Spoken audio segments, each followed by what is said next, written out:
Hi, have you ever wanted a massive amount of origins to be able to use at any point in time? Well, this is the video for you. This has got a huge collection of many different origins all in the one massive package for you to watch and listen to. You can listen to this in one massive session while you're doing other things, or you can listen to it in parts. It's completely up to you on this one, but it's just a huge wealth of awesome origins. Now, most of these are for 1.17, but a majority of these will still work in 1.18 and probably in 1.19 as well, because the data packages function very brilliantly. In today's Origin Showcase video, I'm going to be showcasing an Origin called Archangel. An Origin created by Just Schwang here, the guy who I've showcased a fair few Origins in the past. In fact, I've even made a playlist of all of his Origins that I've showcased on this channel thus far. But before we get into this video, I'd like to ask you guys to hit the subscribe button and leave a like down below to make this video do a little bit better in the algorithm. And so anyway, let's get into this. So, brief important thing before we actually get started. You know the guy who made the Starborne Origin, the Slayer guy? Well, he's got a video on his channel right now pretty much asking for ideas and like opinions on potential updates to the Starborne Origin. I'll leave a link to that video. You should go check out after this video. Go slap a like on it, go answer the poll, go give some information on what you'd like to see the Starborne Origin become. But without further ado, let's actually get into today's Origin, the Archangel. Going through the description, we got Savior, Killer, Harbinger of Hope or Destruction. I am unsure who or what I am, but I'd like to find out. Your wings are formed to metal and can withstand flight. This is a level 2 impact on the game, and let's run to the ability. Metallic wing shards. Your wings formed into metal, and you can now throw sharp metal shards from your wing at your enemy that does around 5 hearts of damage, your primary key ability. So from playing around with this one, when you hit a mob with these arrows, they do tend to bounce back to you as well. Essentially speaking, the first arrow to hit the mob will hit the mob, but the other two will actually bounce out back towards you. And yeah, that's right, you shoot 3 arrows when you use this ability, but the arrows don't actually hit you. So I wanted to experiment to see if you can actually get the arrows to hit you in any way, and if they're lobbed into the ground, you break that block and let those arrows fall on you, they do actually hit you and actually give you the glowing effect, because they're actually spectral arrows. So yeah, fun bit of information for that one. The next ability is Wing Shielding. Your metal wings are able to withstand any projectiles and protect you from any damage for around 8 seconds. This is your secondary ability. Yes, I set up myself a death trap in order to shoot arrows and fire charges into myself to test this ability, and I can say for sure that it definitely works until it doesn't work and then you die. Jokes aside, it's actually quite an interesting ability overall. The fact that you have like a few seconds of you've just got complete immunity. You will still take knockback in other bits and pieces from whatever hits you, but you just won't take any form of damage at all. So could be helpful, could be still annoying because the knockback's still in effect. Either. Moving on to the next ability, Wings Uplift. You can use your wings to boost your uplift, giving you some boost. Press the X button. You can use this like a firework and also like a launch. So first things first, this is nothing like the actual Elytra's jump ability. It actually doesn't exactly jump you whatsoever. It's like a dash of sorts. Essentially speaking, the best way to use this is already start flying off of the ground. So pretty much just jump up, press your space button, activate your Elytra rings, and then press the X button to use it. It's kind of like a very heavily potent firework that lasts a little less time frame than the actual firework. It's got a stronger hit initially, but then it slows off a lot quicker. Overall, it's actually really interesting how it's been implemented. Instead of using what everyone else tends to do when they add Elytra wings to their abilities and reuse the Elytran ability, it's actually its own different thing. It's similar in a way, but it's different and stands out more on its own. Either way, moving on to the next ability, you've got Expanded Wings. Your wings are long and are able to hit people with your wings, giving you slightly more reach than normal. So your reach is actually pretty extended. I think it's like roughly 8 to 9 blocks you can actually reach away from. I didn't get the exact precise number because I was accidentally moving around slightly, but 8 blocks you can reach is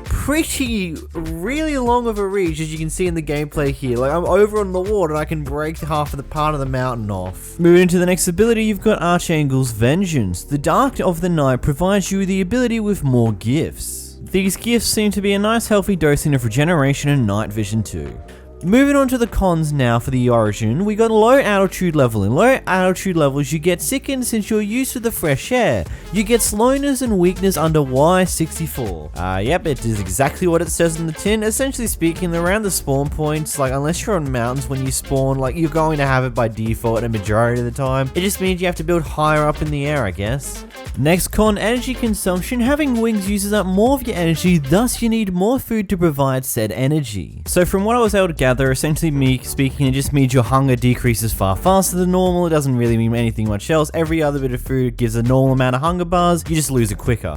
Either way, moving into the meltable wings, your wings tend to melt in a very high temperature of lava, so you take 2 times damage from lava, but normal fire still does the same amount of damage as it normally does. Practically speaking, don't ever touch lava, it will literally kill you now. You just jump in it for a moment and you jump right back out. You take 2 hits of damage from the lava, that is almost your entire health bar gone, and the fire left over from that lava will just finish you off. 2 times damage from lava, that can practically 2-shot you. Either way, moving on to the next ability, you've got aerial flight. You use suits that aren't too heavy to make your fly fast, no diamond or netherite. Understandable logic behind this, how you can't have too strong of an armor because it's too heavy or it makes it easier to fly, but then you forget the fact that gold is heavy as all hell, and yet is always allowed in these type of things. It's just its own little weird quirk about this entire thing. Anyhow, moving into the next con, you've got body structure. Your bones are less stronger because you use most of your bones to fly your wings, making you take 2 times damage from kinetic energy. Can I just say that last description of body structure, it's just filled with a lot of what? Your bones are less stronger. Okay, I'm sorry, Huang, but Jesus, man. Yeah, I'm just gonna cut in the clip that I was using before when I was actually trying to get my hunger down. I just continuously died over and over again by slamming myself into a wall or onto a tree or anything along those lines. Yeah, you die far quick with kinetic energy, so be careful when doing that type of thing when flying around. So yeah, that was the Archangel origin. Make sure to check out the links down below. There's also a resource pack that you should get to use aside this, as it gives you the better resource bars to show off so you can actually see the proper ability cooldowns. Either way, massive thanks to my $10 member Deceptor and my $5 member Just Dino. If you want to help support me and make it so I can do this content a little bit better, as well as I might start making new videos that are bonus videos along the side very soon, join as a member down below. It's very helpful. It helps me a lot and helps me continue to do what I love to do here. Either way, if you did enjoy this video, make sure to smash like, smash subscribe, and until next time guys, goodbye.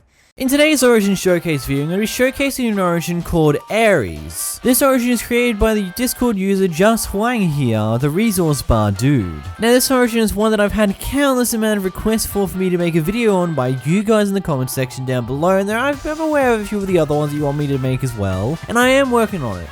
Either way, before we get into this video, I'd like to ask you guys to hit the subscribe button as we're trying to get to 100,000 subscribers before the end of 2021, and any help towards that goal would be highly appreciated. Also, leave a like to help the video do better in the algorithm, and let's get started. Running through the description of this origin, we've got the son of the well-known Zeus and Hera, Ares, the Greek god of courage and war. From battle to battle, Ares has always won and shown his courage and braveness as also one of the strongest gods. The spirit of war lives on. This origin is an impact level 3 and it also has its own texture pack for axes, as you'll find out a little later in this video. And just a bit of information that's important, this is a 1.17 origin, so make sure you're using 1.17. Either way, let's move on to the abilities. Godly combatant, your combat skills are mastered far beyond human skills. You do 2 times damage with all axes and swords. Just for a good example of the actual damage that you do bonus than normal, with a wooden axe slash a wooden sword you would take 3 hits to kill a zombie normally. With crit hit it will only take 2 shots with this bonus ability. 2 shots from wooden tools to kill a zombie with crit hits. That's pretty good when it comes down to it. Moving into the next ability, you've got wall charge. You build a momentum to charge forward, and by pressing your secondary key you can dash forward around 15 blocks. So writing down how this actually works, essentially speaking you can dash forward up to actually 20 blocks depending on how you choose to dash. If you're walking when you're pressing your secondary key, you'll dash up to around 7 to 8 different blocks. When you're sprinting when you press your dash key, you'll go up to around 10 blocks, and if you jump at the same time you hit your secondary ability key and do your dash, you'll go around 19 blocks. Essentially speaking, how far you go on your dash will all depend on how much momentum you're taking into the dash. Moving on to Ultimate Warfare, unleash the godly ultimate power of the gods. By pressing your primary key, you'll get resistance 2, strength 2, and speed 2. When you hit your primary ability key, you'll have around 12 seconds worth of speed, strength, and resistance. Overall, this is going to be a super useful ability to getting yourself out of any form of sticky situation, and you can essentially one-shot a majority of mobs with a wooden sword, as you can see in the gameplay here, because you've already got the double damage of just your base stats, and then the strength 2 on top of that, you can pretty much one-shot anything, and it just allows you to get out of any sticky situation, but you immediately lose it very quickly. Anyway, moving on to Worthy Wielder. Upon being the god of war, you forged a shield named Protection of the Gods and an axe named Bloodlust Axe. The brilliancy behind this is that this axe is really powerful. I mean, watching the gameplay here, I pretty much just kill a wither with only a handful of hits using my primary ability as well as the powerful axe. That does serve to show how strong you really are when you have the best weapon, which I feel like is a bit of a weird thing you start off with it. I personally feel like that maybe you get the axe after you get a certain advancement, but I'm not too sure how that would be nicely balanced, but maybe the cons will slowly put it into the right direction, eh? Anyway, moving on to the Mighty Savior ability. You use your powers for good and protect people from harms of the world, giving you cheaper trades and for your kindness and braveness. Essentially speaking, this is just permanent Hero of the Village all the time, so you never have to actually do a raid for Hero of the Village. Moving on to the Undying God ability. You're the God of War, protecting the world from all the dangers. You have gifted an undying soul of the gods to live on and protect the world. AKA you have 12 hearts now, which is a fair amount of health when it comes down to it. Moving on to the cons now, you've got Pure Being. As a Pure Being, all the darkness has gone against you. In Home of the Dark, you slowly decay with withering when you are in the Nether. That isn't the realm for you. The funny thing that comes with this, the Wither ability isn't actually ticking down, also you don't actually take any damage from the Wither effect until you leave the Nether. Maybe that could be fixed in the next update, but overall it's just a bit of an annoyance going in the Nether at this point in time, but it's not a hindrance overall, it's just a bit of an annoyance. Moving into the next con, we've got Warrior's Energy. With the power of gods, you waste more energy, making you need to eat more over time. Practically speaking, your hunger runs out far quicker than normal. Pretty self-explanatory, that one. Moving on to the next con, you've got Hatred's Wrath. Your sister Artemides has turned against you since she didn't support your motives on the war. Essentially speaking, you take 2 times damage from arrows, and we all know how that goes when it comes down to those skeletons. They hurt like hell. And now the last con is Flightless God. Wait, what? Flying? Who needs flight when they can charge and dash away? Essentially speaking, it's not really that much of a con. It's a con when considered against other god-based origins, but you just can't fly, which overall doesn't mean too much in the grand scheme of things, but hey, you can't fly. Anyway, as always, all the links that you'll need for this will be in the description down below. You'll need the actual data pack itself, as well as the actual resource pack that gives you the cool custom acts that you can use with this origin. Anyway, I want to give a massive thanks to my $10 member, Descent, to my $5 member, Just Dino, and a Luna Zoo. If you want to help support the channel, the membership button is like one of the best ways to do so. It gives a lot of support back to me, and you show that you love this channel. Either way, if you just watch, leave a like and subscribe. Until next time, guys, goodbye.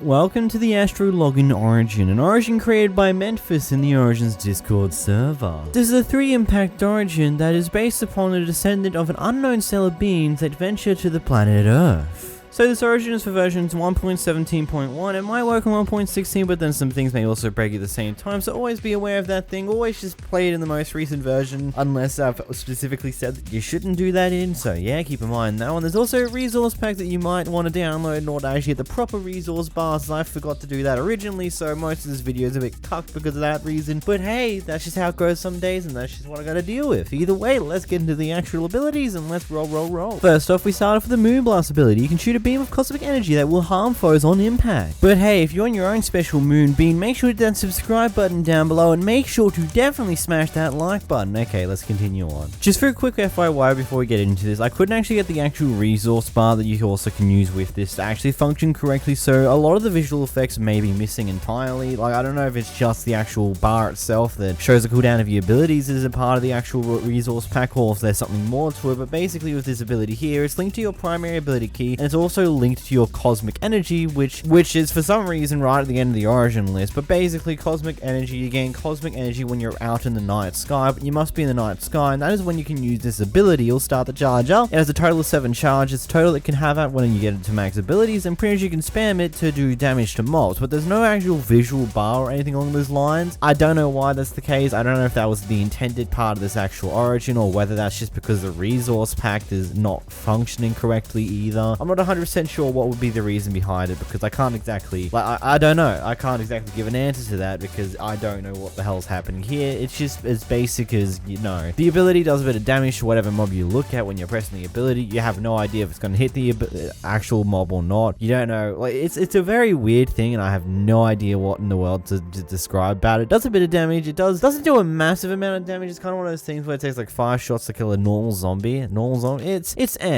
could be better. It could be worse. It's it's just an all-around, yeah, it's a kind of cool thing. Again, as I said, I can't be 100% sure if the missing visual is actually purposeful or whether that's just because the resource pack isn't actually working for me, so that's the best I can really do in this situation, I guess. Moving into your next ability, you've got Glowing Star. Underneath the night sky, your body glows in unison with the stars in space. Basically speaking, when you're outside at night time, you have the glowing effect on you at all times. There is literally nothing more to it. You just have the glowing effect to you. This is mostly a disadvantage in most situations because it makes it much easier for other players to spot your existence. Other mobs, I don't think it really changes how they act. I haven't actually seen any differences in how the AI behaves when it comes down to people like that, when you're just like, God, I don't know what you'd call it. When you've got the situation of, you just got the glowing thing around you. I haven't seen the AI function differently with that, but I can definitely contest to the fact that other players can see you a lot easier and they will chase you down. They will hunt you down. They will murder you. It is in their nature to do so. So, you know, it's just going to happen. It's just going to happen. You just got to accept it, you know? Moving into your next ability, you've got Enhanced Sight. You can see the starry night clearly as if you had night vision, but the thing is you don't have night vision. The way this diet pack goes around doing that is instead of giving you night vision or any form of potion effect quite like it, instead it kind of maxes out your gamma at like a point where like most of the YouTubers do for video reasons, where they put it at like 1,000+ gamma, so it's like all the time it's always going to look normal regardless of how much light is actually in the area or not, but it looks perfectly fine. You're not going to exactly notice how much difference it is considering the fact that your entire view gets grayed out as well, but that's a bit we'll probably talk about in a moment. Moving into your next ability, you got Halophobia. Due to being afraid of the sun, you get sore and weak when the sun is in the sky. Now this only actually affects you when you're actively out in the sun itself. When you're underneath a tree, you won't get affected by this. When you're underground, you won't get affected by this. This will only actually give you the effects of weakness and slowness when you're actually out in the physical sun itself, and no other time frame will actually do that to you. Moving into your next ability, you got Starfire. You absorb cosmic energy, you can make entities catch on fire. Basically, this relates back to the cosmic energy thing, which is an ability that activates when you're out in the night sky at night time.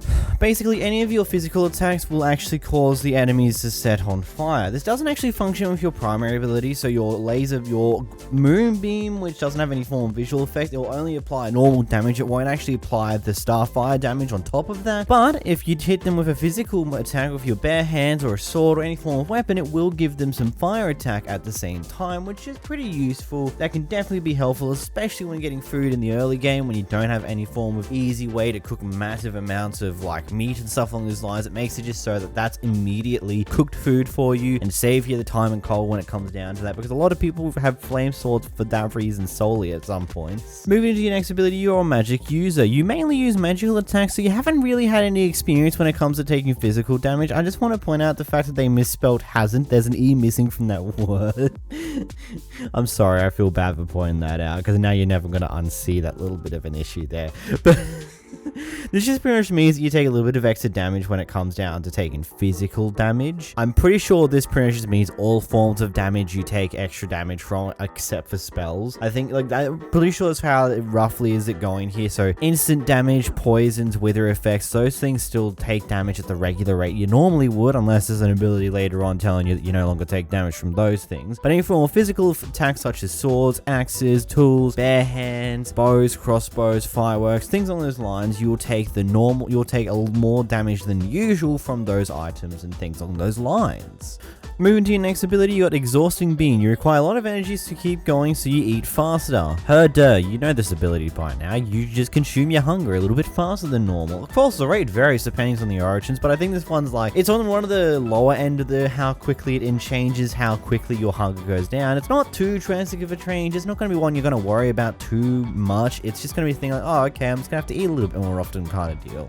Moving into your next ability, you've got Eyes of Another World. Your eyes are evolved a different way from humans' colors, so everything looks a bit more dead. Basically, your entire world becomes grayscaled.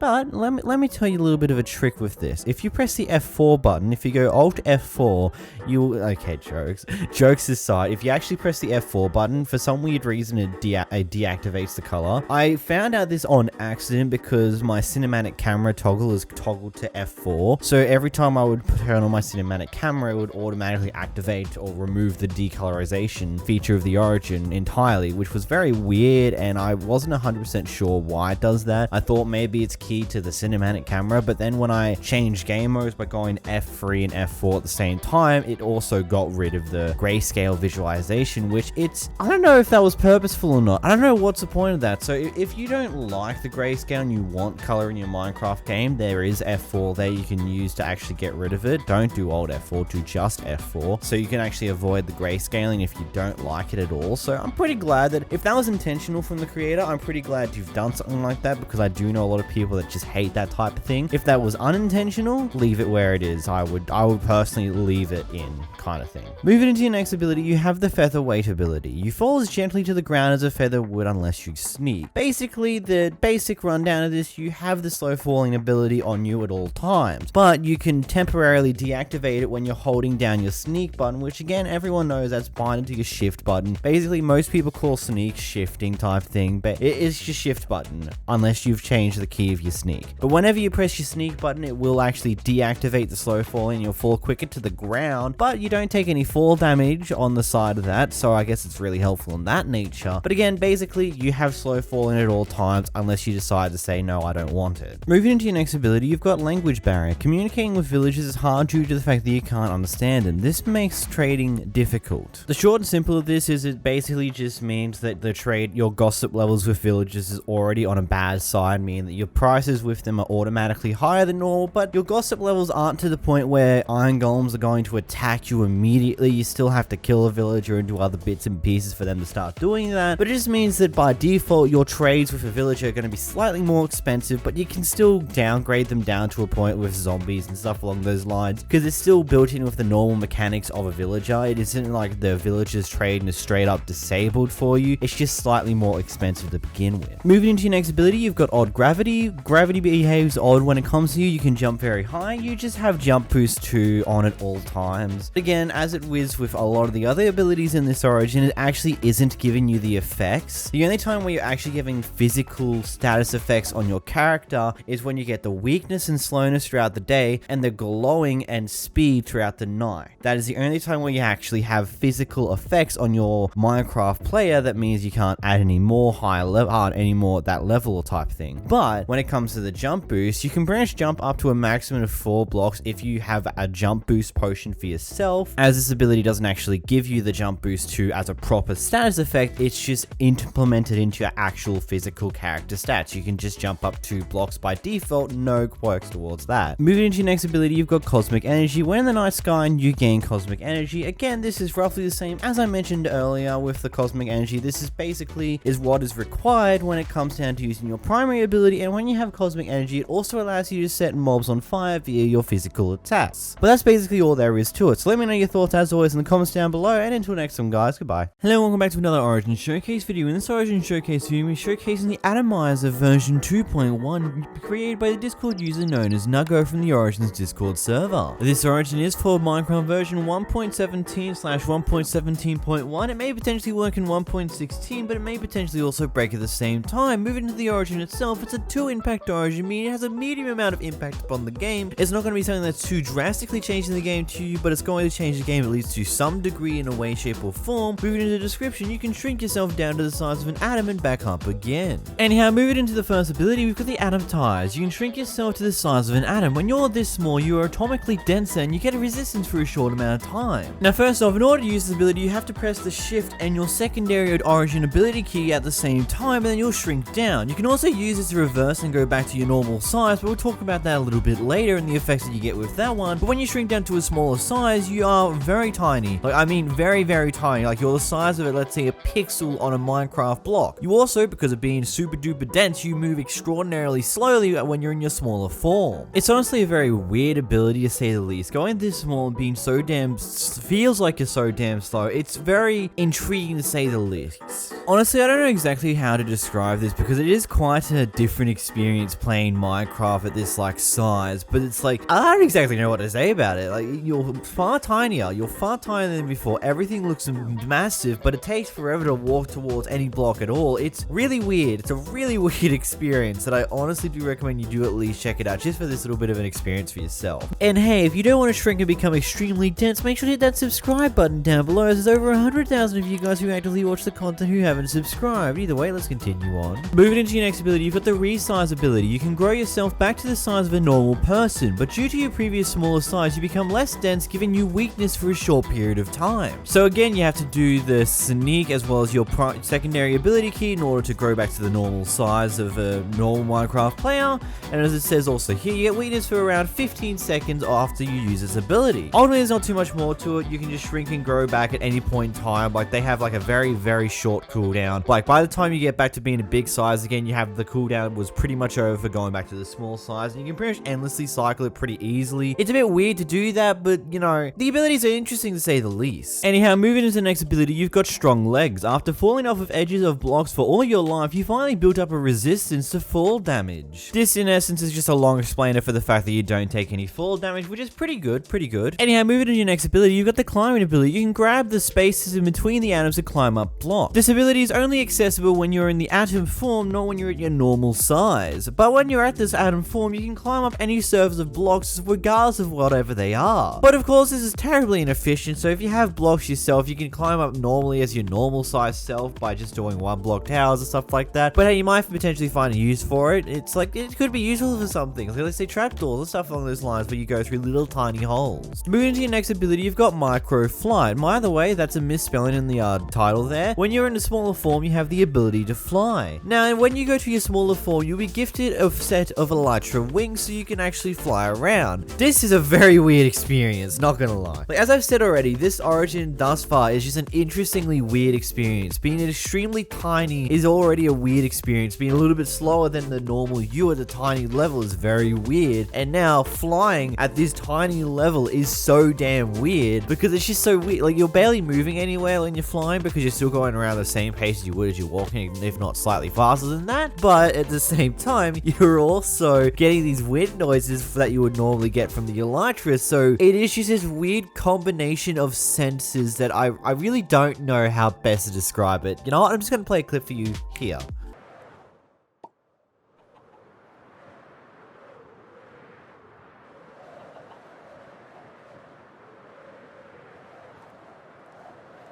Anyhow, moving to the next ability, you've got Atomic Disassembly. When you're in your smaller form, you can disassemble most stones at the atomic levels. Again, this ability suffers from the exact same gripe that I have with a majority of other origins that give this type of break the stone with your bare hands. It's still as slow as it takes to break it with your bare hands in normal Minecraft. You just get the cobblestone afterwards, which, in all honesty, I don't ever see a use for this type of ability when it's still this damn slow, because you're still better off getting a wooden pickaxe because it saves you time in the grand scheme of things to get that first 3 bits of stone, because it saves you a few moments of your time. It's just one of those things where, yeah, I can see a possible use case scenario for it, but at the same time, it's ultimately an ability that just, it feels like it'd be way better and way more useful. For example, just speeding it up enough so that when you mine with your hands, it's the equivalent of mining with, let's say, a stone pickaxe or maybe an iron pickaxe, so you have a reason to actually use your ability in a way, shape, or form. Or maybe not. I don't know. I personally feel like this way of doing this type of ability is just a bit of its own thing that I really don't think works out too well. But moving on. Moving into your next ability, you've got reduced health. Years of changing size has reduced your overall health that you can actually contain. In the grand scheme of things, this really just means that you have 8 hearts instead of the regular 10 that you would have as an average Minecraft player. This decrease in hearts normally isn't really too much of a thing to worry about. It just means that you have to be a bit more wary when you take damages from certain sources. Moving to the next ability, we have large appetite. Changing size is quite exhausting. Pretty much every time you go to change size, you'll be given a bit of hunger debuff for around a couple of seconds afterwards. This will start by lasting around 8 seconds, but the more often that you do change size, if you change size in quick succession, it will stack up a little bit more, so you consume your hunger a lot quicker than the average player. But overall, this ability isn't too much to worry about. You just gotta keep an eye on your hunger bar every time you switch sizes. Moving into the next ability, you've got small hands. Due to the size and shape of your hands, you cannot use ranged weapons whatsoever. In all honesty, I have no idea how to feel about this one. To be honest, it's a bit of a weird one to have. Considering you become super duper small and you have next to no reach when you're super small, and also you're extraordinarily slow when you're super small, having some form of ranged ability would be extremely handy when it comes to those scenarios.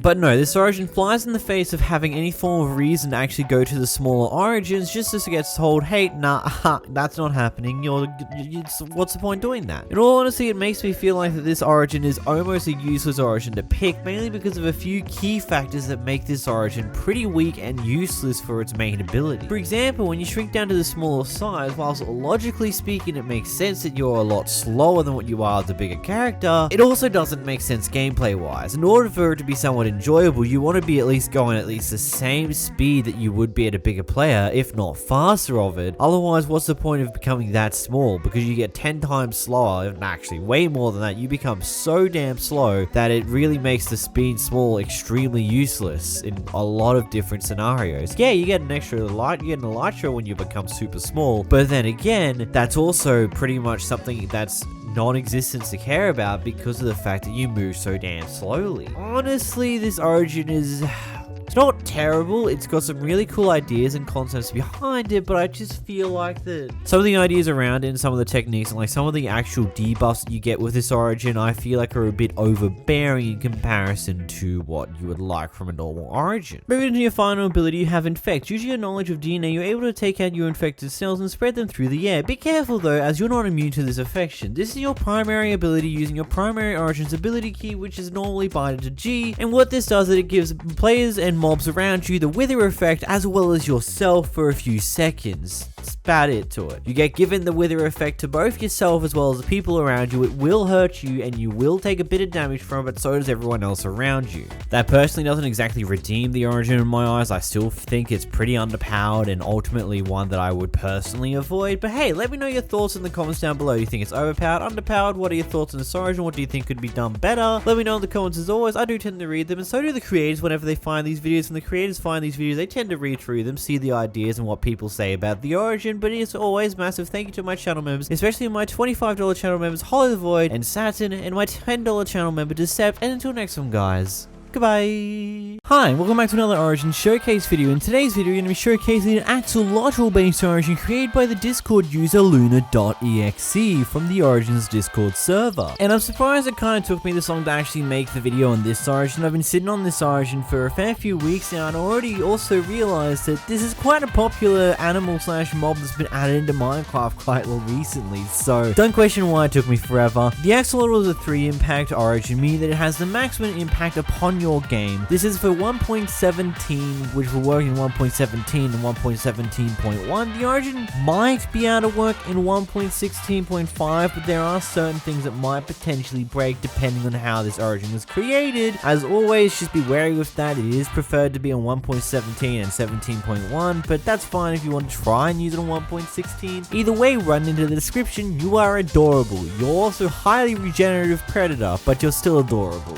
Anyhow, there are a lot of you guys who actually watch many of my videos but are still yet to actually subscribe. Now I want to ask, why haven't you done that yet? It does absolutely nothing to change for you, but it means a hell of a lot to me. So it'd be highly appreciated if a few of the 100,000 people who continuously come back to watch my content would do that. It would be highly appreciated. Either way, let's get into the abilities. Moving into our first ability, you've got Amphibious. You're able to breathe on both the land and in the water itself, and you can also swim a little faster than the average Minecraft player. Wait, hold on, this is the start of a Merlin that can also be on land without any form of worries? Yes, it potentially might be. Yeah, practically speaking, you actually swim like pretty damn fast on the water. I think it's roughly as fast as an Axolotl actually does swim in Minecraft underwater. So that is pretty interesting that the speed's been pretty well adjusted to function pretty damn well. I'm also 90% sure that it's faster than a normal speed you can actually swim in water with like all the best enchantments that you need for water, as well as the conduit and many other bits and pieces that allow you to move faster in the water. So I think it's also better than that than normal. Overall, it's really just pretty cool that you can swim underwater, you can breathe underwater, and you can also breathe on land because you are able to be on land. Also, a funny comment that I've been seeing a lot recently is a lot of people have been comparing my Minecraft skin to an Axolotl. I don't quite see the resemblance. I see the color resemblance, but I don't see the actual resemblance people are trying to get at here. So I don't know. You look at this now, tell me what you think in the comments down below. Do you see an Axolotl within my skin or do you not? Because personally, I don't. I just find a cool skin that I found back back in like 2019, but you know what, we'll just continue on. Moving into the next ability, you've got Emergency Exit. When you would die, you will instead briefly gain invisibility, speed, and massive regeneration. However, your maximum health is drastically reduced and will slowly restore itself until this is available again.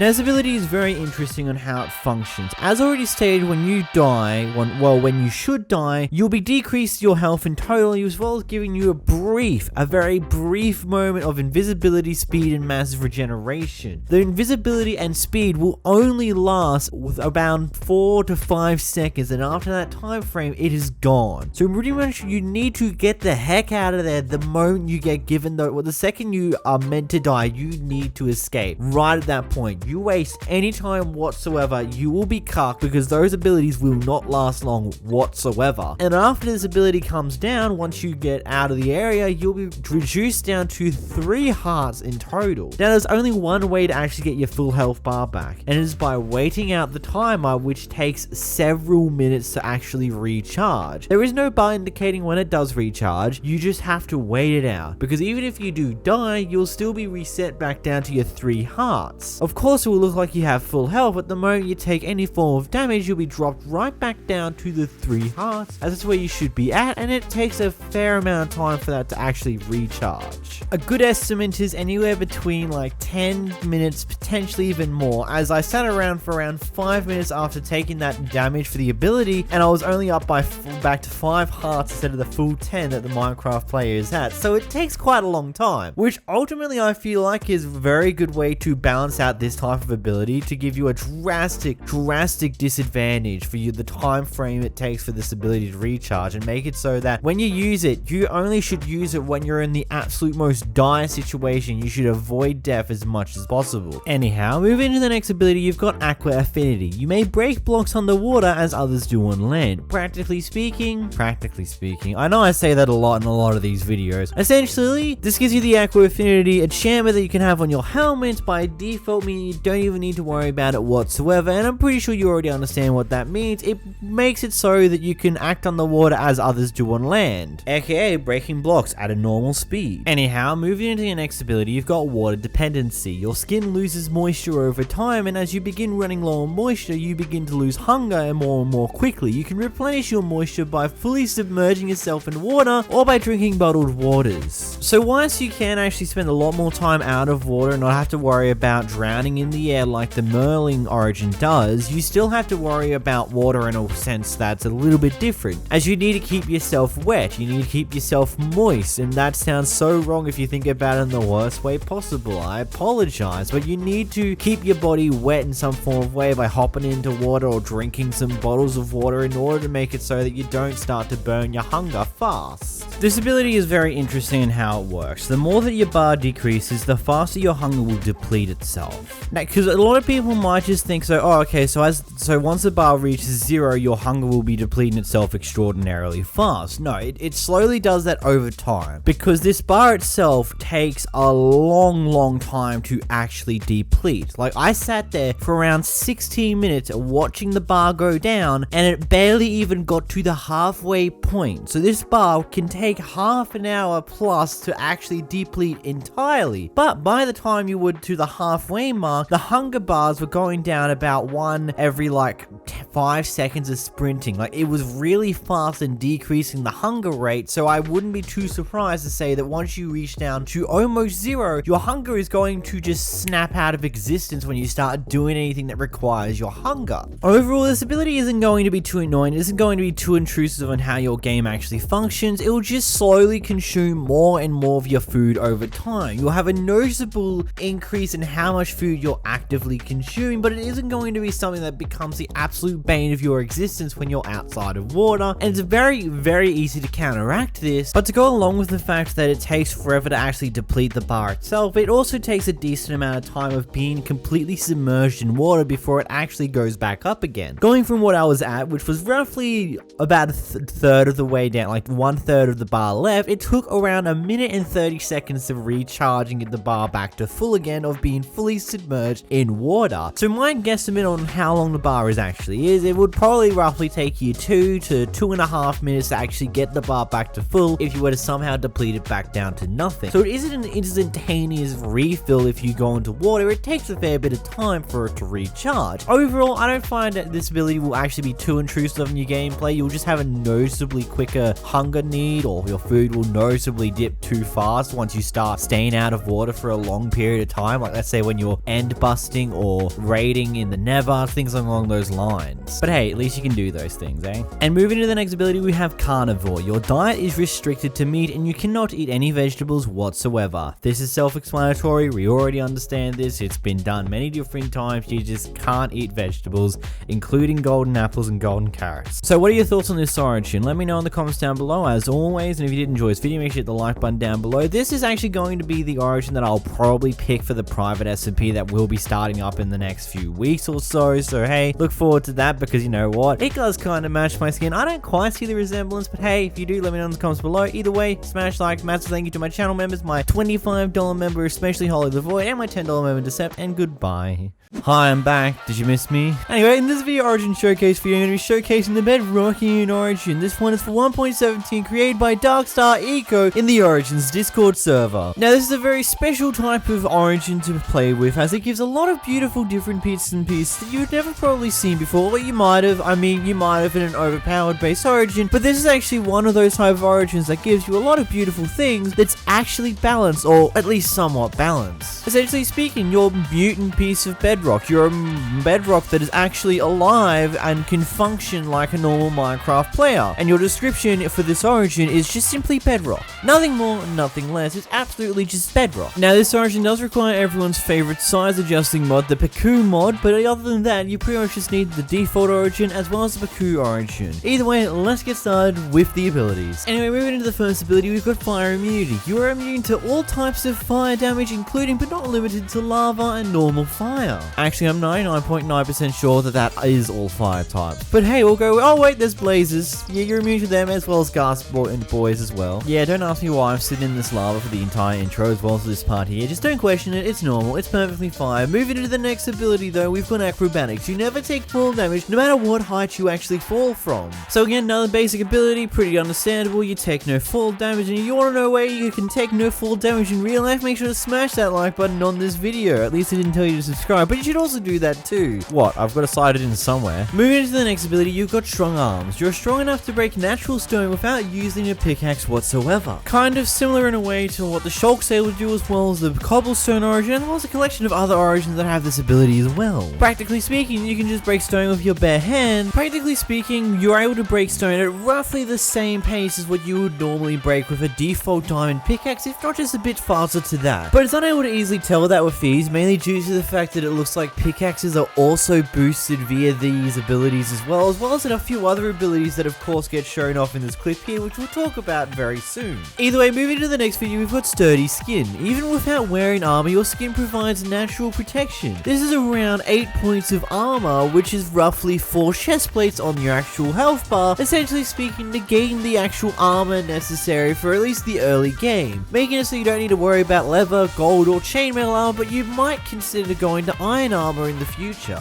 Either way, moving into your next ability, you've got Unwieldy. The way your hands are formed provide no way of holding a shield upright. I mean, because why are you going to have a shield when you're essentially a piece of bedrock? You're a bit of a tanky boy, but you are unable to hold a shield whatsoever. Moving to the next ability, you've got Dense. Due to your density, you have double the amount of health, and you're also far slower in comparison to the average Minecraft player. I mean, essentially speaking, you're practically a tank. You're not only slow moving, you also take a lot of damage and also have a higher defense stat than normal. Ultimately, you're a flipping tank in consideration to everyone else. Everyone else can use your tank and your TNT comp in some random Minecraft PvP Origin mod game mode.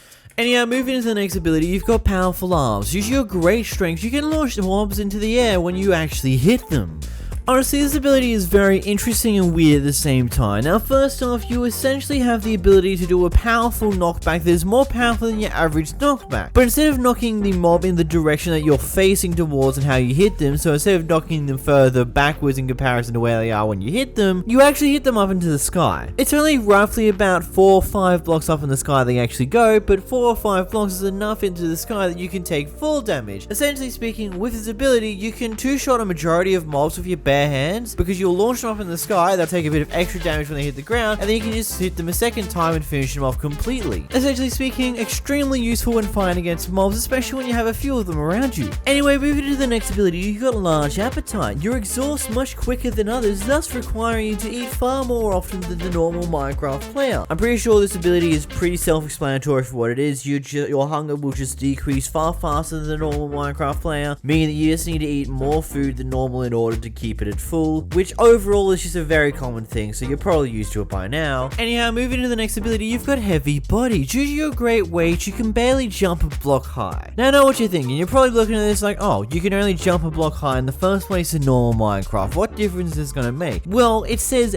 barely, meaning that whenever you do jump a block high, you will scrape the top of the block. Practically speaking, it doesn't seem like it's gonna cause too much of an issue, but on more occasions rather than not happening, more often than not, it's going to disable your sprint if you're sprint jumping at that point in time, because you'll clip the block in a way that will stop your sprint and stop your movement at that point in time, which can sometimes be a little bit annoying, can sometimes be a bit of a disadvantage, can sometimes cause you a lot of issues, and sometimes you won't even notice it because you'll perfectly time the jump to where you land perfectly and not have to worry about losing your sprint. But again, it's like a very, very small jump zone to it actually clipping you proper so you lose your sprint. Now it's time to head into the more interesting abilities that are at the back end of this origin. Starting off with Bedrock Skin, you are nearly unbreakable because of your Bedrock ancestors, so you're immune to drowning, starvation, but you are a darker tinge due to being Bedrock. Yes, you heard me correctly. This ability not only allows you to be immune from drowning itself, but you also cannot starve whatsoever, meaning that the two cause of deaths that you will probably commonly face when being a far slower mob and having a far higher hunger burn rate is completely gone because of the fact that you're Bedrock Skin. You're invulnerable to it. You're just invulnerable to it. There's not much else you can say. Anyhow, moving into your primary ability, Invincible. Like your ancestors, you can become immune to all forms of damage, but when you do, this costs you your speed and strength. So this ability is a toggleable ability. Practically speaking, you can turn it on and off whenever you like. There is no cooldown, there is no recharge to it. It's just an always ability that you can always use at any time when necessary. When activated, you essentially become your true inner Bedrock piece of block yourself, because you're now completely immune to damage, but you are also unable to move and unable to attack back. Practically speaking, this is good in a situation where you're massively surrounded and you've got to wait out the nighttime, or you've got someone coming over to help you to try and lure them away. Practically speaking, this is a good way to get out of sticky situations, kind of, because you won't be taking damage, but you also won't be able to get out of that situation at all, because you'd be stuck in the middle of it just waiting until everything kills each other. Anyhow, moving to the next ability, you've got Lava Vision. Since you are most of the time covered in lava, you have been able to adjust to being able to see through it. I mean, practically speaking, screw lava, because lava will literally do nothing to you. Not only will you not burn up in it, nor will fire hurt you, you can now swim through it like normal and see like it's nothing, like it's never there. Aside from the issue that you're always going to be on fire, you always have that thing to deal with, but then there's also vanilla tweaks which you can use to just get rid of that entirely, and hurrah! You literally, lava is not a problem. You can go in it. Aside from when you're mining things underneath lava, that's going to be a bit of a problem because it will immediately burn up, but hey, useful information right there. You'll find some diamonds underneath the lava, make some room to get rid of the lava and get those free diamonds. Anyhow, moving to your next ability, you've got Bedrock and Heal, your secondary ability. You're able to heal yourself when your power bar is full, a very useful ability that you've learned. Practically speaking, this ability allows you to heal around 4 to 5 hearts worth of health in order to get some more health back, because you're unable to eat food from what I'm able to find out so far. Practically speaking, it's got a pretty short cooldown, but essentially speaking, you don't need to use it too often. It's pretty useful in very sticky situations, as it gives you a good boost in health for, let's say, when you're not using your primary ability for some dumb reason in these situations. Moving into the next ability, you've got Bright Sun. The sun is far too bright for your cave adapted eyes, therefore meaning that when you're out in the sun whatsoever, you'll get blindness overall, being that you can barely see a foot in front of you. At nighttime, this isn't exactly a thing to worry about. When you're in lava, you don't have to worry about it. When you're in caving, you don't have to worry about it. But the moment you sit the sun, you'll be blinded pretty quickly. Anyway, moving into your next ability, you've got No Elytra. Due to your great density, you could not even fly if you even dare try to. Essentially speaking, when you take a jump, you fall far faster than normal. When you jump into water, you fall far faster than normal. So practically speaking, it's almost illogical to even think about the fact that you could even fly, because you're far heavier than the normal player, meaning you fall far faster than normal, essentially breaking wings things that you might have on. Moving into the next ability, you've got Miner. You're built to mine, so you mine faster. Pretty much we saw this earlier when I was showing off how you can mine your Swiss stone with your bare hands, but you mine far faster with every other pickaxe type as well. Moving into your next ability, you've got Bulky. You're bulky, so you sink underwater and also gain slowness when also underwater. Practically speaking, you have no ability to swim in water, being that you have to treat water like you're on land, except for that you're a bit slower because you've got permanent slowness on while you're underwater, but you don't have to worry about drowning at the same time, so it's not exactly too big of a deal. A weird side effect of this is just you're unable to gain the dolphin effects at all because you're unable to swim, so it's something to keep in mind. But moving into your next ability, and this is a pretty big ability, you've got Earth Familiarity. Due to your familiarity with the Earth allows you to find treasures that others cannot. Practically speaking, this can range from collecting a random gold nugget or iron nugget when digging underground to things like emeralds, iron, diamonds, and even random totems of undying. Now, I'm 90% sure that the totem of undying is an extraordinarily rare thing, as I was mining around for probably a good few hundred blocks and I only got like one of them, but it's also pretty interesting to know that you can gain them in the first place via mining. So good pretty information to keep in mind. You can even do this via your bare hands, so you can essentially build an iron axe or maybe even a diamond pickaxe before you even get your first set of iron ore in the first place, so it's really interesting about that. But hey, pretty good information, a pretty interesting and unique ability. Moving to your next ability, you've got Potion Immunity. Your skin is too hard for potions to get through and actually affect you. I mean, I'm pretty sure this one's pretty self-explanatory towards you guys. Potions do absolutely nothing to you. They do not affect you whatsoever, including any form of debuffs as well. Pretty much nothing affects you whatsoever. Moving on to your next ability, you've got Bedrock Collector. You can collect your own bedrock. Essentially speaking, you now have the ability to collect bedrock in survival Minecraft. Now, how do you do this? I'm guessing you're wondering. Since you are stronger than most, you can break bedrock with a netherite pickaxe. Practically speaking, breaking bedrock with your netherite pickaxe takes roughly an equivalent time frame to what it would take to break a piece of obsidian with your netherite pickaxe without the mining boost. Practically speaking, you can break bedrock. It takes about as much time as breaking obsidian does, and it's about as useful as you might think it is. Absolutely worthless unless you want to be an absolute asshole to your friends. So that's the Bedrockean origin breakdown and explained and reviewed for you guys. So what do you think of this origin? What are your thoughts? Let me know down in the comments down below as always. Of course, the link for this one is downloaded in the description below. Also the membership, there's now a $1 membership or $1 it's an extremely cheap membership and will be useful for when we do start the SMP members only server very soon. But anyway, if you did enjoy this video, smash like, smash subscribe. Massive thank you to my channel members, especially my $10 member Decept, and until next time guys, goodbye. Sometimes when playing with dimensional-based origins, there can be some occasions where you're left beyond reach. And that's what the idea of this origin comes from. Created by the user JYKI from the Origins Discord server, the Beyond Reach origin is for version 1.17.1. The Beyond Reach origin has an impact level of 3, meaning it has a maximum impact upon the game. You are being connected to a location beneath the bedrock. The stranded means for you. Let's roll right into the abilities. So the first ability of this origin is called Deep and Lonely. Upon pressing the primary key, you rip the fabric of reality and enter a deep location beneath the bedrock called the Stranded. And hey, if you don't want to be stranded, make sure you hit that like and subscribe button down below right now or you'll be stranded in the bedrock zine forever. When you press your primary ability, you'll be teleported into this weird dimension that is, well, it's its own thing. It is filled to the brim with bedrock, blackstone, and some splotches of water every now and then in a practically pitch black zone. There is not too much light in this area whatsoever, and due to some of the weird details and effects you get given by this origin as well, which we'll go over later, you practically can't really see too much. Everything's a bit of a haze, everything's a bit of a blur. It's a bit of a...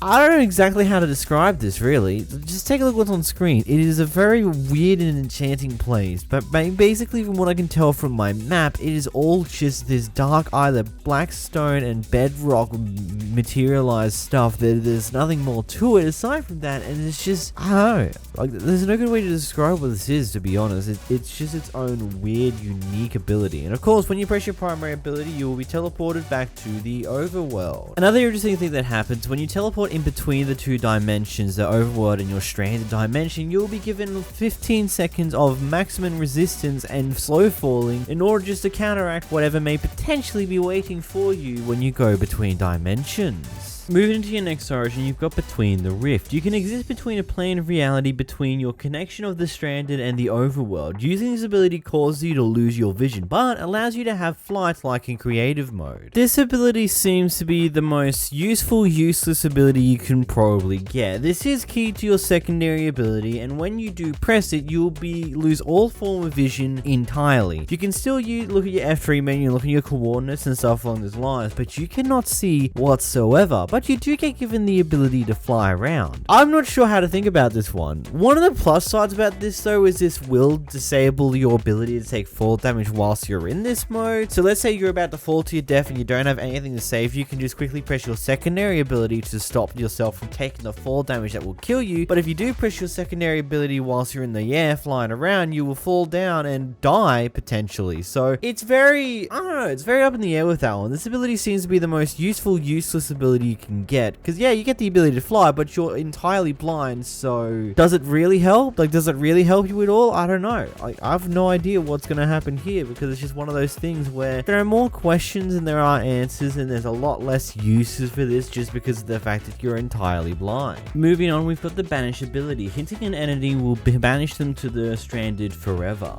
This ability is such an interestingly intriguing ability. So pretty much whenever you hit a mob, any mob whatsoever, it will be instantaneously teleported to the Stranded dimension, roughly in the current location you're standing at now, so you'll see it next time you go into the Stranded dimension. Once you do this once, the ability has roughly a few seconds of a cooldown before you can do it again, but this will happen to pretty much every mob that you hit as long as there's enough time between each one to do it. This can be both a good thing and a bad thing at the same time. This can be a good thing because it can get rid of creepers and things along those lines off your back almost instantaneously, but at the same time it's a bad thing because things like cows, sheep and pig, they can all be instantaneously teleported as well, meaning that if you're trying to kill them for food, they're going to teleport to the other dimension, then you have to find them in that dimension, which is pretty damn dark and very difficult to find the other mobs, so it can be a bit annoying at times. Moving on to the next ability, we've got Curse. Any entity that lays a finger on you in the intention of harm is also instantly banished to the Stranded island. Just for a quick side note, I've got Resistance 8 in this recording bit here, just because I don't want to reveal a certain other ability that you get a little bit later on, so I'm just hiding that for now. But basically, this is by far, personally to me, it is the funniest effect you can gain. So, if you get swarmed by a bunch of zombies, don't be too afraid, because each time they hit you, they will instantaneously be shot off to another dimension. And the cooldown of that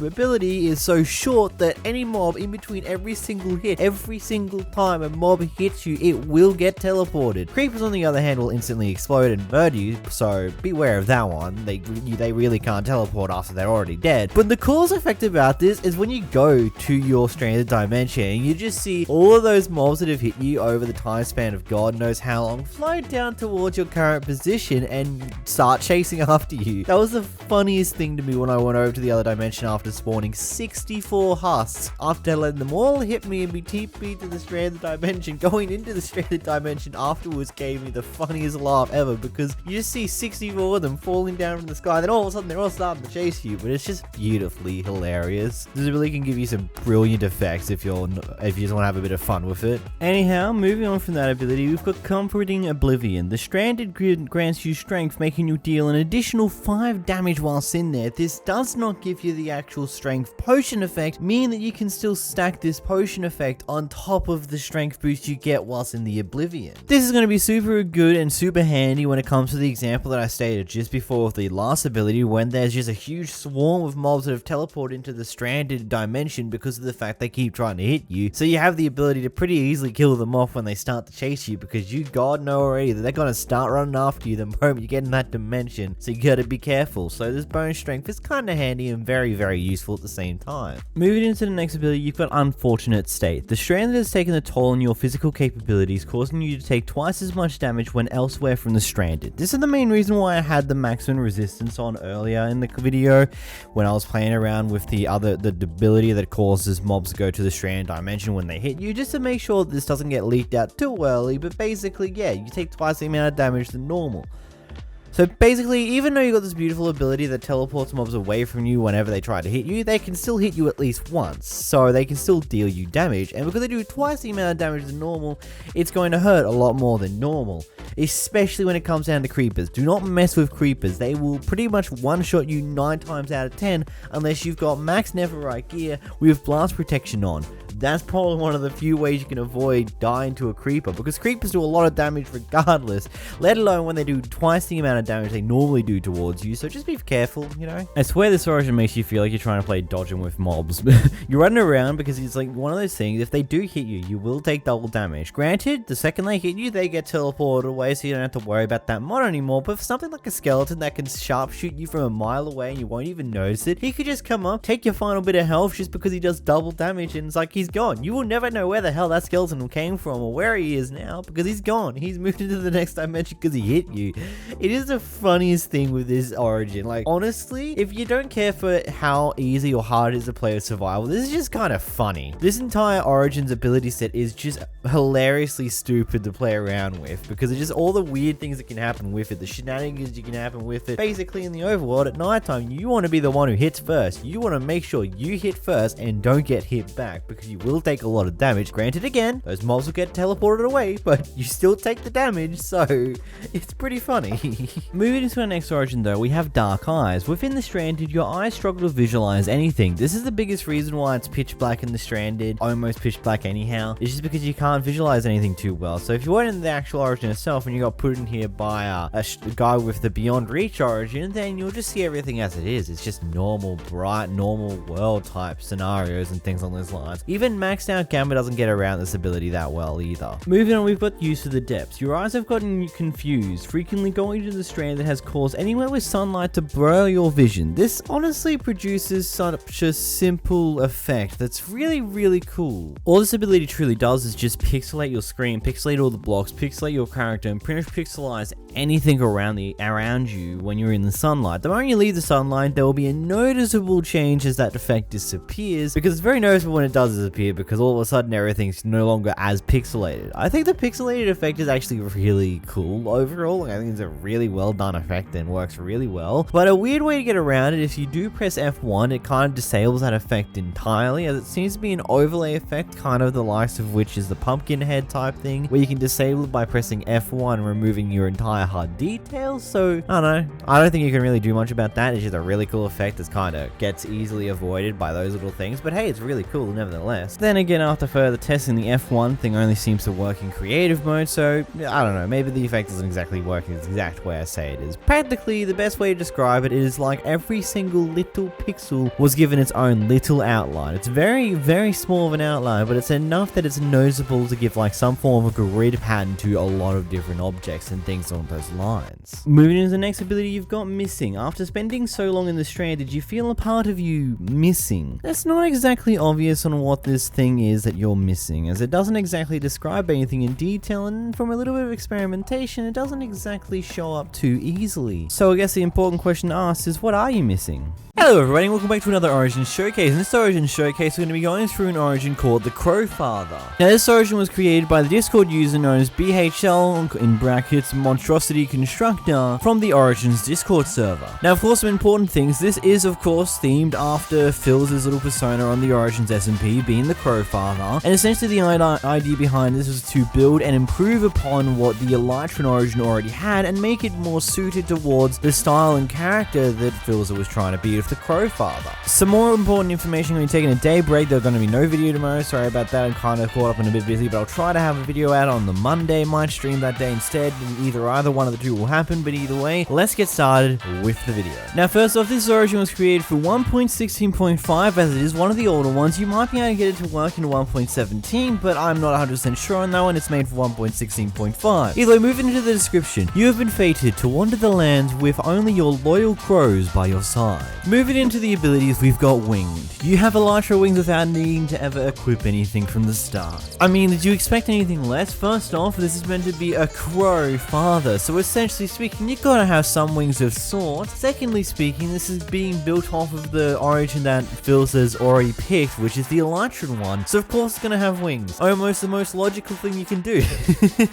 But Elytra wings do about as much as Elytra wings do normally, so I mean, you should understand that by now. Anyhow, moving into the next ability, you've got Gift of the Skies, Emergency Flight Escape. Now you're probably assumed by the description of this is essentially the Elytran's ability as well, but it's not exactly that. It's kind of like it. It takes the same idea, but it changes it up a fair bit. First off, it's a far bigger boost than what the Elytran ability gives you, but to go and coincide with that, you also have a longer cooldown before you can use the boost again. The boost will also act very differently depending on what you're doing at that time. If you just jump to go fly in your Elytra and then use your ability, it can provide a significant boost up into the air, which can last quite a while, but you still need another rocket or two in order to survive long enough to be able to use your ability again before you hit the ground. Otherwise you'll hit the ground because it's got a longer cooldown. But if let's say you're already standing on the ground, you might get flung backwards if you're not doing anything. You get flung in the direction you're moving regardless of which way you're actually facing, which is interesting to say the least, and it's a very weird quirk of this ability. Also, just a quick bit of information, make sure that when you go to use the ability for an Elytra flight reason, make sure that you've either jumped in the air and then use the ability, or you're flying on your Elytra already and then use the ability, because you get a bigger boost out of that than what you would do if you're sitting on the ground. Anyhow, moving to the next ability, we've got Ghostbuster. You deal 3 times damage to phantoms. Now this ability is definitely interesting when you think about it. First off, yeah, you can do extra damage to phantoms. Phantoms are the painless, annoying pieces of absolute garbage in Minecraft that everyone hates, but everyone voted for anyway and absolutely regret voting for them because they're just an annoyance if you fail to sleep for a few nights in a row. But the thing is, most of the time people tend to avoid having to deal with them by just sleeping, and even though you have the ability to deal extra damage, because you've got Elytras that have got infinite vulnerability, don't ever take any form of damage, you've got almost no reason to actually care for Phantom's existence aside from potentially slow falling potions, which can still be useful to an Elytran ability type origin, but overall it's still a bit mediocre to care for nevertheless. But hey, you do 3 times damage to Phantoms. They're going to be a little less annoying in the early game when you're unable to deal with them too well yet. Moving on to your next ability, you've got Sacred Weapon. Leads do as much damage as a diamond axe. Now, first thing I wanted to make clear, I'm not 100% on the lore reasons on why the leads a Sacred Weapon, but going over the actual mechanical bits of it, it is essentially it's been given the quirks and features of a diamond axe. It does as much damage as a diamond axe. It has axe crits like a diamond axe. It disables shields like a diamond axe, but it doesn't have the attack speed of a diamond axe. In fact, it's got a faster attack speed than a diamond sword, which is definitely something interesting to say the least. The fact that it's got a superior attack speed to a diamond sword, because that's the one thing that it can get changed. You see, item attack speed, when you're using an item or your bare hands, it's a little bit faster than an actual sword. I think it's roughly about 1.8 or 2 attacks per second. Essentially speaking, they haven't actually changed the attack speed per second that the axe with the lead will do with the axe based damage. Instead, it's still got its default timings that it needs in order for an attack to be commenced with full power, meaning that it recharges fast enough to be just your overall best weapon, bar none. Even better than a Netherite axe, because, well, the simple fact is, it's got a faster attack speed than a Netherite sword and does as much damage as a diamond axe, which already did more damage than the Netherite sword in the first place. Let alone not acknowledging the Netherite axe has a very, very weak attack speed of a 1, which means that you do about as much, 1 less damage than a Netherite axe, but you have twice the attack speed, practically making the Netherite an equivalent to the lead. Anyway, with that over-explain out of the way, let's move on to the next ability, Hat Skull. You start with an unremovable lime leather cap. So you start off the game with this leather cap that is of course got Curse of Binding on it, but it also has Unbreaking 10 and Mending 10. I have no idea what the hell Mending 10 is, because I never knew Mending could have any form of numbers aside of it, because it's simply just one enchantment, but hey, at least you can have that. But if you do die and keep inventory is not on in your world, you will lose this hat. It will drop onto the ground and you will not respawn with another one, but you're still able to get the hat back because it doesn't vanish when you die. It just falls onto the floor to be picked up by whoever gets those items next. Basically, it's just a cool hat that you can have that you can either choose to keep on yourself all the time, or you can get rid of pretty easily. Or at least that was what I thought, because it did work like the first few times I killed my own character in Minecraft, it got rid of the hat, but then other times since then when I went to record it now for the gameplay of this video, all of a sudden you respawn and you get given the hat again. It's very weird. I'm not 100% sure if you can actually get rid of it or if it's permanently on you and you just can't get rid of it whatsoever. Maybe you'll understand. I don't know. I couldn't figure it out. It's very weird and I'm not 100% sure on it. Anyhow, moving to the next ability, you've got Bad Memories, slowness and weakness when approaching sand. Yeah, this ability is about as interesting as it sounds. You just pretty much get weakness and slowness when you're roughly around 5 to 10 blocks toward a piece of sand. This doesn't contain everything from beaches to deserts to anything that contains any form of sand whatsoever, but this does not function with glass, just sand, so have fun having a pain in the ass when trying to get any form of glass for usable reasons. Moving to the next ability, you've got Brittle Bones. You take more damage from falling and flying into blocks. Essentially speaking, birds have a far weaker bone set than what humans do, so essentially speaking, they're far weaker, more susceptible to fall damage and flying into blocks. In real life, this kind of gets countered by the fact that birds weigh a lot less than humans, so it doesn't exactly damage them as much when they hit something, but hey, we're a Minecraft player who's themed after a bird. You're going to take more damage from flying around, as well as it's kind of a carryover from the Elytran origin. Anyway, moving on to the next thing, we've got Arch Nemesis. Baby zombies deal instant death. Yes, you heard that right. A baby zombie will insta-kill you if you get hit by one. It's very interesting to say the least on how this works, but yeah.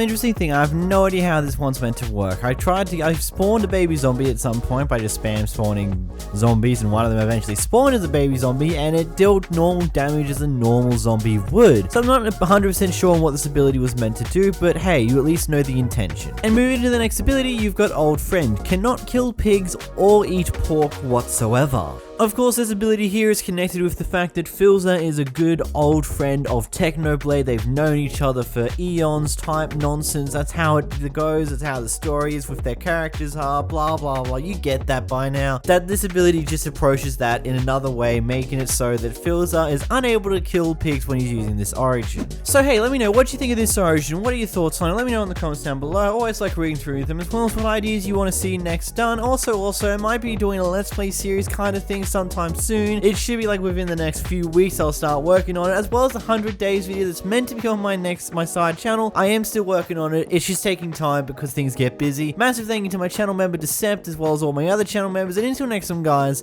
goodbye. In today's video, I'm going to be going through the Cursed Origins mod for expansion pack for the Origin mod. Essentially speaking, the idea behind this set of origins is a bit of unbalanced and funny mess of origins in order for you to have a bit more fun when playing around with origins in Minecraft. How many times do you think I just said origins in that sentence alone? Let me know in the comments down below. This origin mod adds in 3 new origins, 2 ones that are very easy to get to right from the start, and 1 hidden one that requires you to use a command in-game to actually get access to the origin. Either way, let's get started with the Glass Golem 2 Electric Boogaloo. Just for a quick reference, essentially one of the other mainstream Origin expansion packs used to have a Glass Golem based Origin that got removed in a later update. Essentially speaking, this is just a remake of it, as well as it's slightly weirder than before. Running through the description, constructed from the remains of the first iteration of the Glass Golem, this reincarnation of the Golem packs a lot of power behind its swings. However, the framework of which it was based on remains broken as it was before. Let's run through the abilities. Running through the first ability, we've got Glass. Your transparent self make you die in 1 hit. Yes, there is a bit of profanity in this mod, just a word of warning now. I'm not actually going to say it, I'm going to use another word instead because YouTube doesn't like it, but hey. Essentially speaking, you are transparent and you look like you're a piece of glass, well at least on your head, the rest of you is just transparent with nothing else to it, and you also die in a single hit. A single hit is all it takes for you to be killed. Moving into your next ability, you've got Cannon. Due to your massive amount of strength, all types of damage you deal will kill anything in 1 blow. Did you notice the pun between these 2 abilities? Glass Cannon. Well, it's exactly what you are. You are a literal glass cannon. Practically speaking, mutual one-shots all the way around. You can one-shot anything, anything can one-shot you. You get the point of that. It's essentially speaking 1-hit kill for everyone. Well, at least when in relation to you. And moving into the final ability, you might have already noticed by the death messages I got in the first bit that this origin also has a bit of comedic with itself. Comedy. You make a satisfying glass-breaking noise when you get hurt. Well, you really can't get hurt, you just die, and there's no other way about it, but hey, just have a good listen to it, why don't ya? If you found that absolutely smashing, make sure to hit the like button down below and smash that subscribe button. Yeah, I'll show myself out the door, don't worry about that. Moving on to the next origin, we've got Minotaur. Forget meat, eat grass. Originating from the Bedrockean cow, you're forced to be reckoned with within the lawn mowing industry. This is so damn stupid, I swear. Anyhow, moving into your abilities, you've got Mow Hay. You're able to eat grass and variants of grass while not holding anything in your main hand. Do I really need to explain to you on how this stupid ability works? You're practically a sheep, like, you just eat grass, like, you eat grass, you know? You can eat the long bits of grass, you can eat the grass straight off the flipping dirt itself. I mean, go ahead, do what you want, eat that grass. If you can't tell already, I'm taking this a little less seriously than normal because these are already memey origins as it is, but moving on to the next ability, you've got Delicious Dairy. You and other players can milk yourself with a bucket. So in order to milk yourself with this ability, you essentially just use your primary ability to put milk into the bucket. There's not much more to it. You can see it in the clip here where I'm just endlessly doing it. You can just endlessly milk yourself, drink that milk, and then do it again. So, I mean, it's got to be useful in cases where you've got the bad omen on you. You can pretty much get rid of it quick, smart, but it's just stupid. Anyhow, moving into your next ability, you've got Axe Proficiency. All axe damage is increased depending upon what axe you're using.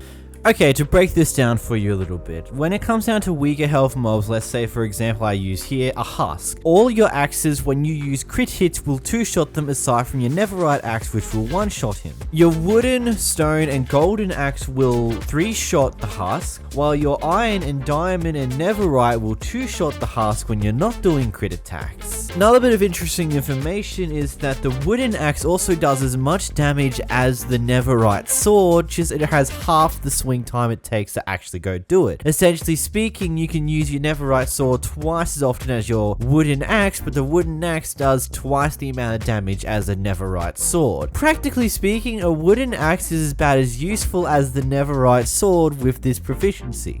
And moving on to your next ability, you've got Calcium. You're immune to all status effects. Do you realize what that means? It means the ability to milk yourself is entirely useless, to you at least. Because it's not like you're going to get the status effects that are going to want you to milk yourself so you can get rid of them, because you can't get them in the first place. Pretty brilliant if you ask me.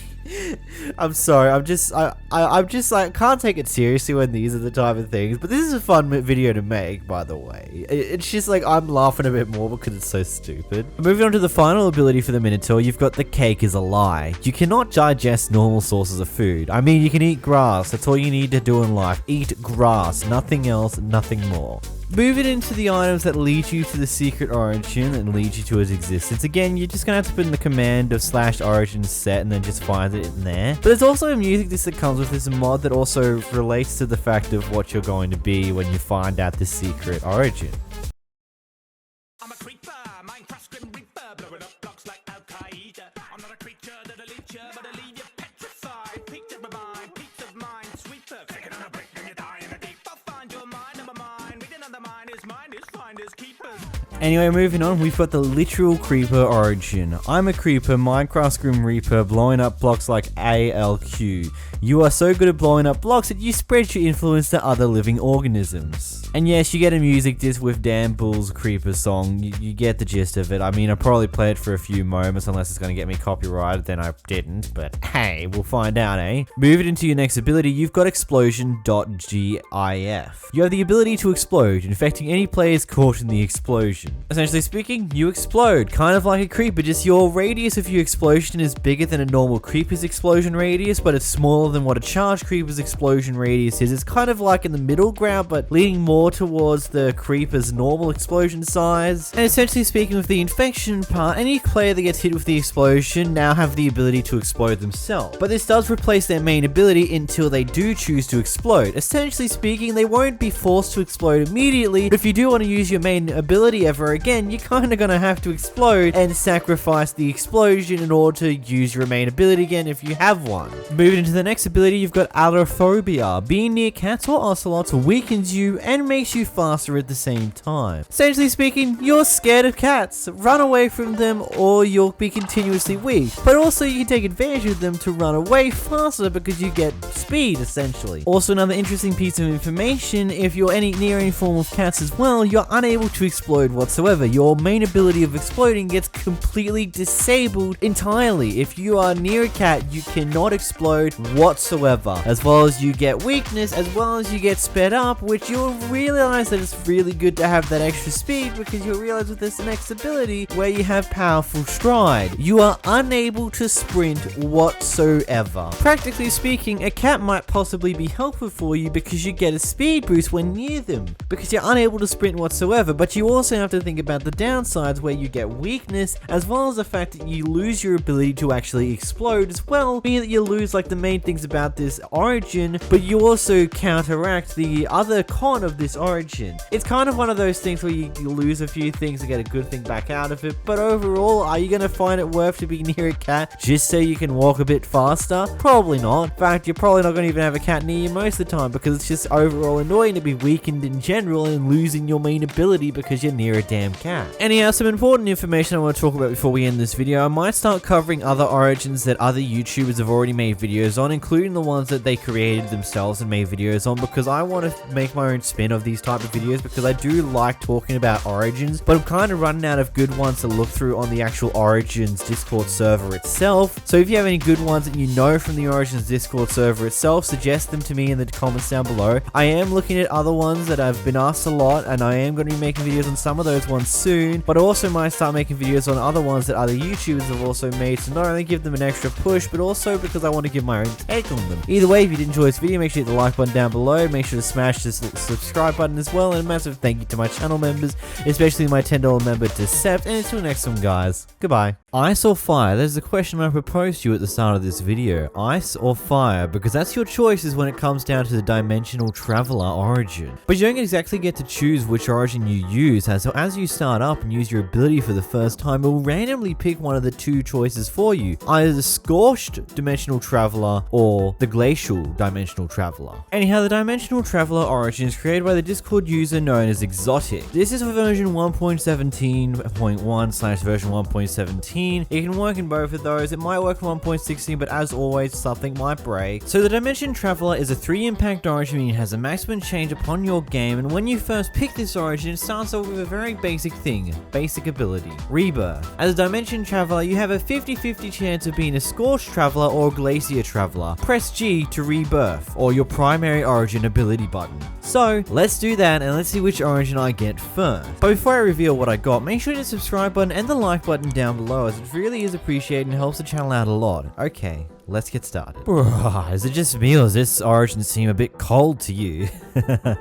Okay, so the first origin traveler that we got with this one is the Glacier Traveler. Going through the description of this one, the Glacier is an iced, freezing cold world that inhabits there are similar to those in the Scorched world, but a bit different. As you should be able to witness, we're currently in the Glacier dimension that you get as the Glacier Traveler. It's practically just a giant, massive ice spikes biome that has an extreme lack of light in there, aside from the bits of glowstone that I have placed down myself underneath me so you can at least see me. Anyhow, moving into the abilities, you've got the travel ability. Travel between the glacier and the overworld dimensions. This uses your primary origin's ability, which is normally binding G, but you can change it at any time. This takes a split moment to travel in between, but it actually has like a few minute cooldown before you can use it again to travel back to the other dimension that you were in a moment ago. As I mentioned before, this other dimension that you get as the glacier origin is a massive ice spikes biome, which is honestly a really cool biome and is really useful for getting a lot of ice, so it can be beneficial. Plus it's also a colder biome, as well as it allows you to take advantage of the maximum of your origin. Anyhow, moving into your next ability, you've got Frosty Feet. You have a permanent Frostwalker due to your feet being so frozen. Oh, great. This is perfect. When wearing boots, it disables this. Okay, good. Okay, so permanent Frostwalking... Frostwalker is its own thing. Frostwalker is an interesting enchantment that I don't like it too much in most ways. It's it's okay, but it's also annoying a lot of the time. So having the ability to deactivate by simply wearing boots is pretty nice. So I guess you're gonna get some boots on pretty damn early within the game, eh? Some more interesting information about the Frostwalker though is it's not exactly like the normal Frostwalker we all know with the enchantment. Instead, it works a lot differently. First off, it doesn't seem like that it actually goes away over time. I'm not 100% sure on that just yet, because it may potentially just take a lot longer to disappear than what the normal Frostwalker does, but it definitely doesn't disappear as fast as Frostwalker does if it actually disappears whatsoever. Another little bit of an interesting thing, we also have the fact that if you, let's say, fall from a height into water, it won't actually put the Frostwalker on the top layer of the water. It will just put it in the second layer of the water, or maybe even the third one, depending from how high you fall. It works very, very weirdly. It's a lot different to what the normal Frostwalker does. So I guess it's like, be very aware of that one, but that's about it to it. You can just remove it by wearing any form of boots on your armor slots, and that's about it. Moving to the next ability, you've got the Ice Summon. You have learned to open a sudden rift to the glacier, which lets out a freezing effect to nearby entities. This ability is where a possible issue might come up if you're playing with this origin in an older version of Minecraft, as this ability does make use of the freezing effect that you now gain in 1.17. As this effect is only present in 1.17, it was never present in any earlier version of Minecraft, so potentially this ability will not function correctly for you. Anyhow, how this ability works, it's your secondary ability binded to your secondary origin power key, which isn't actually put to any key whatsoever. You have to set the key of preference yourself with that one. When you use this ability, most mobs within like a 3 to 4 block range around you will be given this freezing effect for a few seconds. That'll take roughly 2-3 ticks of damage from the effect before the effect wears off of them. Then you have a short cooldown of around 30 seconds. As I've mentioned already, this ability has a range of around 3 to 4 blocks. Anything outside of that range will most likely not get affected by this ability unless it's the only mob around. That is in a case where it potentially might. Again, it doesn't always. That's one big caveat to it. Unless they're like right next to you, they won't always get hit by it. So it's one thing to always keep in mind with this ability, but that's about it for it. Moving into the next ability, you've got Snowman-ish. You look a bit like a snowman. Villagers feel safe when they're around you, so they give you better offers in return, aka permanent hero of the village 24/7. For those who don't know what the hero of the village buff does, all it does is it makes it so that villagers give you a discount on a lot of items, but they also tend to throw you some free items as well. Now the items that they throw don't tend to be too much of a thing to worry about. It tends to be like common things like potatoes, carrots, redstone bits, some fish, and other bits and pieces along those lines that they tend to have a good amount from, and they tend to be super cheap to get from a villager in the first place. Now to some people, the gift mechanic that comes with the hero of the village effect may be a cause of concern, as it does lead to villagers giving you free gifts, but like the biggest thing that they ever give you is arrows of potion tipped things. Because going through the list here, there is really nothing that is too overpowered. Like what? You can get chainmail armor for free, lapis, redstone, empty maps, some free food, free arrows that are tipped, leather, books, clay, wool, some stone tools, an iron axe, gold axe, and some wheat seeds. There is nothing too major that they can actually throw at you as a gift, which it's just one of its own things. And the other thing that comes along with this is you, let's say, turn the villages into zombie villages and then convert them back a few different times to get them to the point where they're only like worth one item for the trade. The hero of the village ability is ultimately useless after that point because it can't be decreased any further than just one item for the trade. So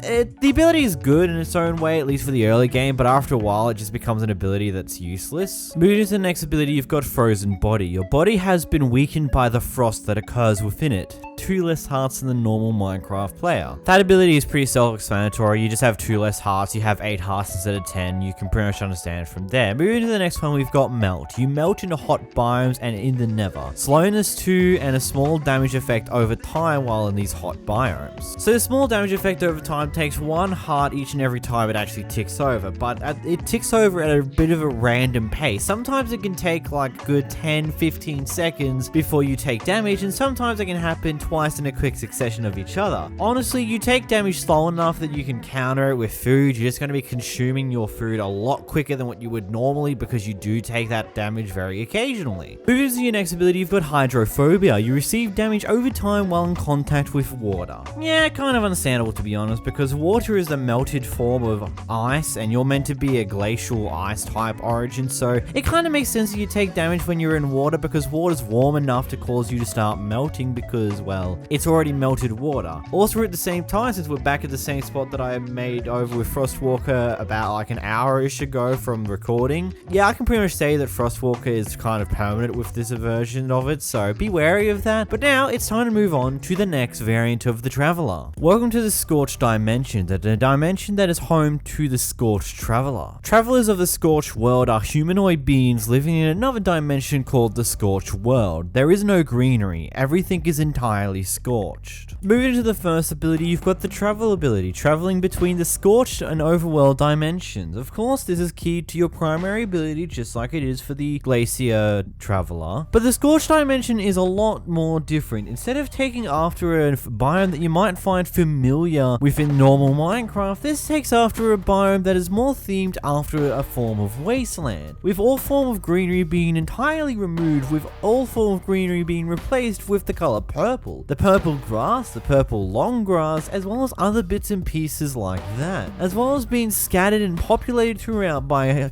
massive collection of grayed out husks that will become your best friend in your time and stay inside of the Scorched dimension. Moving into the next ability, you've got the Scorched Monster Summon. After living for so long in the Scorched dimension, you've learned how to summon a portal to bring the beasts from your dimension to whenever you need them. This is a secondary ability for this origin. This summons two husks wearing a set of leather pants and boots towards your current location. This ability has a 1 minute cooldown and it can be used in all dimensions as well. These mobs follow the same looting tables as normal husks do, except for the fact that they also have the potential to drop the arms that they're wearing, so I guess in a technical way you could use this as an XP farm, but at the same time you have to wait up an entire minute before you can spawn another two, so I guess it's like one of those things. I always like to check this because some people do get concerned about these things, but these are perfectly normal husks. They do drop their XP, they do drop the normal rotten flesh on the occasion, and they also have the ability to drop the armor that they're wearing as well. Moving to the next ability, you've got the Horrifying ability. Your look changed dramatically in the Scorched dimension. You now look horrifying. Not actually in IRL Minecraft, you don't look any different than normal. Hostile mobs don't attack you except for creepers, pillagers mobs, as well as boss. So really all the key common denominator mobs like the zombies, your skeletons, your spiders, they all won't hurt you. Creepers will still go after you because, you know, creepers, they just like to explode anyone anyhow. Endermen might go after you if you go and look at them for too long, but overall it does overall help you because most mobs don't tend to attack you, allowing you to avoid any form of mob interaction altogether except for creepers. Just look out for creepers, they can still sneak up behind you and implode. Also, if you do so happen to hit some of these hostile mobs, they will go after you as well, which one of the biggest things to keep an eye on is if you're in a Scorched dimension, just don't hit any of the husks, because that's all it spawns in the Scorched dimension. The moment you hit one of them, your best option is just to swap dimensions back to the overworld because they will all start chasing you. Moving to your next ability, you've got Scorch. Your body mutates to survive the Scorched world surroundings, aka fire does not hurt you, and same goes for the magma cubes as well as lava. These type of abilities don't really seem to be too much of a thing to really care about. Oh, you're immune to lava. It just means you can swim throughout in the Nether pretty easily. You don't have to worry about fire or anything along those lines too drastically. I mean, it null and voids a majority of what blaze damage can actually do to you. They can only do any damage to you if they come into close contact with you, as well as this completely avoids all forms of lava damage whatsoever, including swimming in it. So I hope you enjoy having a nice hot tub. Also, a mini side note, just so you guys know, the texture that I'm using to have the fire bring about a lot more than what it normally does, so it doesn't take up your entire screen, comes from vanilla tweaks. Moving to your next ability, you've got the Withered ability. The Scorched world wither your body away, meaning you can no longer take any form of damage from the wither effect. I don't know about you, but it sounds like to me that this origin is pretty Nether friendly to go into. You can go into the Nether because you can swim into the lava with no regards of the lava whatsoever. Everything's fine. Swim through that lava, no one's gonna care. Withers don't do any form of wither damage to you. Withers can still damage you, of course, because they do still do hit damage as well as the wither effect. Just they no longer can apply the wither effect on you, so you're entirely immune to wither effects. Moving into your next ability, you've got Weak Body. The Scorched world has weakened your skin and bones, meaning you have 2 less hearts. You have 8 hearts in total. It's exactly the same as the other version of the Traveler. You've also got Hydrophobia. Your withered and scorched body cannot survive anymore in water, so again, exactly the same as the other origin, and it has water difficulties and things along those lines. It's pretty self-explanatory. But moving on to the next new difference, you've got Monster. Villagers are afraid of you and will not trade with you. So instead of being given Hero of the Village indefinitely, I only have it still because I swapped from the other origin and haven't like lost it. It's a bit of a weird thing along those lines, but villagers do not trade with you whatsoever. Honestly, I love the way that this guy goes about this whole issue though. Instead of making it so that the villagers just outright don't trade with you whatsoever, instead if you go near any villagers, they become automatically invisible to you and you cannot see them whatsoever. This can lead to some pretty interestingly funny things that can occur when you enter a village at night time, because they're all invisible, they're all trying to get to their beds, they're all opening and closing doors, but you have no idea where they are. All you do is see doors opening and closing. If you do successfully right click on an actual villager, they do trade with you at the normal regular prices. But you have to find the villager first, because they're going to be completely invisible to you regardless of anything. Another bit of a side note, because villagers are afraid of you, iron golems will also kill you on sight. So that's another big important thing to keep an eye out on for. So any villagers that summon any form of iron golems, they will kill you. Normal iron golems are created by players won't, because they're completely different entirely. But summon golems, they will go after you and they will kill you, no hesitation asked. Moving into the next ability, you've got the freezing ability. You get weakness 1 and slowness 2 whilst in a cold biome. This is essentially the complete and utter opposite to what the other Traveler origin gets, except for the fact that you don't take damage over time, which, I don't know, we'll move on from this one because you'll understand for the next one. With homesickness, being out of your home dimension for too long starts to weaken your body as your world's not used to the world's natural coldness. So instead of having the natural deterioration of your own health over time in a cold biome, after 20 minutes of being in the overworld and not being in your normal dimension of the Scorcher world, you will start to take some damage. You'll start to slow down faster, you'll start to take a bunch of debuffs and multiple different things along those lines. Also, I'm not willing to wait like 20 minutes to figure this one out, considering I'm already behind with this video, but it's, from what I can tell, it's like roughly the same. Either way, let me know down in the comments down below, what do you think of these sets of origins? Do you think they're overpowered, underpowered? Do you think they need some balancing? What do you think could be changed? Let me know in the comments as always. And as always, a massive thank you to everyone who watched all the way to the end here, as it's a longer video than normal, and I highly appreciate the people that make it all the way to the end. Make sure you hit the like button if you did, and if you made it all the way to the end, comment pie, whatever, comment something along those lines, whatever. And as always, a massive thank you to my channel members, especially my $25 channel members, Holy Void and San, as well as my $10 member, Decept. And until next time, guys, goodbye.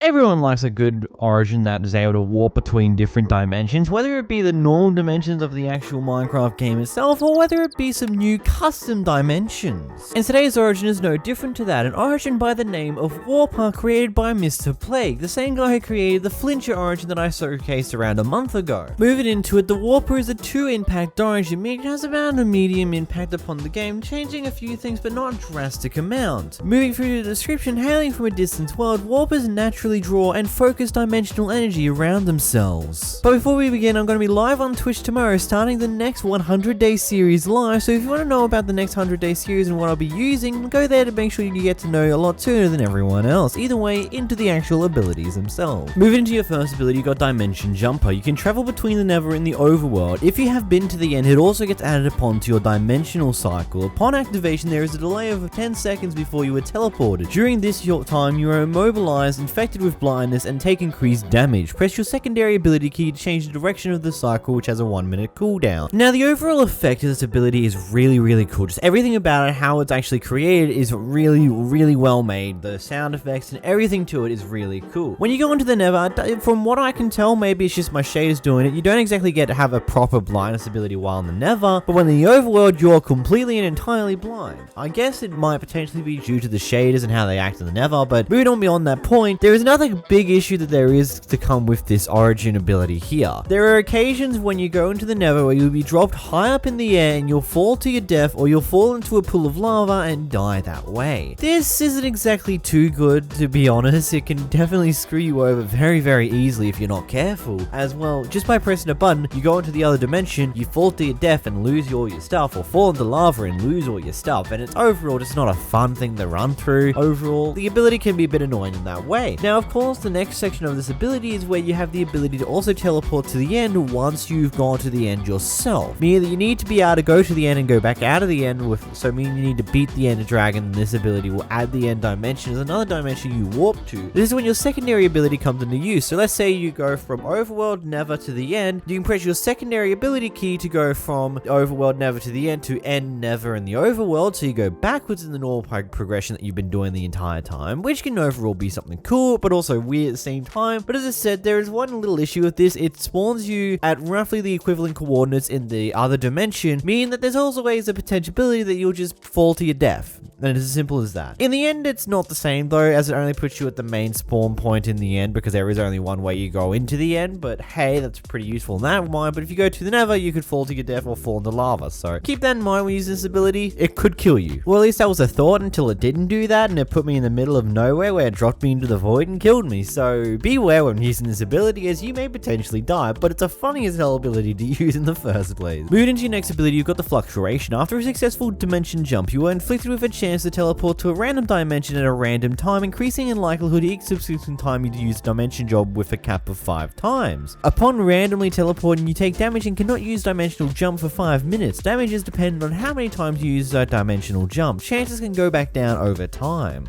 Now, I'll just say it here, it's pretty unlikely that you'll ever get a chance to actually use this other weird quirk of the abilities where it randomly teleports you to a random dimension at a random point in time.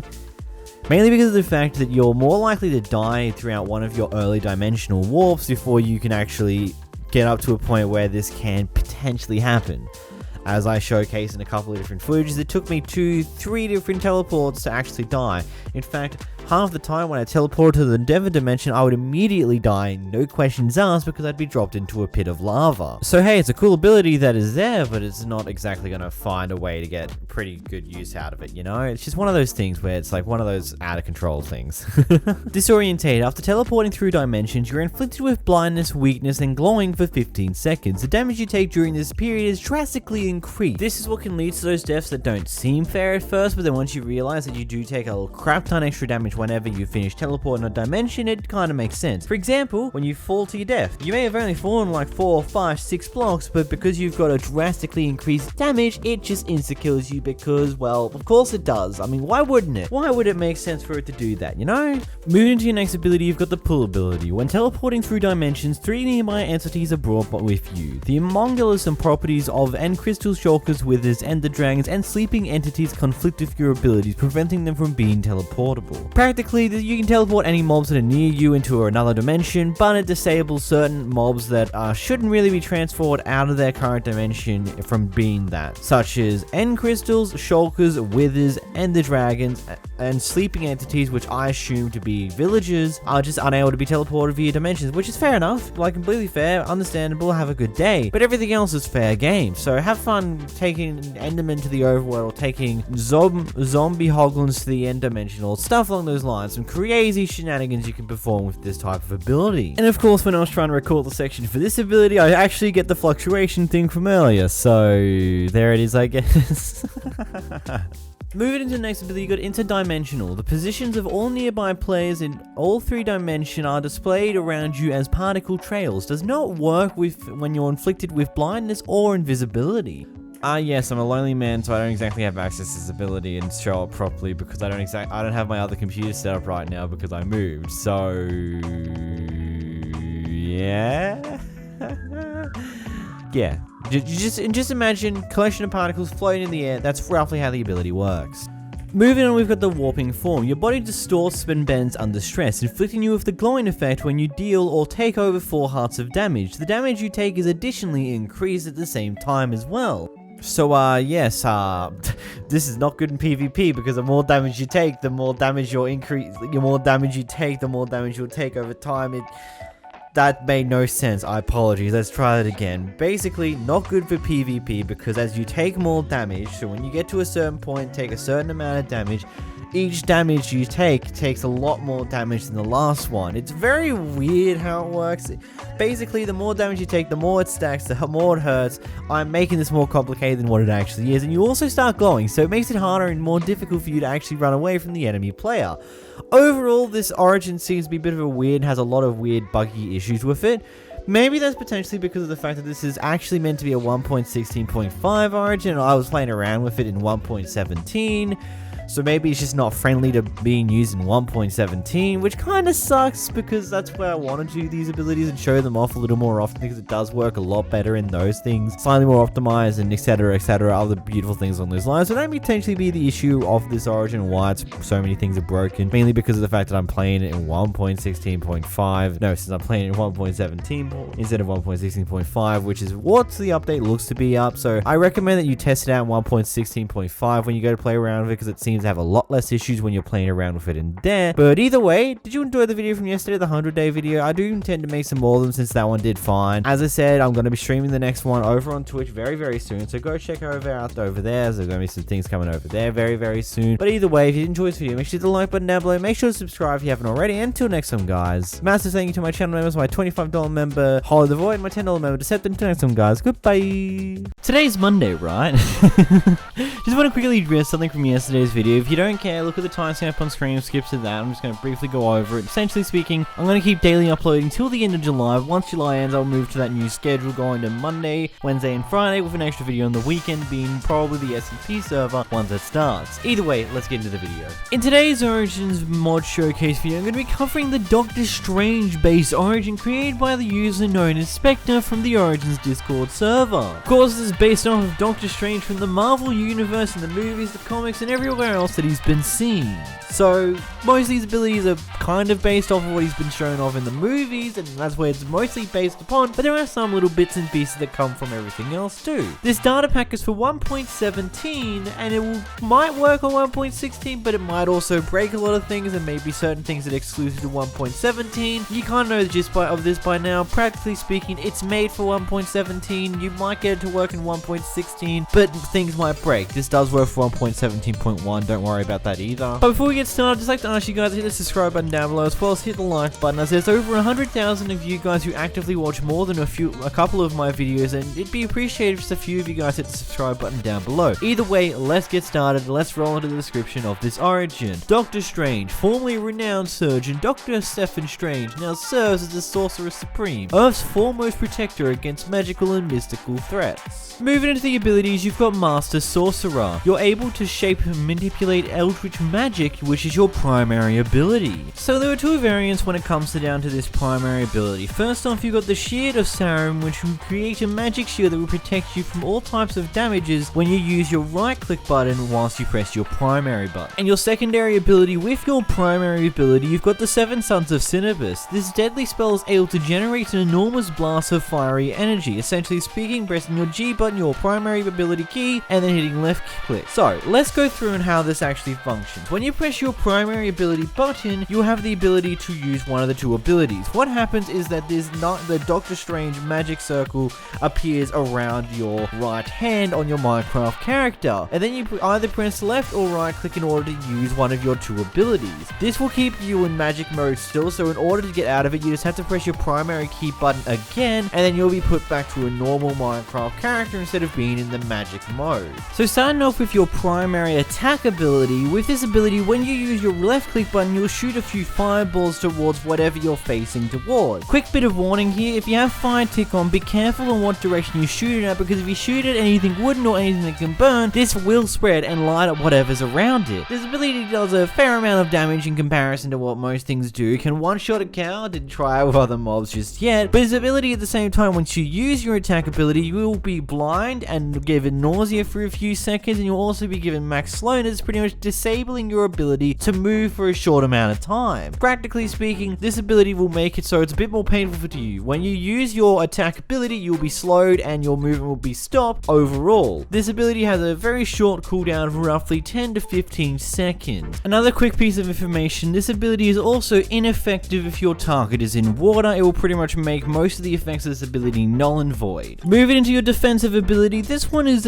also pretty interesting purchasing itself, this will make you completely immune to damage for around 15 seconds before the ability wears out. The cooldown for your primary defensive ability is around 30 seconds as a cooldown, whereas it'll be around halfway through the cooldown charger when you get to the end of the actual resistance itself. It gets roughly the same effects at the start of it with a bit of noise, and blindness and mega slowness as like a flashing thing as you using the ability, but then you get given max resistance and a fair amount of slowness. You're pretty damn slow, but you've also got an extreme amount of resistance, making so you don't take any damage whatsoever for the time frame that you're in that ability. Moving into your secondary ability, you have time manipulation. Using the Eye of Agamotto, which housed the time stone, you had the ability to control the flow of time. As with most other abilities similar to in nature of this one, it practically slows down the game, kind of. It slows down the movement of mobs and everything around you in that nature, but doesn't slow down the ticking of damage, as you will notice in this clip. But the zombies take the same amount of pace of damage as they would have with the time being normal, but their movement is noticeably slower on land than what it normally is, so it's a bit of a weird thing. You won't exactly know that the game's been slowed down until you see mobs moving at like a tenth of the speed of their normal thing. Moving into the Clock of Levitation, there's two abilities that work and function with this one. First off, you've got Flight Assistance. Sneak and jump at the same time, you'll be given the levitation effect for a handful of seconds, and Combat Assistance, when you get hurt, your cloak will pull you back, which is your passive ability. So first off, going through your levitation ability, as said already, when you hold the shift and space button at the same time, you'll be given 10 seconds of levitation, you'll float up into the air. Some of the beauties behind this is it's going to be a really good way to escape situations in mixture with the next ability we'll go over in just a brief moment. But another beautiful thing that this does is it also counters the whole slowness and blindness thing you gain when you use your primary attack ability, as you're floating throughout the sky, meaning that even when you use your primary attack ability, you'll get the normal effects, but you won't be slowed at all. You'll still be moving at roughly the same pace as you was beforehand. Moving into your combat assistance, when you get hit by any form of mob or anything, take any form of damage whatsoever, you'll be pretty much shot back in what is kind of like a very powerful knockback. A knockback of which that you have kind of some amount of control over, not too much precisely, but enough to at least have a bit of potential to move in a direction of your own choice. Also, when you're up against like even a one block wall, this might completely negate what the ability does, but still burn the cooldown anyhow. But one of the more interesting things with this ability, it will knock you up into the air a few blocks as well, so you'll be able to use it in conjunction with your levitation ability to escape any form of situation you might have gotten yourself into. Moving into your next ability, you've got the Bill Comes Due. You have a bar that will fill up whenever you use your powers, and when it reaches max level, you'll get blindness, nausea, and slowness. Now, this is the ability that I was talking about just a moment ago with how we have the ability, whenever you use your primary attack ability, you'll get slowness and nausea and blindness and all this mixed into one. Now, that actually is a separate thing with its own separate bar, which is the top bar that's always on your screen at all times. It's a yellow one with a bit of a flame on the side of it. Practically speaking, the closer that is to full, the closer you will be to activating this ability on accident. Now, what happens is roughly your primary ability will do more than half the bar, so you've got to be very careful of that. As you use maybe your primary attack and your primary defense, you'll be given these effects. And the other thing about it is the bar won't automatically reset when you get given these effects. They'll slowly cool back down regardless if you get the effects or not, meaning you can get it twice in a row or 3 times in a row depending on how often you tend to use your abilities. Moving into your next ability, you've got Magic User. You are unable to use normal weapons, but a little bit of a thing that you come aside with that is the fact that you also have Strength 4, so it kind of counteracts the fact it allows you to use your bare hands and still do a fair amount of damage, but you just can't use normal weapons anymore. Moving into the next thing, you've got 9 lives. You have 1 less heart of health than what normal Minecraft players do, and again, this one's self-explanatory. You have 9 hearts instead of 10, so, you know, pretty normal for Minecraft standards. And then going to the next thing, you've got Large Appetite. You exhaust much quicker than others, thus requiring you to eat far more than the average Minecraft player. So, let me know, what do you like about this origin? What are your thoughts on it? It's a very complicated magic-wise one, but once you get to understand, it's actually quite a bit of fun. It's a bit on the overpowered side, I do have to admit. But let me know, what are your thoughts on it? What do you think about it? You think it's a good one? Do you think it's a bad one? What are your thoughts? Either way, if you did enjoy this video, make sure to slap that like button down below. Also, big bit of news, the members SMP server is coming very, very soon. I'm like setting it up right now. And also, massive thank you to my channel members, my $10 member, especially Decept. And until next time, guys, goodbye. In today's video, we're going to be going over our dragon-based origins for the Origins mod made by the Discord user SoggyTacoZ. But before we get started, I'd like to ask you guys to hit the subscribe button down below because we're trying to get to 100,000 subscribers for the end of 2021 and we do this almost every single day. Either way, let's get into it. This origin is an almost dragon-based origin. Essentially speaking, after a long line of dragonborns beating with dragons, you have become the closest thing to a dragon while still maintaining the standard dragonborn physique that has become extremely common among the humanoid-based dragon. Practically mean, the idea behind this is it's meant to be as close to a dragon-based origin you possibly can while still keeping it to the confines of the human Minecraft figure that you are. But unlike most other dragon-born origins, it actually has the ability to have wings, so you can technically fly, but there's a bit of a caveat to that, and we'll get over that in the abilities right about now. Either way, running through the pros and cons, we've got Dragon Breath. The fire and magic in your belly can be summoned to rage upon others. Be aware you can still get harmed from these effects yourself. Practically speaking, it's the dragon breath that the ender dragon throws on you in the end battle fight. Essentially speaking, it's kind of like that. It's slightly smaller around that, but moving on to the next thing, you've got dragon wings. Much like any of your ancestors, you actually have the ability to fly. Unlike the pure dragons though, you cannot hover yet. Practically just an elytra, essentially speaking. Dragon strength. Born in the skies, your legs are stronger and allow you to jump far higher. You can gather all of your strength to launch yourself higher and take flight. Again, the whole launching yourself and taking flight has the ability. It's basically one of those mostly done a lot by a lot of different origins. It was started by the Elytran origin. It's been done in many other origins that have wings from the get-go. It's basically just a really cool thing to have at the start because what's the point in having Elytra wings when you can barely use them because you don't have any rockets yet? And then of course just a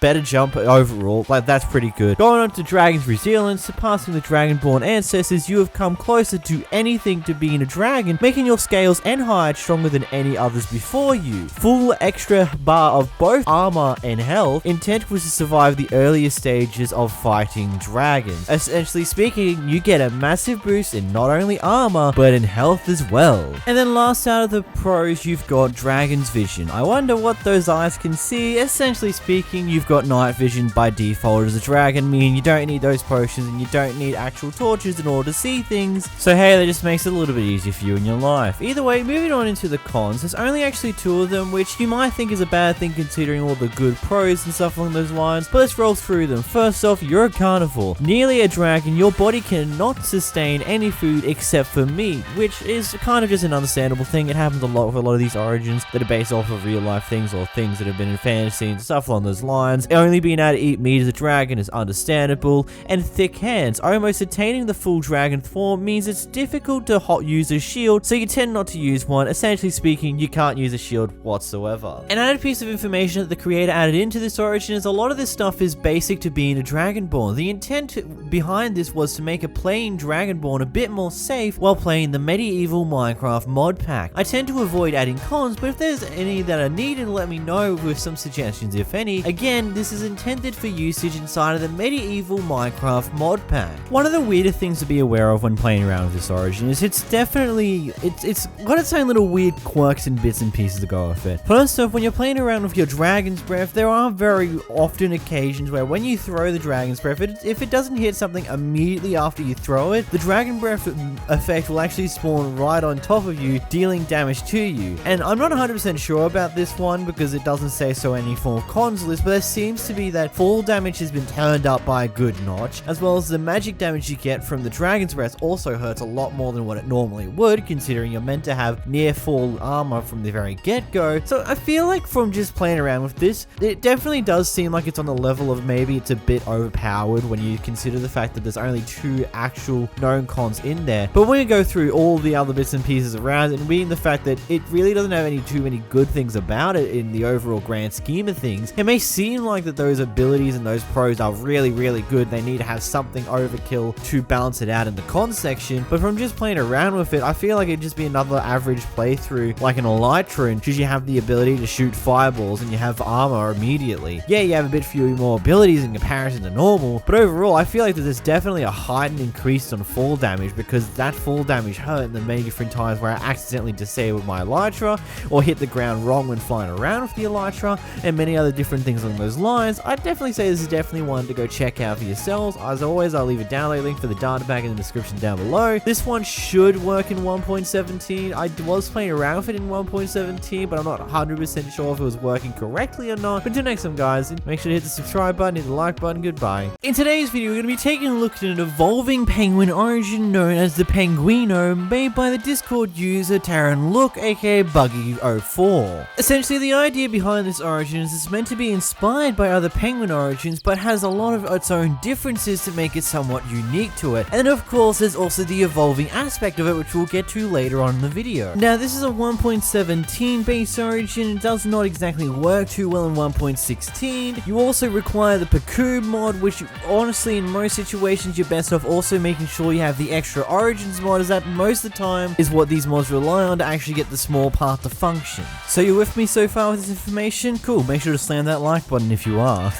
Anyway, let's move into the description of this origin. Born with blood of a penguin, you share some similarities with their skills and properties as the Emperors of the Sea. This is a 3 impact based origin, meaning it's got the maximum impact on your average Minecraft playthrough that origins can have. Either way, let's go into the abilities. First up, we have water superiority. You're better equipped to deal with the water and its many threats. You can naturally swim faster, and you can also see better in the water and can deal extra damage to mobs whilst you're in the water or in the rain. So first things first, you still can't breathe underwater like penguins can't either, but you are way faster when swimming, like I think roughly twice if not 3 times faster than the average swim speed, as well as you can 2-shot squid instead of like 3-shot with your fist, as well as many other beautiful benefits that this water superiority ability gives you when you're in the water. Moving into the next ability, you've got rock hopping. Take a leaf out of Rock Hopper's book and you're able to jump far higher than normal. Essentially speaking, with this ability you can jump up to 1.5 blocks high, and you're not actually given any form of jump ability effect, meaning that you can drink the potion of leaping and actually get even higher jumps of up to 2.5 blocks high. Anyhow, moving on to your next ability, you've got an ability known as belly slide. You're able to enter a swimming state on land as belly slide. Press the primary key in order to toggle this state. Yes, this ability looks as bad as ridiculous as it sounds. You are essentially swimming on land, but honestly this ability is really cool, and honestly I haven't seen it on any other origins as of yet. One of the more interesting parts about this is actually far faster than just walking regularly, well, because of course it is. But your jump boost is ultimately removed, and you can only jump up to 1 block high when you're in your sliding state. Also, another thing to note is that when you're in your sliding state, because of how much faster you are, it's actually quite difficult to jump up blocks in general. It's all about like very niche timing, which is very difficult and very easy to actually miss and disable the sliding when you hit a wall. Either way, very cool primary ability. Moving on to the next ability, you've got small stature. Due to being part penguin, you're smaller than the average Minecraft player size. So for size specifics, you're roughly around about slightly bigger than 1 block tall, but you're less than 1.5 blocks tall. You're roughly about 1.25 blocks tall when it comes down to the Minecraft player, but this does mean that you're able to breathe air when sitting in a 1 block deep set of water. Moving into your next ability, you've got Cold Home. The player spawns in an ice spikes biome. Now this is both a really cool ability and a bad one at the same time. First off, it's a really good ability because you spawn in a very rare biome by default, which is ultimately really cool, saves you from having to look for this biome. But it's really bad by default because again, it's a really rare biome, and sometimes this could mean that you're thousands of blocks away from spawn. For example, in this world used in this video, I'm at an x-axis of -1300 and a z-axis of 800 blocks. Essentially speaking, I'm way over 1,000 blocks away from the actual spawn of the world. Moving on to your next ability, you've got Carnivore. You're only able to eat meat due to your penguin nature. No veggies for you. I'm 99.9% sure most of you already understand what this means by now. You can only eat meat forms of foods. This means that you cannot touch golden apples whatsoever, meaning that you miss out on those beautiful abilities that that food gives you. Either way, moving into the next ability, we've got the Waddle ability. After staying out of contact with water for a while, you'll become slower and weaker overall. This does not apply though if you're in a snowy biome of any sort. This ability should be pretty self-explanatory. You just get slowness and weakness in biomes that are not cold / when you're not in water. Moving into your next ability, you've got Penguin Health. Due to your size and blood, you only have 7 hearts in total, making you overall weaker in comparison to the average Minecraft player. Moving into your next ability, you've got Polar Nemesis. Due to being part penguin, polar bears will always go aggro on you. It literally just means that they're just not going to be neutral towards you. They're just going to be on the attack immediately, so be wary of polar bears when you're in this origin. Moving into your next ability, you've got Heat Vulnerability. You take increased fire damage overall, and you also start to burn when you're in hot biomes. Pretty much the moment that you walk into the boundaries of a hot biome, you'll be set alight almost immediately, but the moment you walk out of the boundaries, you'll also be cooled off immediately as well. So essentially speaking, you don't have to worry too much if you step into a fire biome very briefly, because you'll immediately be off fire the moment that you step out of the biome, regardless of how long you were on fire for. Moving to your next ability, you've got Intruding Feathers. Due to your large amount of feathers, you are unable to wear armor better than chainmail whatsoever. You get the drill by this by now. You can't just wear any form of heavy armor except for gold, because gold's one of those weird exceptions because of how weak it is overall. Despite the fact it's super heavy, it should not be allowed either way, but you get the point with that one anyhow. Now we've run through the main abilities for the normal variant of the Penguino. How about we evolve it? Now, how do you evolve the Penguino? Essentially speaking, once you've defeated the Ender Dragon, your origin evolves and becomes the evolved Penguino. Let's go do that now.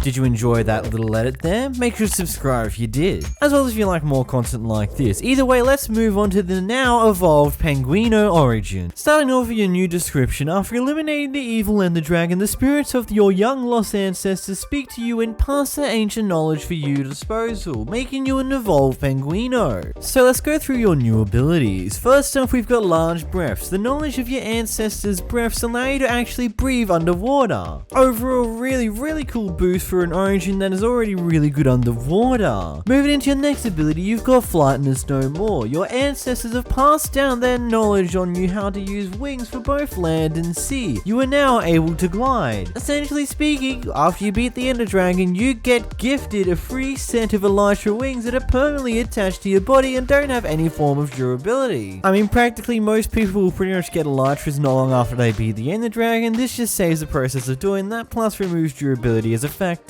Moving into your next ability, you've got Rock Hopper Leap. The knowledge of an ancient master rock hopper allows you to launch high up in the air. Use your secondary button to activate this ability. Essentially speaking, it's practically a rocket replacement, except for the fact that it has a slightly longer cooldown than what you would probably like when it comes to a rocket replacement. Of course, if you're good enough with flying around with an Elytra, you should be able to stay in the air for a long enough time period of time in order for the rocket to be able to recharge and use it again and continue to move you. But overall, it's kind of like a rocket powered, but it's slightly slower than a cooldown than what you would like if it wants to be a full-on replacement / supplement to rockets. Anyway, moving on to the next ability, you've got Aqua Affinity. Essentially speaking, it's exactly what it does in the armor. You have the ability to break blocks on the water at the same speed as what you would on land. There is really no need to beat around the bush with this one, because it's basically exactly how it says it is. You can just break blocks just as fast on the water as you can on land, with the ability to also breathe underwater, as well as mixing with your abilities to move faster and see better underwater. Essentially speaking, the evolved penguin is a slightly better merling when you get to evolve it, but before you evolve it, it's a slightly worse off merling overall, because you still can't breathe underwater. Honestly, I feel like this isn't exactly a replacement for the merling. This is a really good origin in its own right, with its own special abilities that I think are really cool, especially the concept of belly sliding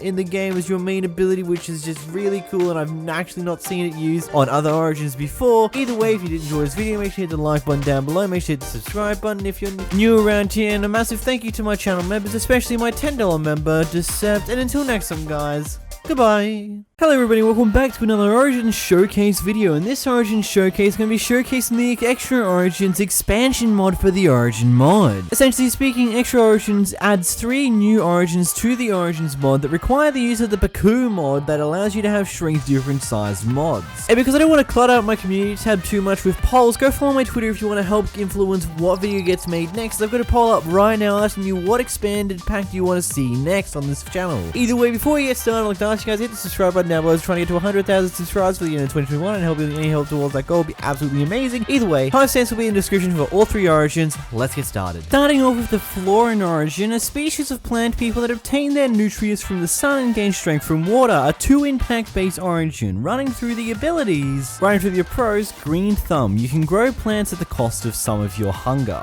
Essentially speaking, this ability allows you to bone meal crops, plants, trees, and as well as the grass bits and pieces to get some random flowers and things along those lines at a very high amount of rate. If you do it around the daytime, it will actually affect your health bar overall less due to one of the abilities we'll cover in a moment, but overall this is a pretty useful ability and it roughly stinks out your hunger bar in around 5 to 6 tries. The next pro is an ability called photosynthesis. You are saturated by being exposed to the sunlight. Essentially speaking, your hunger bar will actually fill up over time when you're within the sunlight. This ability takes around 20 seconds to go from absolutely no hunger to max, so keep that in consideration when it comes down to it. It's not going to be instantaneous type hunger fill up, it's going to be a bit of a slow process. It'll take roughly around the same amount of time it does to take an equal amount of most food times in order to get back up to the max hunger. Either way, moving on to the next pro, you've got absorbing. You deal 2 more damage when wet. Essentially speaking, you only do an extra 2 bit of damage when you're sitting in water, whether you're in the rain or other bits and pieces along those lines, and it does not change depending on what type of weapon you're using. It will only ever add 2 damage on top of whatever you deal by default. Moving into the cons now, we've got a con known as delicate. Biomes that are too hot or too cold will actually give you slowness when you enter them. Now, one key thing to always keep in mind is this will not actually give you the slowness effect itself, it will just slow down your character as a whole, meaning that you can still be given the slowness potion effect and still be drastically harmed by that. There is a noticeable slowdown that comes with that, but it's not exactly too drastic either. It's just one that will be just like, oh okay, I'm a little bit slower now when you're running through deserts or cold biomes. And moving on to the last con, we've got Nectarvore. You can only consume honey bottles in order to regain hunger. It does exactly what it says on the tin, you can only eat honey bottles. Go figure. Anyhow, moving on to the Inchling origin, a subspecies of humans that are incredibly small. They utilize their size to hide from enemies and navigate small spaces.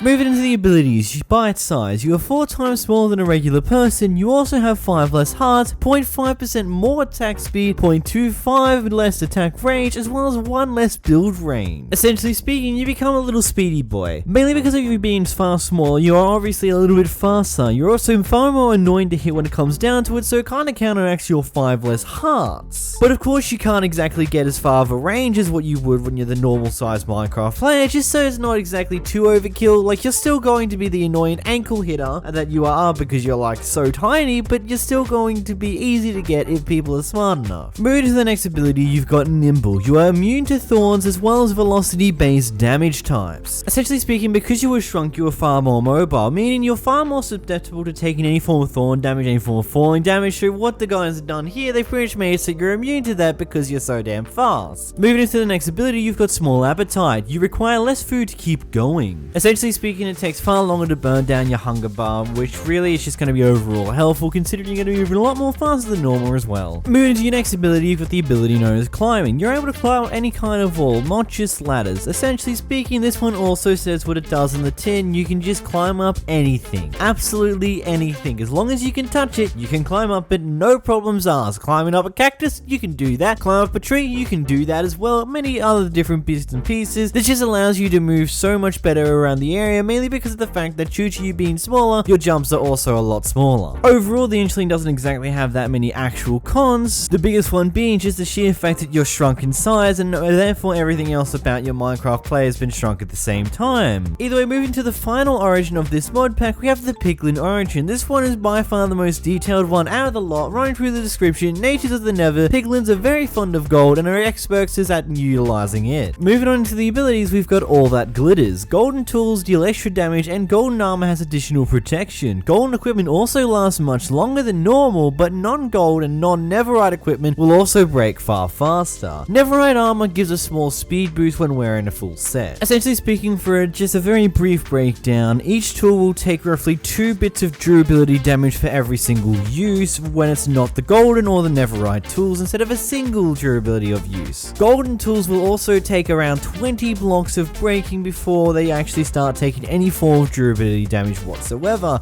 Essentially 20 blocks on a golden tool or around that equals 1 durability, and 1 block on any other tool aside from Netherite will equal 2 durability, and Netherite is the default where it only takes a single durability. In order to get the speed effect with the Netherite armor, you need to be wearing a full set of Netherite armor, and it will not actually give you a proper speed effect, it will just increase the amount of movement that you have, meaning that you can still drink speed potions and have even more of an increase in speed. Roughly speaking, golden tools will have around 5 to 10 times more durability than normal, and ore tools aside from Netherite tools will have half the durability than normal. Moving on to the next ability, you've got Piglin Neutrality. Piglins will not attack you on sight unless provoked. Brutes will still attack on sight though.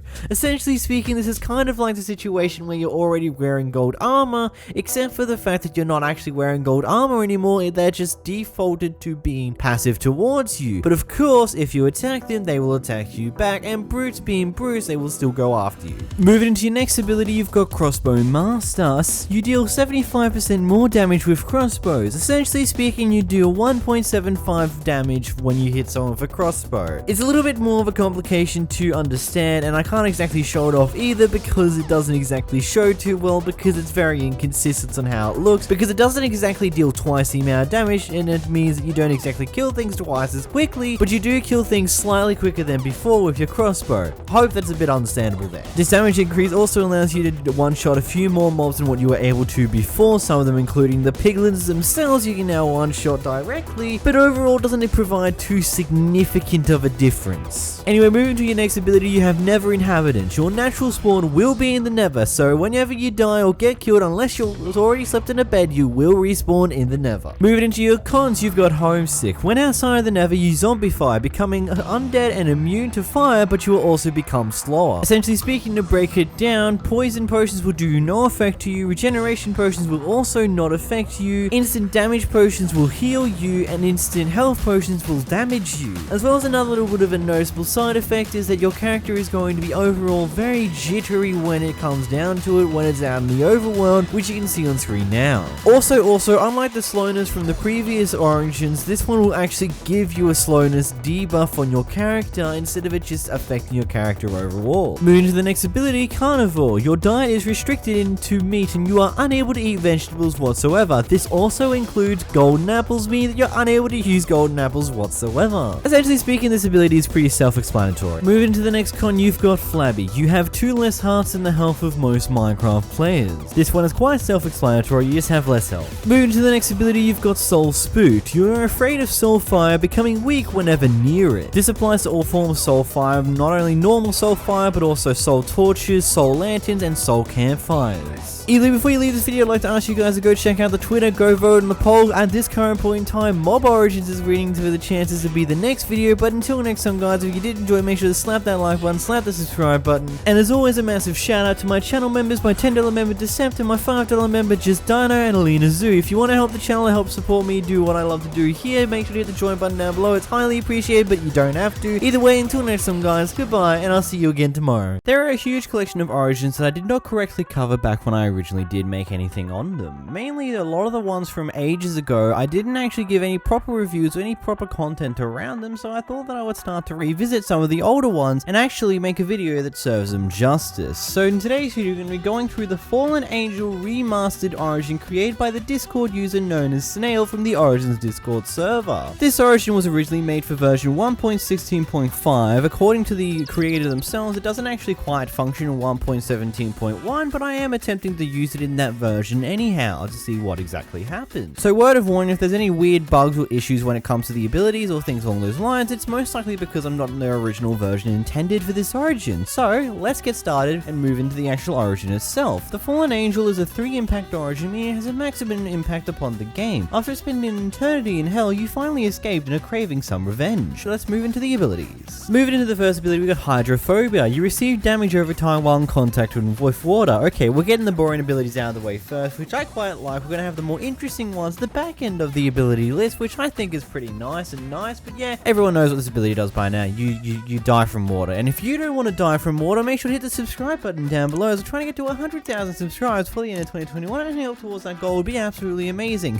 Self-plug aside, let's move into the next ability. Moving into the next ability, we've got Sturdy Skin. Even without wearing armor, your skin will provide you natural protection. This ability ability increases your natural protection by 8 armor points, meaning that you have 4 bars filled up on your armor bar immediately. This also means that at iron armor you have a maximum armor points, and pretty much diamond armor will only be useful for armor toughness, as normal Minecraft doesn't exactly allow you to go any higher than the normal diamond toughness without any form of modding. Moving to the next ability, you've got Carnivore. You can only eat meat. You know what this does already, you've seen it in many origins, you can only eat meat. Simple as that. Ironically, this is the first ability that doesn't quite function correctly in 1.17, because instead of just being only able to eat meat, you can't eat anything whatsoever, which I find it quite funny that this is one of the first abilities that's entirely broken, so just be aware of that. I'm going to point out the ones that don't work as intended in this video. Anyhow, now we've gone over the boring ones, let's get into the more interesting origins abilities that comes with this one. Moving into our next ability, you've got Deadshot. You can shoot a Wither Skull. This is your secondary ability. Again, you have to key this yourself to whatever key of your preference, because the secondary key is not binded by default, so yeah, you can shoot a Wither Skull. This Wither Skull can do ground damage. It will cause you damage if you're not careful with it. It does not give the Wither effect though, so that's something interesting about it. And also, a weird quirk that I've seen with it, I'm not sure if this is how it is in 1.17 or whether this is just a normal thing to it. Instead of using the default sounds that the Wither Skull uses when it gets shot by the Wither, it actually uses phantom noises, which you can see in the subtitles in the bottom right hand corner. So pretty interesting thing about that one, but yeah, Wither Skeleton, you can use that, which could be pretty useful. If you're good enough, you can actually use it to fly with an elytra instead of using rockets. Again, you do take damage, but you know, it's pretty cool. It also has a certain range and how far it can go before it doesn't actually hit anything, and it'll disappear before it hits anything, but hey, it's pretty useful nevertheless. On further testing, a quick correction, it does give the Wither effect to mobs that you hit with it, and also it does have a little bit of a longer range than what I initially thought, but it just unloads the actual head itself far closer to you than what it could actually reach. Like, it can reach potentially hundreds of blocks, but it will disappear from view within a few blocks of it leaving you, so be aware of that one. Moving into your next ability, you've got Dragonic Flight. After you died, you lost your wings, but you'll soon find out that you won't need them whatsoever. You basically have an invincible elytra by default. This is why I kind of made reference to the whole Wither Skull thing being able to be useful as a boost when you have an elytra, because you have an elytra by default, but it's also invisible. Another little funny thing, if you do right click when you have an elytra in your hand, it will actually put it on, and you can actually see a visible elytra, so it's a bit of a weird one like that, because at most origins, when they give you an elytra by default, it stops you from being able to put an elytra into your inventory slot, but you can do that with this one here. So it's just a funny thing, you can have an elytra without having an elytra, and then also add an elytra on top of your elytra. It doesn't do anything, and by what I can tell, it doesn't exactly do much to the durability as the normal elytra either, but I don't think it's really good information to know about that, because you're going to want to use that armor slot for a chest plate anyhow. A very weird quirk that comes with this is you can't actually use a firework rocket to actually boost you in the air. Now, I'm not 100% sure if this is actually something that comes with the origin itself, or is it just a bit of a bug for it being in 1.17, so it may work better in 1.16.5, but again, we're playing around with it in 1.17 because it's also fun to see what breaks about it too. Moving into the next ability, you've got Fall Immunity. You're immune to all forms of fall damage. Okay, boring ability time, you don't take fall damage. Done. Moving into the next ability, you've got Trauma. To feel the fire brings back you supposed to be torture in hell, so you take more damage from fire by default. I think it's safe to say that the damage that is increased is not precisely 2 times. I think it's around slightly less than 2 times the amount of damage you take by default when fire, but it is still enough that if you stand fire for a little bit too long or hit lava, you will most likely die from the fire if you don't have any form of water nearby. Yes, you'll take water from damage from water by using it, but hey, if you do it quick enough, it will overall save your life rather than kill you, so beware of that one. But yeah, beware of fire. It's going to do a little bit more damage than you. Just a little bit less than double time though. Moving into your next ability, you've got Light Skin. You're translucent due to you being a demon. Simple one again, but it's pretty easy to understand. You're just slightly translucent, blah blah blah. Moving on. Moving to another simple ability, you have Fragile. You only have 8 hearts from all the torture in hell. I know the comments that are going to be like, oh my god, why do every single origin has the ability of, oh, you only have 8 hearts? I don't know.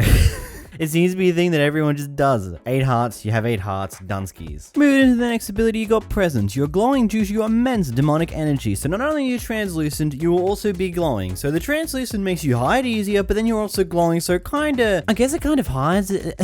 I just find it funny that you're both invisible, you're translucent as a skin, so basically people are more likely to see through you, so it's much easier to camouflage in amongst a bunch of other objects, but then you also have the glowing effect on you, so that translucent kind of becomes absolutely useless because you glow, so you stand out regardless of whether you're transparent or not. So, I don't know. That's just a funny thing, to be honest. Anyhow, moving to the next ability, you've got Strong Fists. Your fists are very, very strong, giving you the ability to have haste at all times. This is only haste level 1, so it's not exactly too overpowered. In fact, it'd just be a bit of a benefit to you that you have a slightly better, stronger speed as normal, but it's not exactly overpowered like you would if you had haste 2 by default all the damn time. This also still means you need to have a maximum size beacon in order to get haste 2 because it doesn't stack, effects don't stack like you think it does, like enchantments do. If you get an effect 1 from a beacon, it won't do much because you already have haste 1 by default, so the effect kind of cancels each other out essentially. You just have a haste 1, that's it type thing. Moving into the next ability, you've got Neglect. There was no food in hell, and being by default, you have a much larger appetite, meaning that you exhaust far faster in normal Minecraft than what the average Minecraft player does, so be very aware that you're going to be consuming a lot more food, so definitely don't play this in 1.17 considering that you're unable to eat food whatsoever in 1.17. Moving into the next ability, you got Effect Immunity. You're immune to wither, poison, and instant damage due to enduring so much pain whilst in hell. So basically this gets rid of some of the more common debuffs that you will gain throughout your Minecraft playthrough, but you will still be able to be affected by levitation, slowness, weakness, as well as mining fatigue. Those ones will still affect you, but wither, poison, and instant damage, which are also pretty common, will not affect you whatsoever. This is a good thing because it seems like your wither skull shot does affect you with wither if you didn't have this immunity. Another weird bug with this origin that I discovered with this thing here is the fact that you can't actually throw splash potions with this origin whilst in 1.17. Now, but considering the fact that this isn't on the origin's ability list, I'm thinking it's safe to assume that this is something that is only something that's a bug in 1.17 and should work perfectly fine in 1.16. Moving into your next ability, you have your primary ability known as the Deadly Expulsion. You can launch extremely far due to your force conditioning and health, forming a withering dust cloud as you launch. So the wither effects that are meant to come with this expulsion thing with your ability don't actually function in 1.17, so again, 1.16 will probably work perfectly fine, but this ability does allow you to have instant, like infinite flight, because the ability does a massive boost, which is lasts long enough that you can just easily sustain it and be able to use your ability again without even coming anywhere close to touching the ground. You can even do a full-on turn and still be in the air for long enough for the ability to recharge and use it again. So ultimately, this does allow you for infinite flight, which I think most people have mixed opinions on whether that's a good thing or a bad thing. Some people consider it to be something extremely overpowered, some people consider it not to be. One thing that is good with this origin though, it does mean that you still take kinetic damage. Even though you don't take fall damage as such, you can still take kinetic damage. So one little side effect of having infinite flight is you might go extremely fast and run into a mountain that isn't there, it isn't loaded for you to actually avoid, and you will kill yourself by running into a mountain going at supersonic speed. So be wary of that. You still take kinetic damage, but it is pretty much near infinite flight. So what are your thoughts on this origin? Do you think it's overpowered? Do you think it's underpowered? Let me know your thoughts in the comments down below. As always, you guys have some pretty good ideas when it comes down to this. Also, do you want to see me re-review some of the older origins that I covered in the slightly worse form of my content before I actually started properly showcasing each ability and properly like explaining how they work and things on those lines? Would you like to see that? Also, let me know that one in the comments down below. And anyway, until next time guys, massive thank you to my channel members as always, especially my $25 channel member Hollow the Void, my $10 channel member Decept, and until next time guys, goodbye!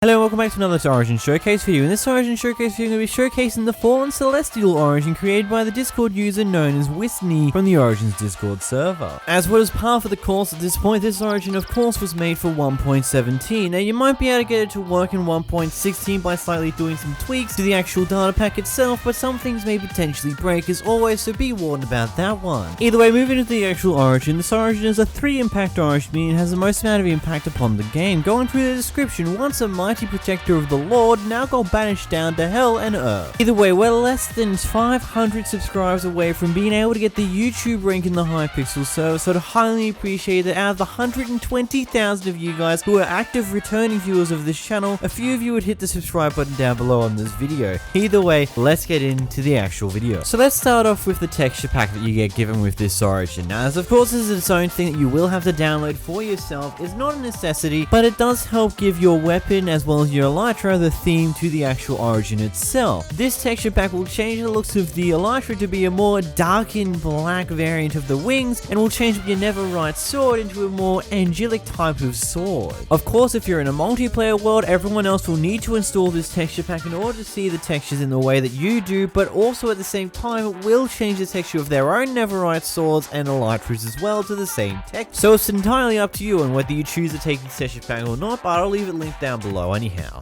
Moving into your first ability, you've got feathery wings. Your kinds have been created with wings. I'm kind of glad this origin gets this out of the way immediately, because it's kind of obvious that this origin has some form of wings. Kind of got to start off with the important stuff first, you know, tell the player that this origin has wings. You immediately hook them in, because everyone likes to start off with elytra wings apparently. But yeah, you start off with elytra wings. Moving into the next ability, you've got more food. You, an angel, has never needed to eat. Since you got banished from heaven to hell and now to earth, you've got the ability to feel hunger. AKA, you pretty much burn through your hunger a lot faster than the average Minecraft player, needing you to require a little bit more substance in your body to go on forward. Moving to the next ability, you've got It's Too Heavy. You've been made a little weaker, thus you can only use armor under iron. This means no netherite nor no diamond. Incorrect terminology aside, this is every armor underneath iron as well as iron itself is usable to you, but netherite and diamond are completely unusable whatsoever. Moving to the next ability, you've got SLEEP ?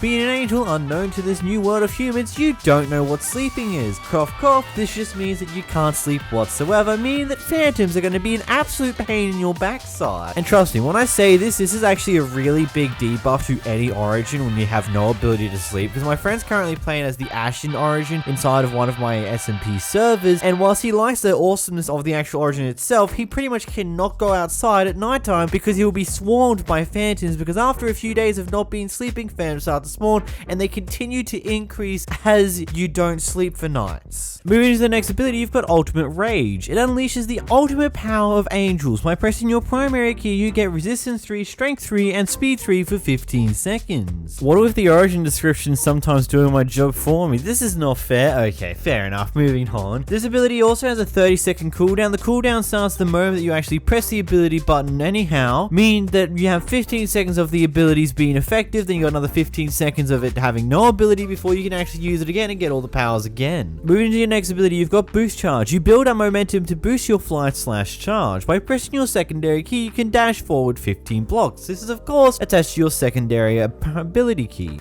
So this ability is very weird in how it actually functions. You might think by reading this ability itself, it seems like something similar to how the Elytra's ability goes, where you get given a boost up into some form of flight, but that's not exactly how it goes. In fact, it's a little bit different to how you think it would work. First off, if you look directly up when you try to use this ability, you'll get next to no momentum whatsoever.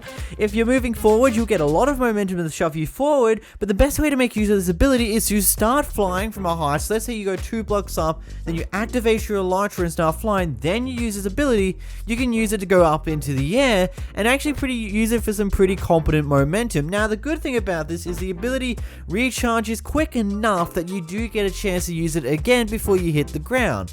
But the big problem that comes with these type of abilities is when you're able to use it again without hitting the ground, is that these type of abilities don't work quite like rockets do. Rockets tend to only give you momentum and it will never actually stack that momentum. But with these abilities here, they tend to always stack whatever momentum you already have with this new momentum that this ability is meant to give you. So when you use this ability, the first time around when you're using your elytra, you get a small boost. The second time around when you use it, you get a ginormous boost to allow you to fly up to an extraordinary high, meaning that you won't even need to use it for twice, if not 3 times as long as what you need to use it for the last time round. Overall, these type of abilities have their own issues, and it does work once you get to know how to use it, and I do think it personally is a bit overpowered because it does defeat the purpose of ever needing rockets. Moving into the next ability, you've got the Blade. Upon being an angel, you are forged with a blade called the Angel Blade. Now, going into detail about this blade, from what I can gather, as the actual enchantments on it are kind of hidden by how it gets spawned, but the sword has max sharpness on it, as it's a Netherite sword and does 11 damage, and a Netherite sword that does 11 damage has sharpness 5 on it. It also seems like it has knockback 2 on it, as well as looting 2, 3, it wants some form of looting upon the sword, as well as I've been getting a noticeable higher amount of drops from the mobs that I was killing with this sword. There might potentially be other enchantments on this, such as the sweeping edge thing, but I can't exactly exactly tell if that's the case or not, because those things are much more harder and more difficult to stand out from. The fire aspect is not on this sword though, so not to worry about that one too much, but that's the sword in a nutshell. Moving into the next ability, you've got lava vision. You can see through lava. Now, I don't know why this origin had the bright idea to tell you that you can see through lava before telling you the fact that you've also got fire immunity, because you're probably looking at that first ability that I mentioned just a moment ago, what's the point of being able to see through lava when you can't actually go in it? Well, you have fire immunity. You've been trapped in the underworld for so long, you've built up an immunity to fire. But just wait, it gets a little bit better because you're also dangerously athletic. You're actually able to swim in lava just like it would be if it was water, which is pretty useful to say the least. Not only can you swim in lava, you can see in the lava, and you can also just be in the lava in general without dying. So you can treat the lava like water essentially in the Nether, except for potentially fall damage because you might still take it, except for the fact that guess what? You don't take fall damage. Oh wait, that's right at the end of this origin, but we won't worry about that just yet, hey. Moving on, you've got getting used to pain. You've been to hell, so it felt worse than earth, meaning that you have 2.5 armor slots on top of the normal amount, as well as a little bit of an extra health boost of 2 extra hearts on top of the normal amount that you have as a Minecraft player. Moving into the next ability, you have heavy wings. Your wings will be wet in water, so you'll gain slowness when you're in water. I mean, there's not too much to say about this. You gain slowness when you're sitting in water, so don't go in water, otherwise you get slowed way down. So yeah, not too helpful, not too helpful. Moving into the next ability, you got claustrophobia. Since you're an angel, you like to be free and high in the sky, so you don't like small, tight spaces. If you're in small, tight spaces, you'll get given weakness and slowness for the time frame that you're within those spaces, but the ability will last around 15 seconds after you leave these spaces. Then we have power purgatory, no fall damage. The description wasn't put in properly for this one, but this is where you have no fall damage. Okay, cool. So what do you think of this origin? Let me know in the comments down below. As always, do you think it's overpowered? Do you think it's good? What could be changed to make this better? What are your opinions? Let me down in the comments down below. As always, if you did enjoy this video, make sure to like button down below, and as always, a massive thank you to my channel members, especially my $25 members, Mr. Hollow the Void, as well as the Assassin guy, as well as Decept, my $10 channel member as well as all other 79 of you channel members out there, which just want to say an absolute massive thank you for all the support to have 79 of you guys being paying channel members. Either way, until next time guys, goodbye. Hello, welcome back to another Origin Showcase video. In this Origin Showcase video, I'm going to be showcasing the Filcher origin created by the user known as Mr. Plague. Now, this guy's done a little bit differently to get to my attention by joining my Discord server, link in the description down below, by the way, and sending me a DM asking to take a look at this origin. Now, normally I don't intend to respond to these type of things, but this is actually such a high enough quality origin that it's actually been added in the members SMP, which in order to join that, you can become a channel member, join the Discord down below. Doing a lot of self-promo at the start here, aren't I? Either way, this is for version 1.17, and it works in multiplayer servers as long as the world border is set at the normal maximum of 35 million. Anyhow, moving to the origin itself, the Filcher is a 3 impact origin, meaning it has the maximum amount of impact upon your game. Running through the description, despite being capable of bending space with enough precision to perform a personal pocket dimension, Filchers are quite timid.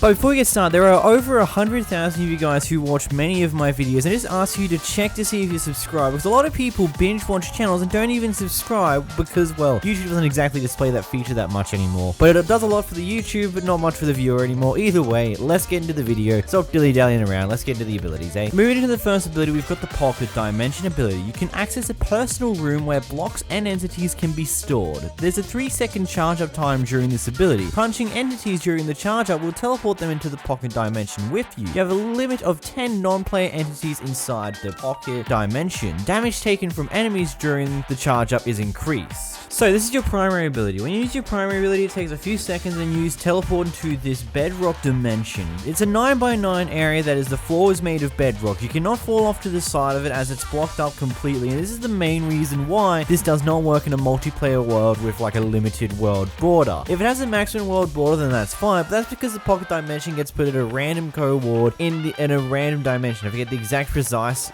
knowledge that I was told by the actual creator, but practically it doesn't exactly work so well when you have a restricted world border. It's super easy to get any form of mobs in there. You just need to give them a love tap while you're in the middle of charging up a teleportation, but be very careful when it comes to hostile mobs, as you do take far more damage when you're in the middle of charging up your ability, mainly so you can't just use the charge up and the Pocket Dimension to escape a battle that you may have potentially been at the time. Probably my favorite use of this little dimension is either have some form of mini village or trading hall, or just it's your main massive storage area. Maybe a mixture of both. Have a few villages in there, have a giant amount assortment of chests and stuff along those lines you can have and keep items in temporarily whilst you're on the move and out and about, and then store everything from it into your actual main base, and many different uses along those lines that ultimately can help you in your survival and ultimately become really useful in not having to go back to your home base too often, as you can carry so much on you without it being in your actual inventory, crowding up space.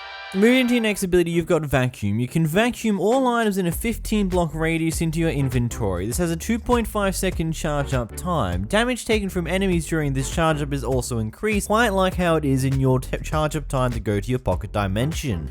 Now with this ability here, this is kind of more of a specific use case scenario, as there's not going to be very many opportunities where you're actually going to need something along these lines, but this ability does exist for the case that you might need it. Off the top of my head, I can't exactly think of a good reason to have it. Maybe potentially to clear out items that are clogged up in your farm, like in your system and stuff like that. Let's say using water streams and there's a lot of items clogged up somewhere. Maybe it can be used to clear out that or something along those lines, but I'm not exactly too sure on what use case scenario this would have, because unless you've got a million items around you in a circle-like formation, it's going to be quicker just to walk over to the items and pick them up before it would charge up and actually summon those items towards you. See what I mean there? It's got a very specific use case scenario, but it'll be really good in that specific use case scenario. It's just only got that scenario. And again, because it's the same kind of thing as the main ability where you charge up to use the ability, charging is when you're your most vulnerable point, so you can take more damage.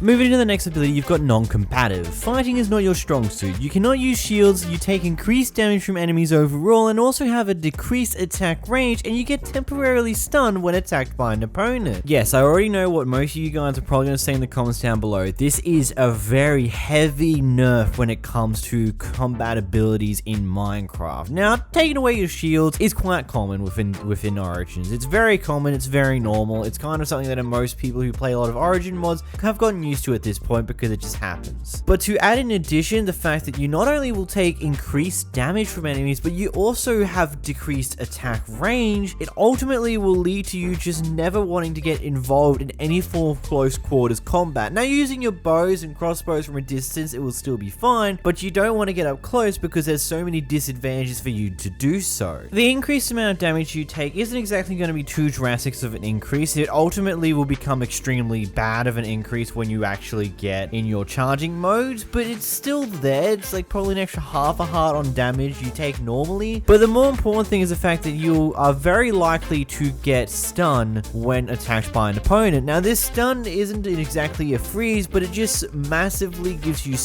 like a very, very strong dose of slowness that slows you down for a brief few moments. Moving to the next ability, you've got Gremlin. You are small enough to fit into 1 block spaces when you're sneaking, however, you're also limited to 7 hearts instead of the normal 10. Now, you're about 1.5 blocks to 1.25 blocks tall in total. As I said, in the actual ability itself, you can crouch enough to actually hit in a 1 block spacing, which is really, really useful, but you are still slightly bigger than a block overall when you're not crouching. And then again, you also have the fact that you have 7 hearts instead of the 10, so really, this Origin is not meant for combat whatsoever. Not only do you take more damage, not only can you get stunned, you also have a lot less health than a normal Minecraft player. It is literally your worst idea to go into combat with this abilities. Now, moving to the next ability, you've got Pocket Spacing Compatibility. Your space beam properties interfere with the workings of Ender Chests and Shulker boxes, preventing you from using either of them. Now, I'm 90% sure that a lot of you guys probably would have seen something like this coming, considering the fact that the whole pocket dimension thing kind of gives you a massive expanded Ender Chest / movable Shulker storage that you can have on you at all times, and it kind of makes it a bit overpowered if you have the access to Ender Chests and Shulker boxes still. So what the Origin creator has done here is removed all access to that and pretty much makes it so that you kind of have to use your pocket dimension as some form of storage area and nothing else much more, mainly because of the fact that you lose access to Ender Chests and Shulker boxes, both of which are super duper helpful when it comes to transporting large amounts of items and keeping good valuable items hidden away in a chest so you don't lose them when you die, but there just in case you need them at a moment's notice. Moving to the next ability, you've got got Wandering Soul. You are nomadic by nature and have adapted to exhaust slower than the normal Minecraft player. Your spirit is restless, relocating you in a 100 block radius around your spawn point when you respawn. Slow moving hunger, yay, you don't have to eat as often. Ultimately, it's one of those abilities you don't really have to acknowledge too much, but the other half of it where you will spawn randomly within 100 blocks of where you're meant to spawn is going to lead to some very interesting spawning spots. From my testing around, you can potentially spawn underneath in a cave somewhere. You can spawn just like 100 blocks away from your house. You can spawn pretty randomly in a random location within 100 blocks of whatever bed you'll put your spawn at. But if you do it at an actual spawn point, the world spawn, you're going to be further away from the actual main spawn area, which is just funny to me.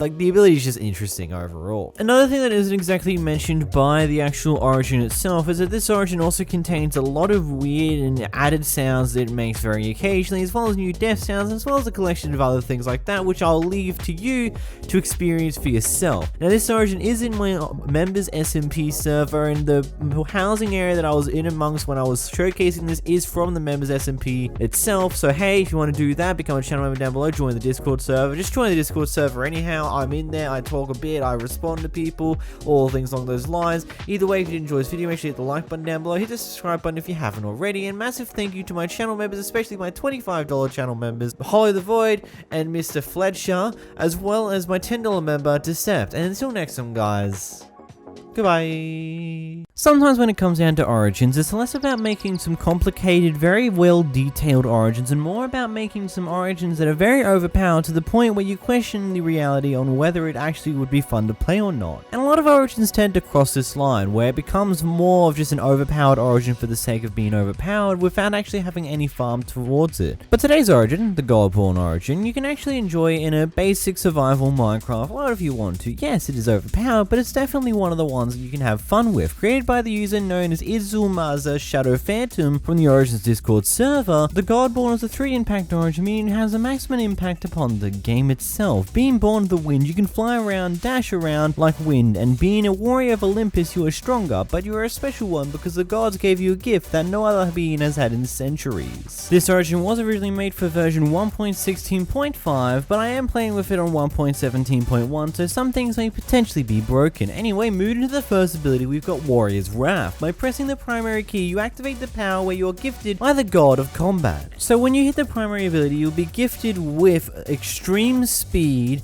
as well as super strength, and potentially many other abilities as well, but they don't exactly show up as proper spell effects, so I'm not 100% sure of all the things that you gain, but the things that become most obvious is the fact that you've got extreme strength, being able to one-shot a lot of things, as well as extreme exorbitant speed. And also, yes, I do listen to you guys in the comments down below. A lot of you guys have been suggesting maybe I play around with some skins and models a bit more in the actual videos. So yeah, we're playing with a god-based skin. But hey, if you want to get gifted by the god of combat these special abilities, make sure you hit the subscribe button down below and leave a like on the video. Anyway, moving on. The ability will last roughly around 50-ish seconds before it actually fades off of you, and you don't have the super boost in any form of way, shape, or form. The origin ability takes around 10 to 20 seconds for it to fully recharge as well. I mean, you can use it pretty often at very good bursts at a time and do a lot of damage and have a lot of speed and all the other beautiful things. Either way, moving on, we have the Super Leap ability. Whilst Warrior's Wrath is active, by pressing the secondary key, you can dash forward while increasing your strength to land a heavy hitting blow. Now, whilst using this ability, you have the ability to beat a Ravager in 10 hits with your bare fist. That is very powerful, and I do personally that is like overpowered in a lot of different ways. You can understand why. This ability is also on a very short cooldown, also meaning that it is possible to fly with this ability here. Now again, it's not as easy or simple as flying with an Elytra with infinite rocket boost, or flying with just swim flights, or you're just even having creative flights in normal Origins Minecraft. No, this is using the jump ability, and you can continuously jump higher and higher in the air if you look in certain directions. If you look like slightly up when you use your ability, you can go indefinitely up with this ability. So it does give you the ability to fly, and because you don't take full damage, it's not too much of a worry. But again, this relies on the first primary ability, which is actually toggleable, I just realized. It also deactivates if you press the button, but you may not even realize that at any point in time. But the ability is very interesting to say the least, just how powerful everything is about it. I like this type of flight though, how it's not just an extremely easy thing. You don't have to just swim in the air or use creative mode flight or easy elytra flight. No, you have to physically fly by continuously using one of your abilities over and over again in quick succession to keep yourself in the air. Moving into the next ability, we've got Titan Smash. While Warrior's Wrath is active, you can hit harder with anything that's in your hand. This ability was named Titan Smash by the previous user of the Warrior's Wrath. Okay. You know how I told you the fact that you get bonus strength whenever you use your secondary ability, you get a lot of strength when you're in your Warrior's Wrath? Well, here's another beautiful part of it. It also adds bonus damage upon the weapons that you're using as well, meaning that swords do more damage, axes do more damage, bows do more damage, crossbows do more damage, tridents do more damage. Everything does a bit more damage than what it normally would do, on top of the strength boost that you get, on top of the other strength boost that you can also get by using your secondary ability. Let's just say any mobs going up against you are in for one hell of a time. For example, a Ravager with crit hits on a default Netherite sword will only take 5. Yeah, you heard me right. 5 crit hits with a Netherite sword will kill a Ravager when you're in your god mode. 7 hits when not crits, 5 when are crits. That is pretty powerful to say the least. Ravagers are very annoying to kill when in the middle of raids, and now you can just pretty much 5-shot them with a basic Netherite sword, let alone a maxed out sword or maxed out any other forms of weapons. Also, a bit of a side note, your secondary ability is only good when you're not using a thing like a sword, whenever you're using your bare hands, something along those lines, because crit hits do a little bit more damage and equivalent to less hits to said mob than what your secondary ability does. Moving into your next ability, you've got Warrior's Enhancement. While Warrior's Wrath is active, you move faster because it enhances your physical attributes. I just realized that these past two abilities have just been explaining what happens when you press your primary ability.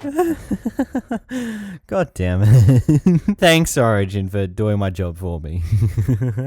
Moving on, we have the anti-fall ability. You take no fall damage no matter how high you fell from. I mentioned this beforehand when talking about the secondary ability and how you have the literal ability to use your secondary ability to fly because you can indefinitely dash higher and higher, but if you look in the right direction, you know, it's pretty simple. Moving into your next ability, you've got more hunger. Due to how much energy Warrior's Wrath uses, you are hungrier more. Basic way to explain this is the fact that you just get hungrier faster when you're using this ability. You exhaust far quicker when you're using your primary ability. This is the reason why it's a toggle, because when you're actively using it, your hunger bar will go down lightning times faster, as you can see within the handful of clips I've recorded, which, by the way, it's been like not even 5 minutes of recording clips and I've just been moving around doing very simple things. My hunger's gone down to less than halfway already. Moving into the next ability, you have buff. Having Warrior's Wrath made you a lot stronger, so your muscle mass made you a little taller. You are quite literally only like a quarter of a block taller than the normal Minecraft player. This is only in effect when you're using your primary ability and when that's active, and this will only actually function correctly if you do have the Paku mod installed, as always with most size shifting origins. Moving into your next ability, you've got Aftershock. While Warrior's Wrath is active, when you hit something, the aftershock of which, when they try to block your attack, will come back and hit them, making them take extra damage. This is a very overcomplicated way of saying that they basically have a very short moment of poison / wither effect. I'm not 100% sure which one it is because it's not exactly obvious, as I can't exactly get anything to die to the effect itself, because anything that with least enough health to actually possibly die from it will die instantly, and it's a bit of a funny thing. Practically, it's roughly about like some form of poison or wither effect, one of the two, but it basically just gives a bit of an after effect damage, and it's being claimed as an aftershock. Moving into your next ability, you've got Warrior's Training. Because of your training, you have extra hearts, more hearts than the normal Minecraft player. This only really gives you 4 equivalent hearts on top of the more normal Minecraft player amount of hearts, but 4 more hearts are still very useful nevertheless. Moving into your next ability, you've got Warrior's Punch. Due to having Warrior's Wrath, you do more damage on top of your fist, on top of your extra strength. Can this origin please stop explaining its own abilities to me, even though I've already done it way earlier when they first bring up the Warrior's Wrath ability? Moving into your next ability, you've got Electric Immunity. You're immune to lightning damage. I don't know, you're God. You're just immune to lightning. Just don't ask questions about these type of things. Jeez, man, what do you think I am? The Origins reviewer and explainer? Oh, wait, that's exactly who I am. Yeah, you're God. You don't take lightning damage. It's as simple as that. No God should take lightning damage, really. Most gods are too busy living that thug life to worry too much about taking that damage from no lightning. But apparently his thug life isn't high enough for the fact that he still takes damage from the fire that the lightning may leave behind upon impact, so bit counterproductive that one is. But hey, moving on. Moving to your next ability, you've got Godborne's Rage. You can strike entities with lightning if you hit them while crushed, but has a 30-second cooldown. Yeah, this is why you can be immune to lightning, because you can summon it because you're God. Do I really need to explain why you can summon it? You can just summon it and just murder whoever dares touches you. It's like having the lightning tritoned, but you can do it at any point in time and day. It doesn't have to be a thunderstorm for it to work correctly. Just be careful, because charge creepers are still going to be a bitch to deal with, so yeah, be wary of that one.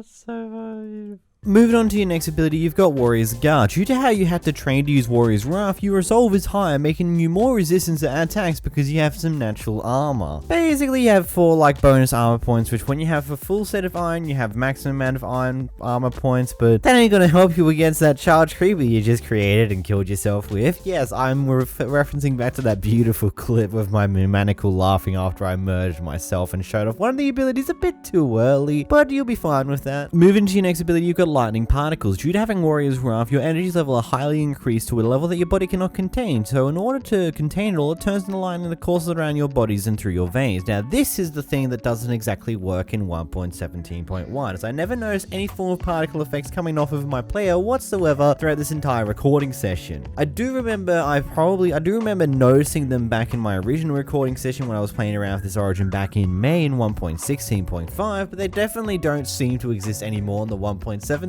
version. But that's literally the only thing that's actually not functioning properly in this new version of Minecraft. Other than that, it's all functioning pretty much fine. But moving into the last ability, you've got Energy Overload. Due to Harrow's Warrior's Wrath raising your energy levels when you die, all that energy is unleashed, causing an explosion. This is nothing like any of the other origins that cause a massive explosion upon death, aside from the Nuclean. That does a bigger one. We won't worry about that one though. This does a massive explosion that is far bigger in scale in comparison to what the Starborne does when it dies. The massive perks of this, you're making sure that whatever kills you will die with you. The disadvantages of it, you're losing all of your stuff. There is no doubts about it because there are multiple explosions at once, and from what I can guess, it is summoning charged creepers upon your body as they all explode, pretty much causing the massive wealth of damage it does. Either way, that is the Godborne origin. Do you like this revisit and remastering of an original video that I created months and months ago back when I was way worse at doing these videos? What origin do you like to see me recover next? I am looking into making a better version of the Sands origin. There are actually, I've got a few bug fixes coming in for that one from the person who is helping me clean up the original creation, so we will see a revisit of that one very, very soon. But either way, until next time guys, massive thank you to my channel members as always,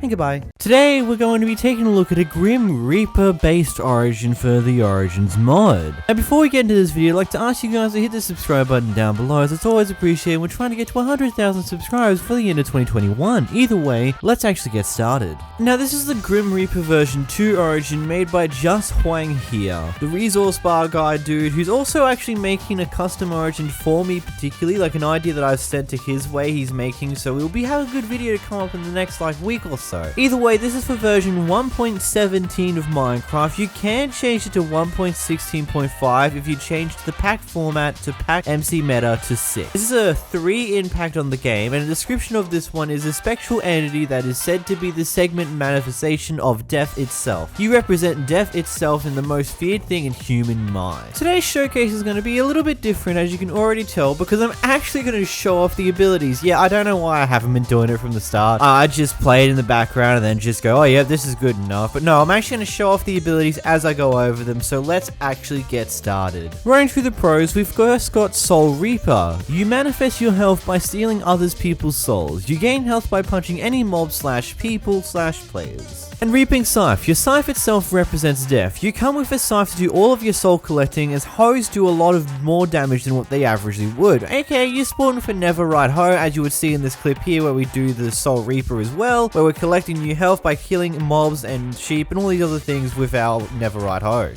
The next ability is Soul Force. Those souls trying to escape death itself will suffer the Soul Force and will have a suffering death. Now, I'm not 100% sure what one this one was. I'm going to go off on an assumption based upon the fact that there is nothing else that fulfills this one as well. That your secondary ability, which pulls a nice collection of potions over you that are lingering, is probably that. I'm not 100% sure though. But the creator of this origin will most likely clarify in the comments down below, so just check the pinned comment for this one. We got Primordial Bones. You have existed since the beginning of time, and your bones are old, making you weaker, making so you have overall 8 hearts. And then speedrun through the next one, you got Peculiar Hands. You cannot wield a shield due to your peculiar boned hands overall. Basic things around the origins essentially. Most of the time this is one of the most common forms of a negative ability that you get. As you can see from the gameplay here, you can actually equip the shield into your offhand, but you're just unable to actually use it to block anything. As you can see, I'm holding down right click, but whenever I look down to the ground, I'm immediately holding the ground again, but whenever I look up, my shield never comes up to block any damage.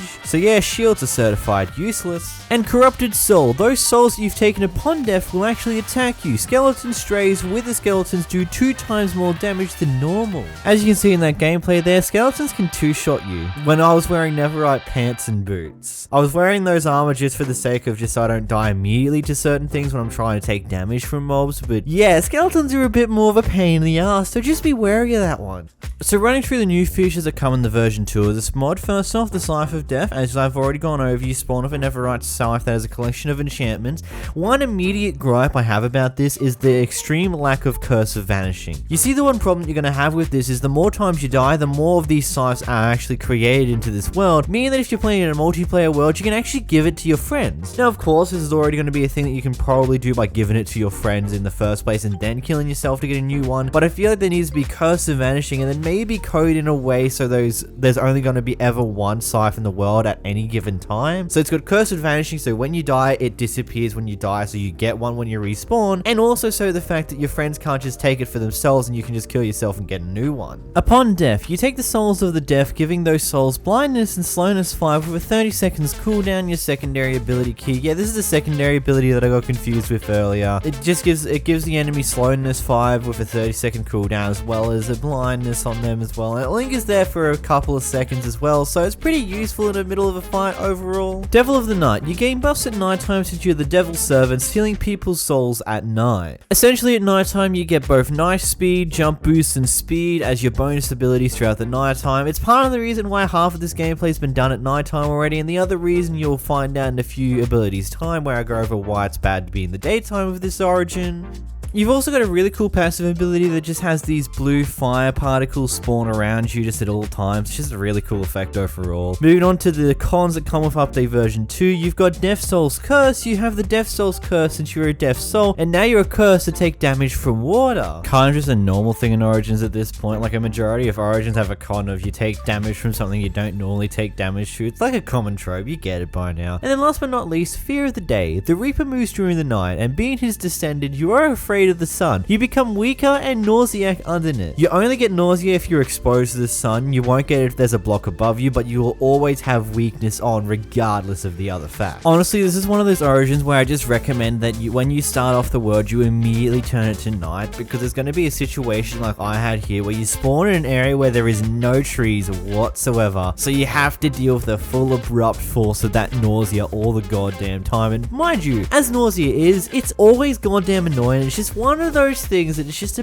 personal gripe on. It's like, yeah, I understand it as a way to disencourage you to go out during that set time of day, but it's just annoying overall. Either way, if you did enjoy this video, make sure you hit the like button down below. Did you enjoy this new style of actually showcasing the bloody origin for once in my goddamn life? Because I sure did enjoy recording it like this and figuring out what ability does what, especially like that third one. I still have no clue what that is. Either way, thank you for watching this video. Until next time, guys, I've been Chris Air. Goodbye. Hey everybody, welcome back to another Origins mod review. In this Origins video, I'm going to be showcasing an Origin called The Hacker, created by Joeski09 from the Origins Discord server. Now straight off the bat, this one's more of a fun / overkill Origin. It's more about taking the piss out of a certain idea, or giving you a concept into Origins that you probably won't use in a normal Minecraft survival world, but you might use it for a bit of fun on the odd occasion. I'm stumbling all over my words, don't worry about it. So yeah, this one's going to be a bit more of a laid back type Origin video. It's a bit more of a fun one because there's not too many abilities. The abilities are a bit chaotic, by the way, but there's not too much to it. It's just a hacker-based Origin. Anyhow, this Origin is made for Minecraft version 1.17.1. It may potentially work on 1.16. It definitely will work on 1.17 if you still want to use that version. I recommend 1.17.1 though, as that's the version it's made for, but it may potentially work on 1.16 as well. Anyhow, run into the actual Origins description. The hacker is a 3 impact Origin because of course it is. This Origin is overpowered by all means, but it's a funny type of overpowered. Running through the description, you are an unfair piece of vest that hacks and probably isn't even good at the game, called a hacker. But before, there are over 116,000 of you guys who consistently watch more than just a single one of my videos. And I just like to ask you guys to make sure to see that you're subscribed if you've watched every single video, or most videos that I put out, as a lot of people do that but don't actually subscribe. So it'd be highly appreciated if you do that, especially considering we're so damn close to getting the Hypixel YouTuber rank, which would be pretty epic. Anyway, I've made this intro long enough. Let's actually get into the Origins abilities itself. Let's go.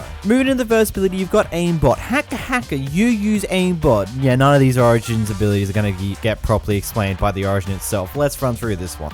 Okay, so this isn't completely an Aimbot. It's a bit of a weird one on how it's best to be explained. It's kind of like one of those abilities from the Origins classes where it just makes it so your arrows are more likely to land when it's like close enough. Because you can see in the clip here, I don't aim directly at the husk or the mob that I'm shooting at. I kind of aim slightly off to the side, or slightly above, or slightly just slightly off range, like slightly inaccurate, and it still hits. But you can't be too inaccurate, so you've pretty much got given an extra little bit of room of error to make when it comes to using your bows and all that. But not really that much that it's going to make too much of a difference. It's kind of like just a slight balance, a slight help you aim thing like you have on consoles where it slightly helps you aim, but it's not exactly an aim bot per se. Moving into the next ability, you've got Fly Hacks. Hacks! My dad is the owner of Minecraft. He's going to delete your account. God, these are the type of Origin descriptions I live for. These overkill, beautifully exaggerated ones. This Origin ability is much more simple and easier to explain than the last one. You just essentially get creative flight in survival mode. That's it. You just get given creative flight. That's all. Yeah, this Origin could have done something a bit more creative like a lot of the other Origins have done with their flight implementation by giving you like levitation that you can turn on and off, or swimming in the air, but no, this Origin just straight up gives you basic creative flight. You just fly yourself. That's about it. That's kind of boring, to be honest. You just get normal creative flight. Like, yes, that's the best flight form you can get, but at the end of the day, that's a very easy option to default towards. But hey, you're a hacker. You give yourself anything anyhow. Moving to the next ability, you've got No Clip. You're a dirty hacker. You have no clip. Yeah, I had to do it in that voice because it's like how I hear it half the time whenever I see that type of meme and things along those lines, but you have no clip. I'm pretty sure we all understand what this actually is. You can tell by the border around the screen without even me needing to tell you. It's basically the Phantom's main ability, but permanently without giving you the side effects of it. You could just phase through blocks like it's nobody's business permanently. This does have that little bit cutback that, oh, it's permanently. You can't turn it off. There's no way to turn it off. You permanently will be phasing through blocks and there's nothing that you can do about it. Of course, it requires you to press shift to fall through the floor, but at the same time, if you go into the side of a wall and you're trying to climb up, you're going to accidentally go into it, but it makes it easier for you to climb anyhow. But you're going to have this annoying green vignette over your screen all the damn time, which I feel like is just an annoyance in of it itself, but hey, you can no clip because you're a dirty hacker. Funny thing, there is like one effect that is still actually in effect here with this ability here, is that you still have like that drastic hunger loss, but instead of it being something you can turn on and off, as I said already, you permanently have that drastic hunger loss, so your hunger is going to burn down really quickly in this ability mode. Moving to the next ability, you've got the DDoS attack. I'm gonna call the police. This is illegal. I have no idea what this one's referencing. there's like a lot of things around here that isn't being referenced properly, considering the actual Origin itself. There's a lot of things missing in the actual Origins itself. There's some random shenanigans up here, but yeah. I mean, the last ability that actually gets shown is called Fat, Go Touch Grass. So let's actually go go through the abilities that aren't exactly written down in the origin itself. Starting off with, you have less overall health in comparison to the normal Minecraft player. So instead of the normal 10 hearts that you have in as a Minecraft player, you have only 8 instead. Going through your main ability, your primary ability, you have the ability to give a very heavy slowness for 40 seconds to every entity around you within a certain block range. I'm not 100% sure of the actual block ranges as there's no actual specifics about this, but this slowness is very crippling as you're unable to actually move unless you're jumping around to move. This ability will last 40 seconds on whomever you hit it with, but you can use it every 5 seconds, meaning that on a technicality, you can use this to permanently slow whomever you feel like it, just to cripple their gameplay. Your secondary ability gives you the ability to shoot a barrage of shulker bullets. Now, this is a very peculiar ability to say the least, as it does a weird amount of things where I honestly don't know how to understand properly. Because you can't shoot directly at another player because it'll just explode in your face. If you look straight up, it will throw a spray around of shulker bullets around your character, but it won't exactly go after anything. The only way I was able to actually hit my other player was by spam clicking the secondary ability until randomly a single bullet out of probably 100 of them that were shot by the ability hit and finally landed, and causing the player to float up in the air and fall back down like a normal shulker bullet is. I don't exactly know what the purpose of this ability is because it doesn't seem to make any sense whatsoever. It looks cool, but that's about it to it. Like, I don't know what this ability was meant to be there for. Like, what is it attempting to do and things on those lines? It just seems to be a barrage of shulker bullets that do almost nothing unless you get super lucky and land a lucky shot on another player. Another interesting quirk to do with your abilities, you still take majority of forms of damage. You still take normal damage from mobs, you still take normal damage from bows, tridents, as well as crossbows, but you don't take any form of damage from fall damage or cactus damage or spike damage such as the berry plant as well, mainly because of your phase through ability will phase through the cactus so you don't take damage from it. Your creative fly mode also negates all forms of fall damage.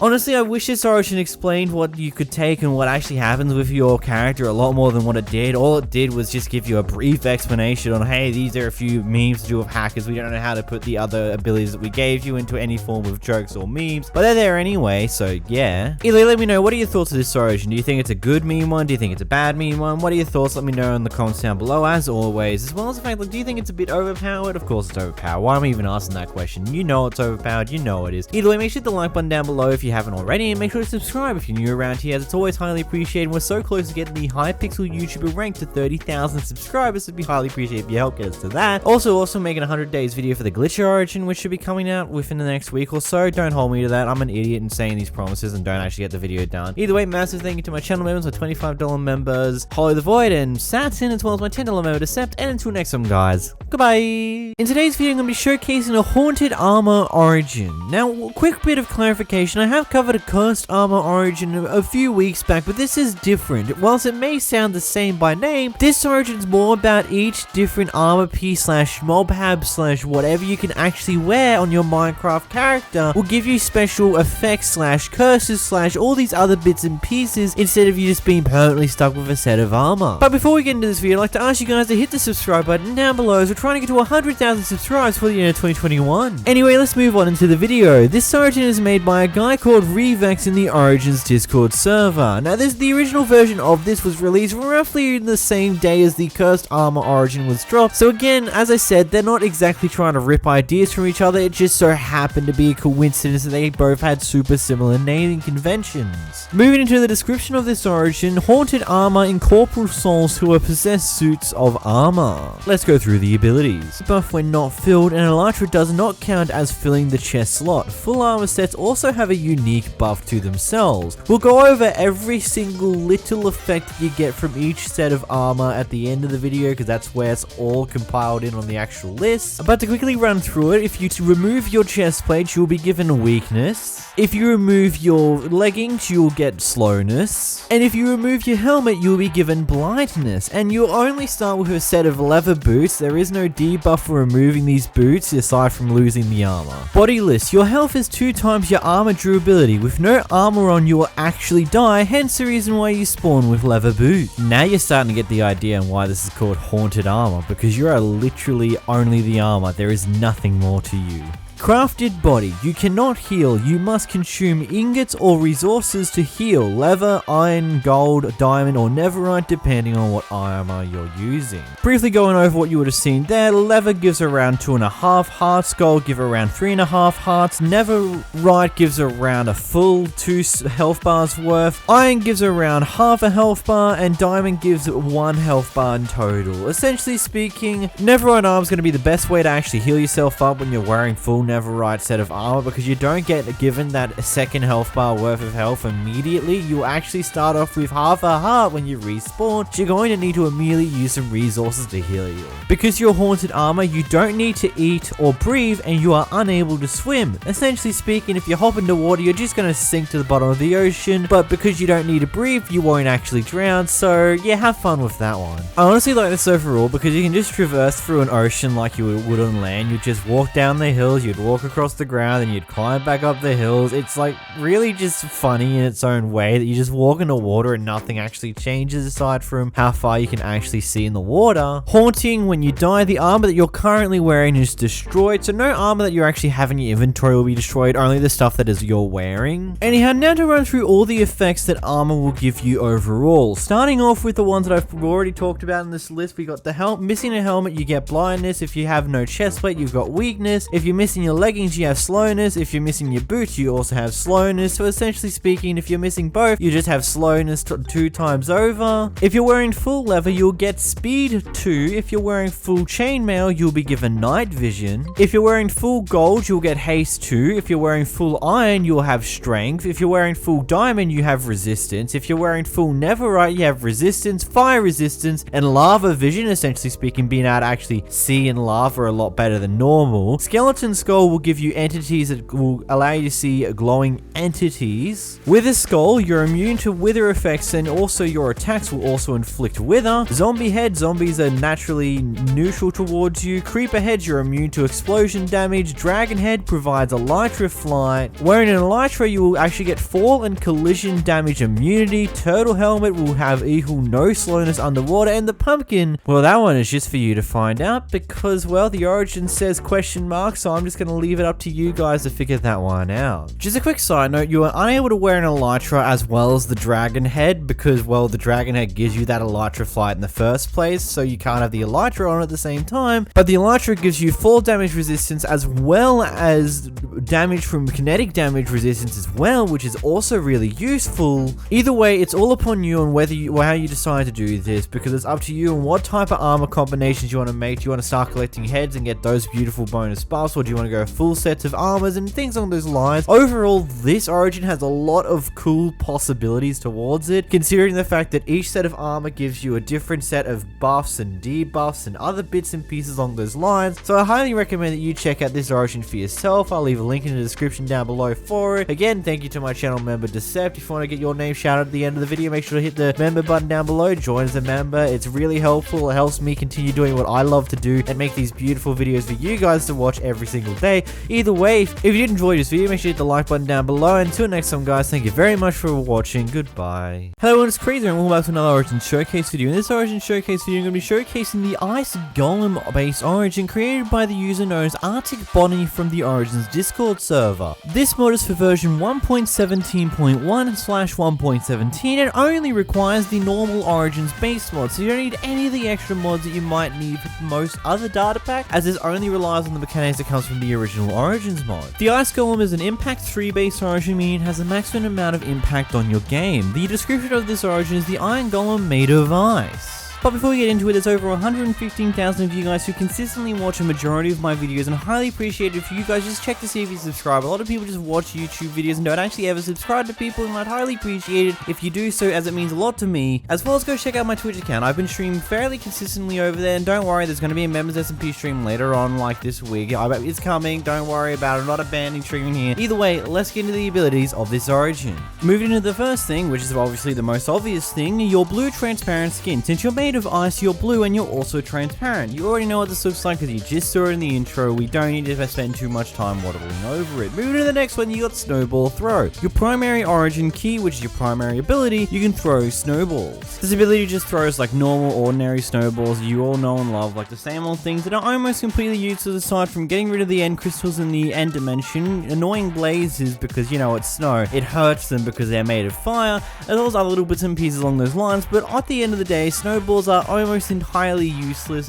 aside from those few things there. But some weird quirks about this ability is that it spawns the snowballs around a block or two in front of you, so it can go through doors. Like if you're in the door directly, you can actually shoot through said door to whatever's on the other side with admitted ease. Go a little bit too far back though, it doesn't exactly work like that. If you're too close to something, it won't exactly do that either. It's very weird on how this ability works. It goes through walls because it's just like there's a small distance between where it actually comes off of you and where it actually is when you actually spawn it into existence. But the other weird oddity of it is it doesn't have any noise. Because you know how what happens when you throw a snowball? You normally get a nice throwing noise. When you throw these snowballs, no noise whatsoever. It's very, very weird to say the least. Moving to the next ability, you've got Aqua Affinity. You may break blocks underwater as others do on land. Yeah, you pretty much understand what this is now. This pretty much bypasses the need for the enchantment Aqua Affinity on your helmet. But this does give me a weird question though. Why can this ice golem be normal underwater as well as upon land?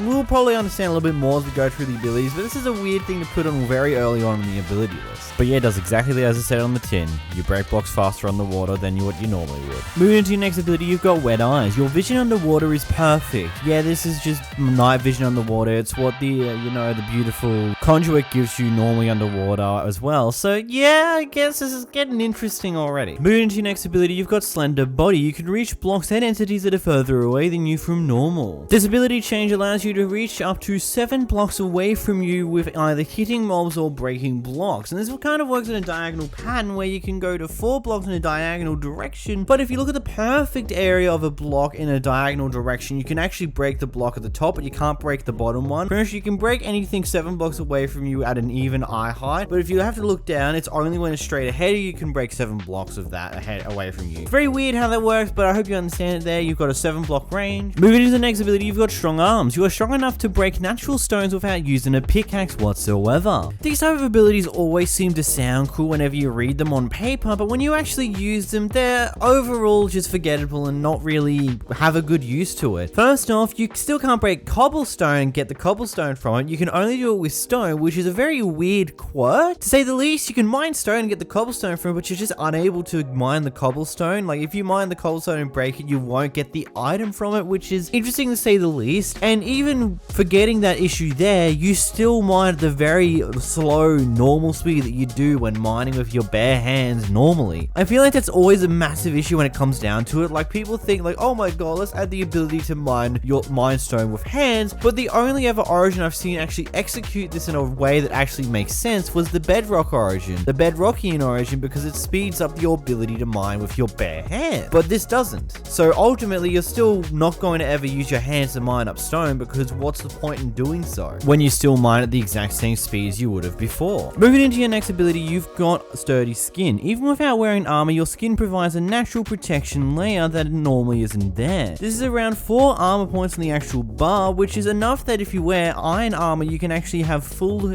strength armor. As with Java Edition, it doesn't actually go any higher than the maximum it normally goes with Diamond, so you don't need to worry about going to 100% armor resistance or anything like that, because that's not exactly a thing that can be done within the normal Java code unless coded otherwise by another mod. This does make diamond armor ultimately useless aside for potentially having extra durability than iron, but it still makes Netherite useful as it's got its own special perk that comes with only Netherite, like knockback resistance and armor toughness. So overall this ability is pretty useful one to have.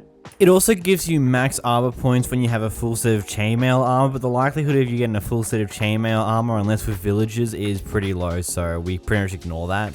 Moving into your next ability, you've got Snow Spawn. Since you're made of ice, you spawn naturally in a snow biome, which ultimately is a good thing and a bad thing at the same time. It's really up to you on what you prefer and what biome you like to build in. In this instance here, I spawned in a snow biome that was roughly around 1,000 blocks away from spawn, but it spawned right next to a village, so it isn't exactly too drastic of a deal to worry worry about, but you might end up in a situation where you spawn several thousands of blocks away from spawn because that's where the closest snow biome is. It is practically really up to how the actual seed generation is in order to whether this is actually going to be a good ability for you or not a good ability. Because you could be like 100, 200 blocks away from spawn, or you could be several thousand blocks away from spawn depending on how the seed generates. Moving into your next ability, you've got the Frostwalker ability. This is your secondary active ability requiring the use of your secondary ability key in order to use it. You're able to turn water into ice without Frostwalker boots. This has a little bit of an extra credit to the Discord user known as visual hashtag 7372, so I'll make sure to mention that as well. This is the type of Frostwalker ability that I wish we had in normal Minecraft, where you can turn it on and off and not have it on all the time. But besides that point, there's actually a slightly better version of Frostwalker as well. So instead of like around 4 or 5 blocks around you, it actually goes to around like 8 blocks in total around you, going a lot further than the normal Frostwalker does as well. And it seems to last a bit notably longer than what normal Frostwalker does as well. And then of course the added bonus that you can easily disable it and not have to remove your armor at all to get rid of it. I wish this was just normal Frostwalker, where you have the ability to disable the effect of it without needing to take / remove your boots. Moving into your next ability, you have Frosty Touch. You're able to collect snow and ice with your bare hands. This ability is very weird. When it comes to snow, it acts somewhat normal, like what it would normally do if you're using a shovel. It would just drop snowballs. So when you break ice blocks, it's interesting on how it works. Instead of like dropping water there or dropping an ice block after you break it, the ice block completely vanishes, no water occurs there, and you suddenly get gifted an ice block in your inventory. There's no visible commands for this one at all, but you can be like as far away from the ice block as you possibly can, and it'll still somehow end up in your inventory despite not being close enough to be able to actually pick it up. Moving to your next ability, you've got Heat Exhaustion. Your body doesn't like warm environments, making you lose hunger faster when in warm biomes like the deserts or the Nether. Practically whenever you enter the Nether, you get given the Weakness ability, you get given Slowness 2 and Hunger 2 debuffs when you enter the Nether for however long you're in the Nether for, same with hotter biomes, and there's so many other things along those lines. Moving to the next ability, you take Pyrophobia. You take 2 times more damage from fire. Pretty self-explanatory, you take 2 times more damage from fire. Moving into your next ability, you've got Cold Buff. You're buffed in cold biomes. This buff giving you speed 3 and strength 2 as well, permanently however long you're in these snow biomes for. And you've got water breath. You get water breathing. So what you're hearing here is the fact that you can both be on land and water. You don't actually have any debuffs when you're on land unless you're in a hot biome. So I think there may be something to work on there, and maybe giving you a debuff when you're outside of water if you have the ability to breathe underwater, or just don't give you the ability to breathe underwater in the first place. Either, they'll come up with a better solution. If you did enjoy this video, make sure to like button down below, hit the subscribe button below, give us opinions on what you think of this origin. Is it OP, underpowered? What do you think about the abilities? And a massive shout out to my channel members as always, especially to my $25 channel members Holly the Void and Saturn, as well as my $10 member Decept. And until next time guys, goodbye. In today's video I'm going to be covering an origin called the Godslayer, basically themed after Kratos from the God of War series. Now before we get into this video, I'd like to ask you guys to hit the subscribe button down below, as we're trying to get to 100,000 subscribers before the end of 2021, and any help towards that goal would be highly appreciated. Also, thanks for 15,000 subscribers, you guys. You're pretty epic for that one. Either way, moving on to the origin now. This is the Godslayer origin made by Zladrod, or YouTuber / Happy in the Discord server. AK speaking, he's made his own video covering this, but he's such a smaller channel that I wanted to give it a bit of a good showcase over here as well. So make sure after this video, you go check out his video in the description down below. Go give him some love, because I know you guys want to see more people who do this type of thing. Either way, let's actually get into the abilities of this origin. Godslayer, you hate the gods, and you must kill them as they are the true threat to humanity. Raging punches. Your punches are filled with rage, doing a lot more attack damage than normal, whilst also setting your enemies on fire. Can't get defeated. Being defeated by the gods is a fate worse than death. Your will to live allows you more health and natural armor overall to defend against this damage more. Durable. After killing many gods and acquiring their powers, you have small buffs that include faster mining, reduced fall damage, faster swim speed, and water. Memory. Your remembrance of killing Hades are the flames that surround you. Spartan Heal. Your primary ability. You are able to heal when your rage bar is full, a useful ability that you've now learned. Spartan Heal. Secondary. You unleash your energy, releasing a powerful blast along with getting more powerful. This can be done when the rage bar is full. I'm going to assume that was the wrong word they put in for the secondary ability and it means something else. Only the weak need help. Armor, weapons, shields, potions are for weaklings. You can't be bothered to use them, meaning you're got no armor. You have to use your fist to fight people, and I mean with the bonus damage that you get get with your feast, as well as the fact that you do fire damage to them, I honestly don't see why you would be using a sword or any other bits and pieces like that in the first place. But moving on. Fuel. Your body needs to eat a lot more as you use up to many energy more. I'm going to assume that this is going, if we go into actual proper English, I'm sorry to the creator, you kind of misworded quite a few things. I'm assuming that it just means that your hunger bar gets consumed far faster than average. Sleepless. You cannot rest as there is no time to waste. Banish. You are banished by the gods for your disobedience. I'm not 100% sure that means. Not a healer. Your body cannot regenerate health naturally. The only way to regain health is to use your primary ability as well as health potions in the background. So the first thing I find out when coming into play with this one, I find out that the banishment ability is just you being sent to the Nether, and this gameplay is the perfect example on why I have a heavy disdain against those origins that start you in the Nether, because in a lot of occasions you're going to get an absolutely horrible spawning area, meaning that you can't do anything in that world. Now of course in a multiplayer world it doesn't matter so much because someone from the overworld can get you out of the Nether and then that's that problem solved, but it still is an annoyance nevertheless, and it's why I've always don't like those Nether spawns, because well, this gameplay shows you exactly my issues with it. Either way, aside from that one gripe, I found out that the secondary ability is actually you blowing up kind of like a creeper, and you just blow up and actually shoot yourself a distance kind of thing, and blow up like TNT around you, do damage to blocks as well as move yourself, but you don't take damage yourself. You do take fall damage in this origin. I don't know if that's meant to be how it is or not, but it's a lot less than normal fall damage amounts, so maybe that was purposeful or not, I don't know. And the rage bar is basically just a cooldown bar. It's just got a complicated name for it for the sake of it can. I believe overall it's a pretty decent origin. I do recommend you go check it out, and as I said beforehand at the beginning of the video, I do have the guy's original video. He linked in the description down below. He's only got like 200 subs. Go give him some love, you know, after this video. And either way, until next time guys, goodbye. Hey, welcome back to another Origin Showcase video. In this video, we're going to be showcasing an Origin based upon Loki called the Trickster. This Origin is created by Just Wang here with help from an idea that I found in amongst the Origin's Discord server, which was created by the Strats Bro on the Discord server. Just Wang here also got the help of Affinity and Tax as well with the help of this Origin, because it was a bit of a complicated one to do. So essentially, summarizing up the information from the start of this video, this idea was taken from the Origin's Discord version from the Strats Bro, remade slightly to work better, and then this is the actual Origin results that we got here, coded by Just Playing Here and friends. So that brief information dump aside, let's get into another information dump. Yeah, I know, I'm overfilling you guys with information. This is a 1.17 based mod. You can use the data pack in 1.16 if you want to, but some things might work, it might be broken, as well as many other issues that may arise because of the version swap. This is best used on 1.17. This also does not have any other mod dependencies aside from the Origin mod itself, so you don't need to worry about having any other Origin expansion mods or anything along those lines installed in order for this to work, just the main Origins mod itself. Now, running through the description, the Trickster is a 3 impact based Origin. Running through the description, as a descendant of Loki, you have the strength of a demigod and have a few tricks up your sleeve. Anyhow, let's get started in the abilities. Going into the first ability, you've got Illusion Casting, which is your primary ability. Being able to cast illusions, you can cast 8 illusions of yourself surrounding you while you turn invisible and able to phase through things for around 15 seconds, after which you'll be teleported back to your illusions. This ability has a 45-second cooldown. Bear with me here, this Origin is going to be a little bit confusing at first, but this is what the point of my videos are here to do. They're here to give a good explanation so you can help understand this. Don't worry, it was a bit confusing to properly showcase because I had to work with my 2 accounts again on the one computer, so let's run down it. So, what essentially happens is that, practically speaking, when you press your primary ability,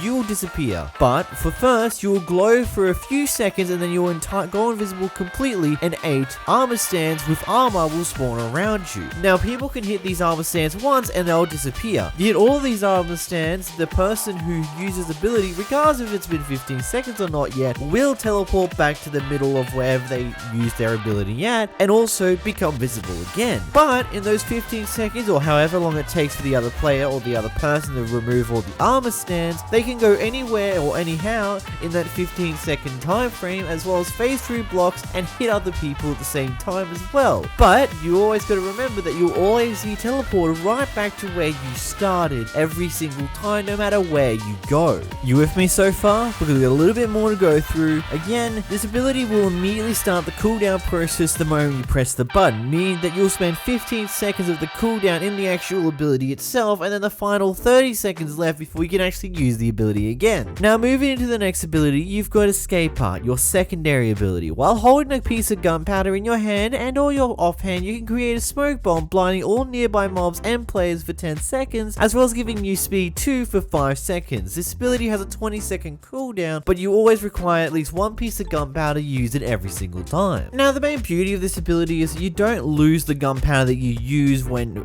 activating this ability. Instead, you just get a cooldown, and then gunpowder can be used again to cause another smoke bomb. Now, this smoke tool bomb, god damn it. Now, this smoke bomb can be used as a really useful ability to run away from people with, but if you use it in combination with your primary ability, it can be a really good way to just completely disappear from your enemy, because not only are they going to be blind, they won't see that you've gone illusion mode, so they're going to start chasing in whatever direction they saw you head for the brief moment. And if they don't see those armor stands in their peripheral vision when they're blind, they don't even know that you've used your other ability, and then you can suddenly teleport back after running a very long distance, and then all of a sudden you've lost them. They can't find you, you can't find them, or you might be able to find them, but they've lost you because you used both the smoke bomb and your illusion ability in combination with each other. Of course, use the smoke bomb first so they can't see you use the illusion ability when you're running away. Ultimately is a really beautiful combo with these two beautiful abilities, and we're already 4 minutes into this video, so if you haven't already and you like the detail of this origin, hit the subscribe button down below, hit the like button, it's always appreciated, it's always loved, and let's actually get into the more abilities. The next ability is Daggers of Tricks. Blades are worthless in the face of Loki's sorcery. They stunt our magic potential. All swords deal 2 times damage to Loki. So going back to simplicity for an ability for a moment, practically speaking, swords and axes do double damage towards your origin. So this can mean by any other origin, even if the origin already does double damage with those weapons in particular, their damage does double towards you in particular, which is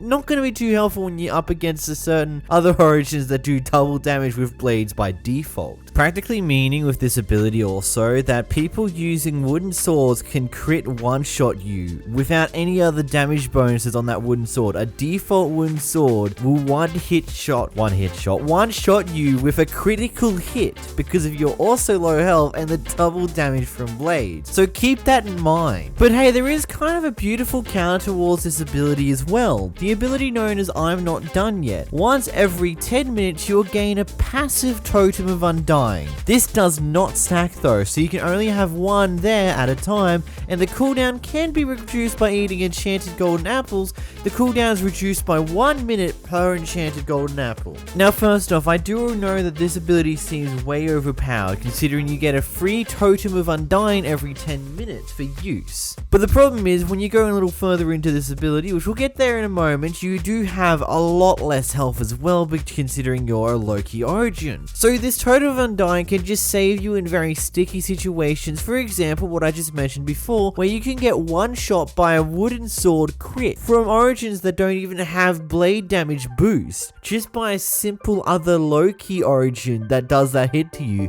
you're screwed, you're dead. So this kind of allows you to survive those first hits and get away using your abilities. Now yes, this does have a 10-minute cooldown, you have one every 10 minutes, but it doesn't exactly stack. So let's say if you don't use one for several hours, it doesn't mean you have many of them backed up. You'll still only have a single one there. You'll have to wait 10 minutes for your next one to come in. And now you can use enchanted golden apples to also shorten the cooldown on that, but at the same time, they will only ever shorten it by 1 minute of the 10 minutes. For an enchanted golden apple, there is no way that you're going to be willing to burn 10 enchanted golden apples just to get a totem far faster. Like, let's be real here. Overall, it's just going to be something that's super useful in those situations when you get stuck in a fight and you didn't get the ability to escape because of the fact that, well, blades do enough damage to practically one-shot you with a wooden sword. Moving to the next ability, you've got Escapist. Because of your reputation for getting into trouble a lot, you are able to run slightly faster due to being consistently on the run. Therefore, you've just got a natural ability to just be fast. Now, the beauty behind this origin ability here is it doesn't actually give you a speed effect at all. It's literally you just move faster by default without any form of potion effects on you, meaning whenever you do get potion effects on you, they are actually far more activatable. I don't understand what I was meaning by that. They're far more useful and actually impactful in comparison to normal, meaning that max speed potions will actually get you a lot faster movement than what they would as a normal Minecraft player. Anyhow, running through the cons, you've got wrong strong god. Unfortunately, since you're a descendant of Loki, you are also weaker than normal, having 4 less hearts than the average Minecraft player. This is the main reason why you can be one-shot by wooden sword crits, as well as the blade damage bonus done against you. Ultimately, this ability is really harmful for you, but it makes you need to use your actual abilities of escapism to actually not die a lot more. The next con you have is disliked. You can still trade with villagers, but you're also less popular, making the trades far more pricey than normal. This just means that you have the first price increase you get from villagers when you accidentally hit them or do something villagers don't like, aka kill other villagers, or many different pieces like those along those lines. But you're still popular enough that you won't get automatically targeted and killed by iron golems, so I guess that's a bonus within it of itself that you won't get killed by them even though you're not popular amongst the villagers. You are filled with pure legacy for your brother, Thor, the god of thunder. He was always loved more by your parents than you, and you went in a fight against him on several different occasions, meaning lightning will just insta-kill you. Of course, this ability doesn't exactly quite fit to the description of the rest of the origin where you're meant to be a descendant of Loki, but I'm having a going to get it reworded kind of in a way to make it make a little more sense into a way that it says that, hey, you have always been jealous of the god of thunder, who has always been more appreciated and more loved by the upbringing of people, whilst you have always been dismissed by a majority of people. Either way, those are just semantics, and again, these ideas came from people in the Origins Discord server, which I then also got the help from a few coders who also put this together for me. So if you did enjoy this one in particular, make sure to hit the like button down below and hit the subscribe button down below. So a lot of effort goes into these type of things as well. And if you make sure to, massive thank you to my members, my $10 member Decept. If you want to join to become a member, there's a membership button down below. There's also now super chats available for videos, so if you have money to spend, you want to do something like that, you also have the ability to do that now and highlight your comment in the comment down below. But until next time guys, I've been Krizan, and goodbye. Hello everybody and welcome back to another Origin Showcase. In this Origin Showcase video, I'm going to be showcasing the Molten Spirit version 2 Origin created by Just Wang here. Just Wang here is one of those more common denominator Origin creators that I've showcased a lot of them, so there's also a playlist that will be linked in the card above if you want to see more Origins coded and created by Just Wang here. Now this Origin is for version 1.17, but a very key note to keep in mind here, if you do attempt to run on a 1.16, a lot of things about this Origin will break, as it does require a lot of the things present in 1.17. So of course keep that in mind. Moving into the Origin itself, it is a 3 impact Origin, meaning that it has the most impact upon the game itself. Running through the description: forged with the spirit of lava, engaged with a burning raft, your powers are the fiery spirit born from the fire element. And hey, if you've been watching a lot of my content recently, I'd like to ask you guys to hit the subscribe button down below, or at least check that you are, because a lot of people watch a lot of videos on YouTube from certain YouTubers and never actually subscribe because YouTube doesn't exactly push that. Either way, leave a like and let's get into the actual abilities themselves. The first ability we have here is Fiery Strike. You possess the power to set people on fire when you hit them, and it has a 2-minute cooldown. This ability is guaranteed Fire Aspect 2 every 2 minutes upon hit. Now this does not make it so that Fire Aspect itself is a default enchantment that you don't need to worry about getting anymore, as this ability will only ever function for every 2 minutes. But this means that you can also have it on a Trident or an Axe or any of your other mobs, or you just punch them and then give them fire damage regardless of the fact that you just use your fist to punch them. Ultimately, it's not exactly too changing, it's something useful to have in your kit, and that's about it. Moving into your next ability, you've got Fire Spirit. Your flesh cannot be scalded or burnt by any heat source whose level is below the output of his maximum output. Basically, you can't be touched by fire. You're pretty much indefinitely fire resistant. You cannot burn in normal fire, lava will not hurt you, and blazes will do absolutely no damage to you because their fire will do nothing towards you. Anyway, moving to the next ability, you've got Lost Spirit.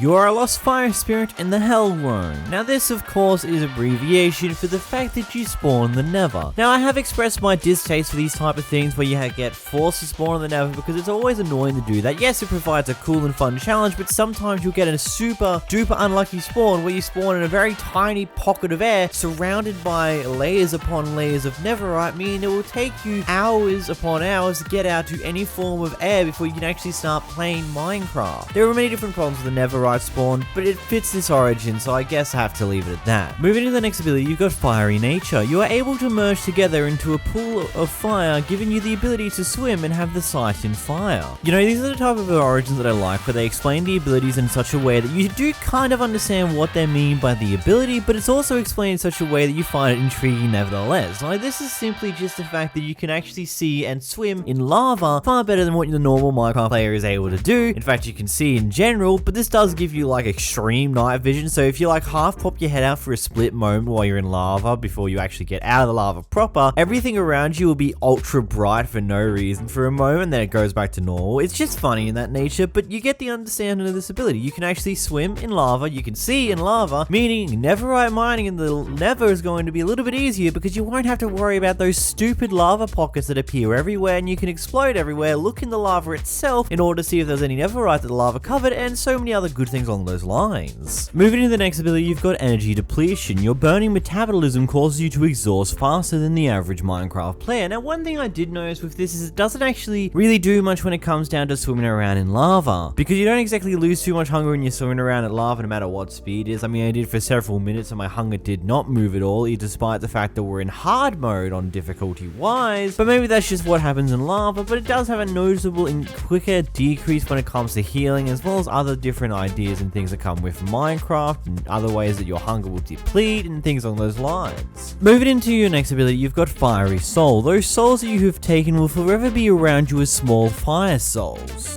So after playing around for a little while and trying to see what this ability really means and killing a very huge handful of mobs, I noticed that probably this is in reference towards those fire particles that are continuously spawning around you, and that all this ability actually does is just a cool visual effect that will probably get annoying at times when it comes to it, because it's going to continuously appear on your screen all the damn time without any of your choice being added. But hey, I guess it's something interesting to say the least. Moving to the next ability, we've got a Spirit. As a fire spirit, you have less health than what you used to before you become a spirit. Yes, you have less health.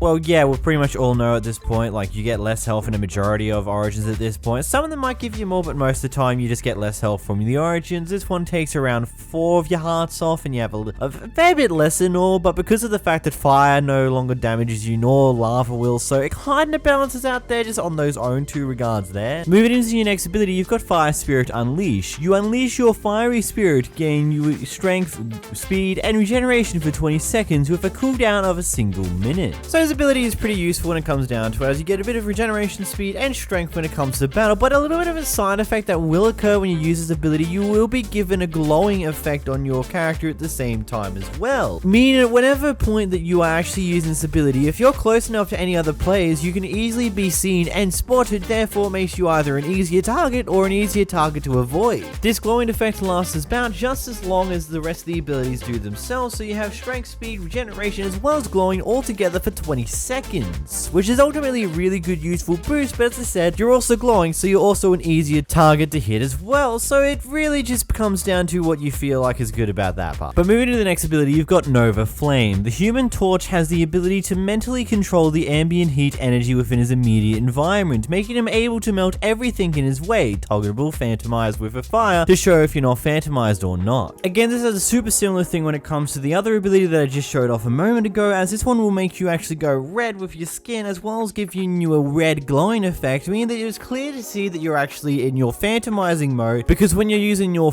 strength ability, you'll be having a white glowing effect around you, and when you're using your phantomizing ability, you have a red glowing effect around you, so it becomes distinctively obvious to anyone looking at you on what ability that you're currently in use, as well as you can't use the phantomizing ability to disappear into the walls so you can disappear and prank people again. Instead, you'll be painstakingly obvious where in the walls you are because you're glowing. But yeah, this is pretty much just a phantomizing effect. That's all it is. You can go through walls like it's nobody's business, just like a lot of other abilities in similar nature.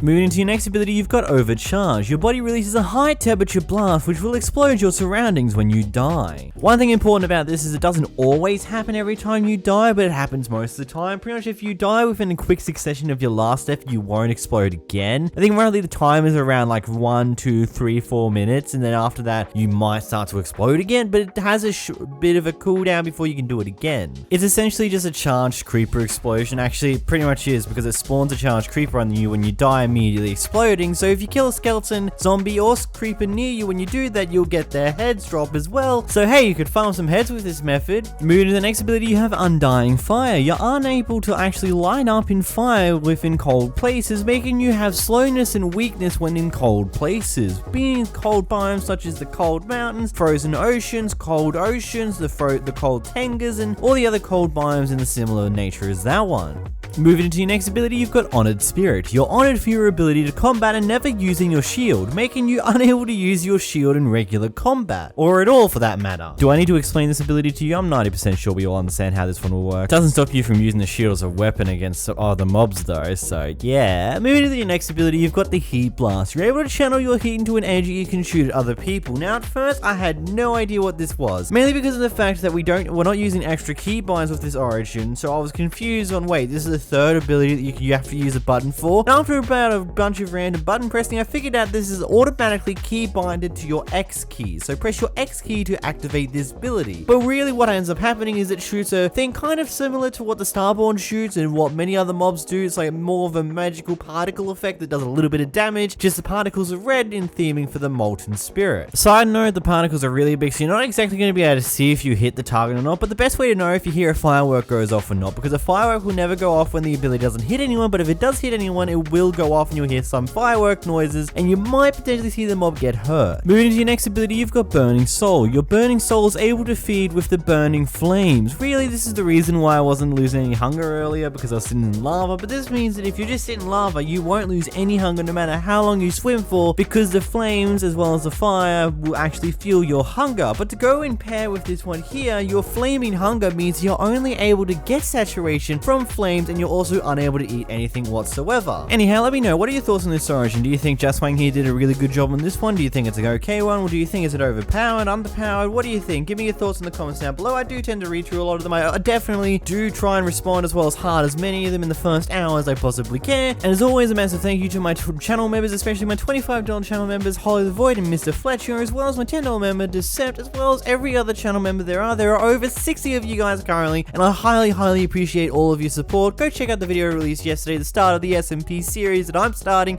But either way, till next time guys, see you Wednesday, goodbye. Most regular viewers of the channel will understand my massive distaste for most origins that make you spawn in the Nether, mainly because the majority of the time the origin doesn't exactly give you the tools that are necessary to actually do anything proper in the Nether, as well as with the many different ways that you might get screwed over by being spawned in an area where you're pretty much away from any form of actual open land, or you're floating above lava, or many other weird little scenarios that origins can do. So it takes a bit to actually get me to make a video discussing an origin that is solely based on a Nether themed origin. Let's go through it. The Nether Heir is an origin created by the EV Sword Axe from the Origins Discord server. This is a Nether mob human hybrid who has lived in the Nether since the ancient days. This is a 3 impact origin made originally for 1.16, but from what I can tell so far, it does work perfectly fine in 1.17. I guess we'll find out if anything breaks throughout this video or any ability comes out skewed. Moving right into the first ability, we've got Adaptation. After your ancestors have been trapped in the Nether for generations, your skin is naturally burnt and has fire resistance. You can also swim faster in lava. This ability right here immediately gets rid of my first biggest gripe that comes with these type of origins. 9 times out of 10 with a lot of the origins that make you spawn in the Nether, for some reason they make it so that you still take damage from lava. Now some of them have their own solution. For example, there's one that I forgot the exact name to, but it gave you the Phantom ability so you can shift phase through walls, but you can't go through lava because that will still burn you. But sometimes they don't give you anything to cope with the fact, like the God of War origin I reviewed a little while back that made you spawn in the Nether. But if you get stuck in this place where I got screwed in that spawn for that world, you pretty much can't get out without dying a few times before you can successfully start to do anything, because well, you're floating above lava in a little pocket of air. Ultimately, Nether spawns aren't too great, but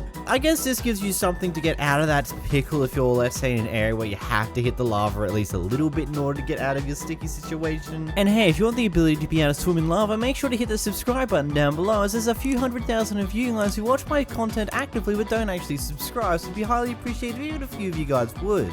Anyway, self-promo aside, let's continue on. Can we just appreciate for a moment how beautiful the SEUS shaders are? Like, this is actually really cool just to look at. Anyhow, moving to the next ability, we've got Known Aura. You are blessed with the Wizard's Grace. All Nether mobs, disincluding Hoglins, Piglin, Brutes, and Ghast, are passive towards you. Hoglins are just angry at everyone, especially the zombified ones. They'll just attack anything that gets in their way, so it's fair enough that they won't be passive towards you. Piglin Brutes, they're Piglin Brutes. They don't give a damn. They just want to kill you if you're not a Piglin type mood. That's what they are. And Ghast, the painful, annoying, floating things they are, you know what Ghasts are by now. They've been around for long enough. You should understand Ghast. Come on. But this means that with the skeletons, zombified pigmen, I think, unless you hit them, maybe they'll be won't be so passive towards you. Piglins, skeletons possibly, since they do spawn in the Nether technically, but I'm assuming no. And also blazes are all going to be passive towards you, which is pretty beautiful, especially when exploring the Nether, which gets rid of another beautiful gripe about being a spawn origin in the Nether because of these darn mobs. You know, one thing I realized when doing this, that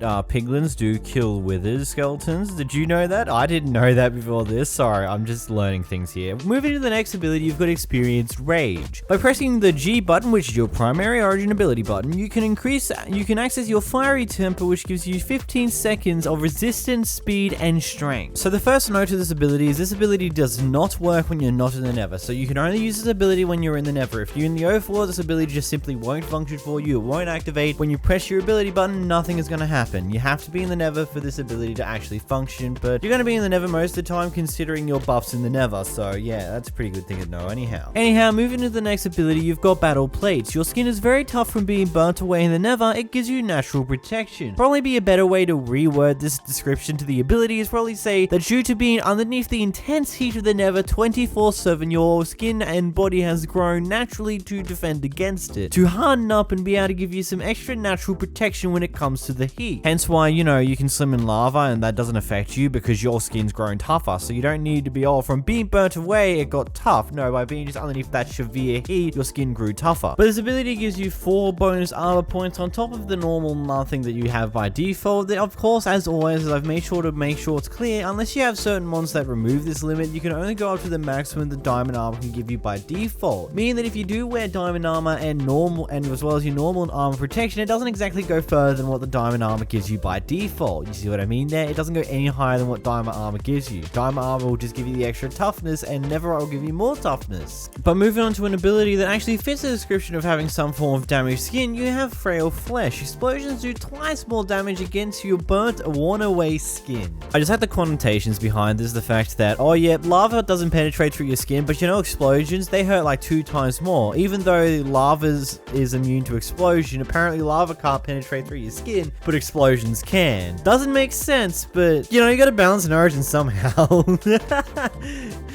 That is actually quite funny though, the fact that that's like literally, like the connotations of explosions are worth more damage than what lava is, and lava can't get through your skin, but explosions can. Basically, the long and short of this is the fact that, well, you really don't want to mess around with creepers because one simple TNT explosion will one-shot kill you even when you're wearing a full set of Netherite armor. A full set of Netherite armor and TNT will one-shot you. Creepers are not going to be friendly. Creepers are going to hurt. Make sure you keep an eye on your back so you don't get messed up by a creeper. Moving into the next ability, you've got Ungodly Aurora. You reek of death. Iron golems will automatically attack you on sight. As always, this will only work with iron golems that are summoned by villagers. Any iron golems created by the player themselves will not actually get affected by this type of debuff, as iron golems created by the players are made to never attack the players that created them whatsoever, regardless of what happens. But villager iron golems will go after you, as well as one summoned in by the summon command, so be careful of that one, they're gonna hurt, you know. Moving to your next ability with the Deteriorate ability. The overworld's oxygen, sunlight, just about everything about it has the amount of life it has that gives you negative side effects. These negative side effects will vary depending on what items are around. For example, when you're out in the sun, you'll be given weakness and slowness when you're out in the sun, but when it's nighttime, those abilities will disappear. But another bit of the side effect is you will also lose your ability to use your primary ability. In fact, it will be completely disabled, as I've already mentioned today. Basically, you get a good collection of debuffs in the overworld. You don't exactly want to be messing with too much, as it's kind of just a bit of a pain to deal with overall, but hey, you might be fine with it, you might not be. I guess it's up to you on what you think about it. Just overworld isn't exactly your best friend. Moving into your next ability, you've got Nether Inhabitant. Your natural spawn will be in the Nether. Well, you probably knew this already considering we've done a majority of this video in the Nether, so it was probably understandable already, but hey, here's that extra confirmation if you did actually need it. But yeah, you will spawn naturally in the Nether. Nether is your main home. You get buffs in the Nether. Well, you don't get any buffs. You won't get any debuffs though if you're in the Nether, but you will in the overworld. It's kind of one of those things where Nether's your best friend. You're best off to stay in the Nether, you know? Moving into your next ability, you've got Hydrophobia. You receive damage over time while in contact with water. Again, this is probably a self-explanatory thing. You're going to take damage from water. I mean, you get some pretty nice buffs. You can swim through lava at a faster speed. You can even be in lava, for example. You also don't get hurt by fire, so no duh, water's going to hurt you instead. You kind of got to have something to outweigh the other side of the coin. But hey, what do you think of this origin? Do you think it's a good one? Do you think it's a bad one? Is it overpowered, underbalanced? What's your opinions on it? Let me know in the comment section down below as always. Personally, I think this is actually one of the first fairly decent origins that get you to spawn in the Nether, as it gives you some abilities to actually deal with and work with while you're in the Nether. But either way, a massive thank you to my channel members, my $25 channel member Hollow the Void, and my $10 member Decept. And until next time guys, goodbye!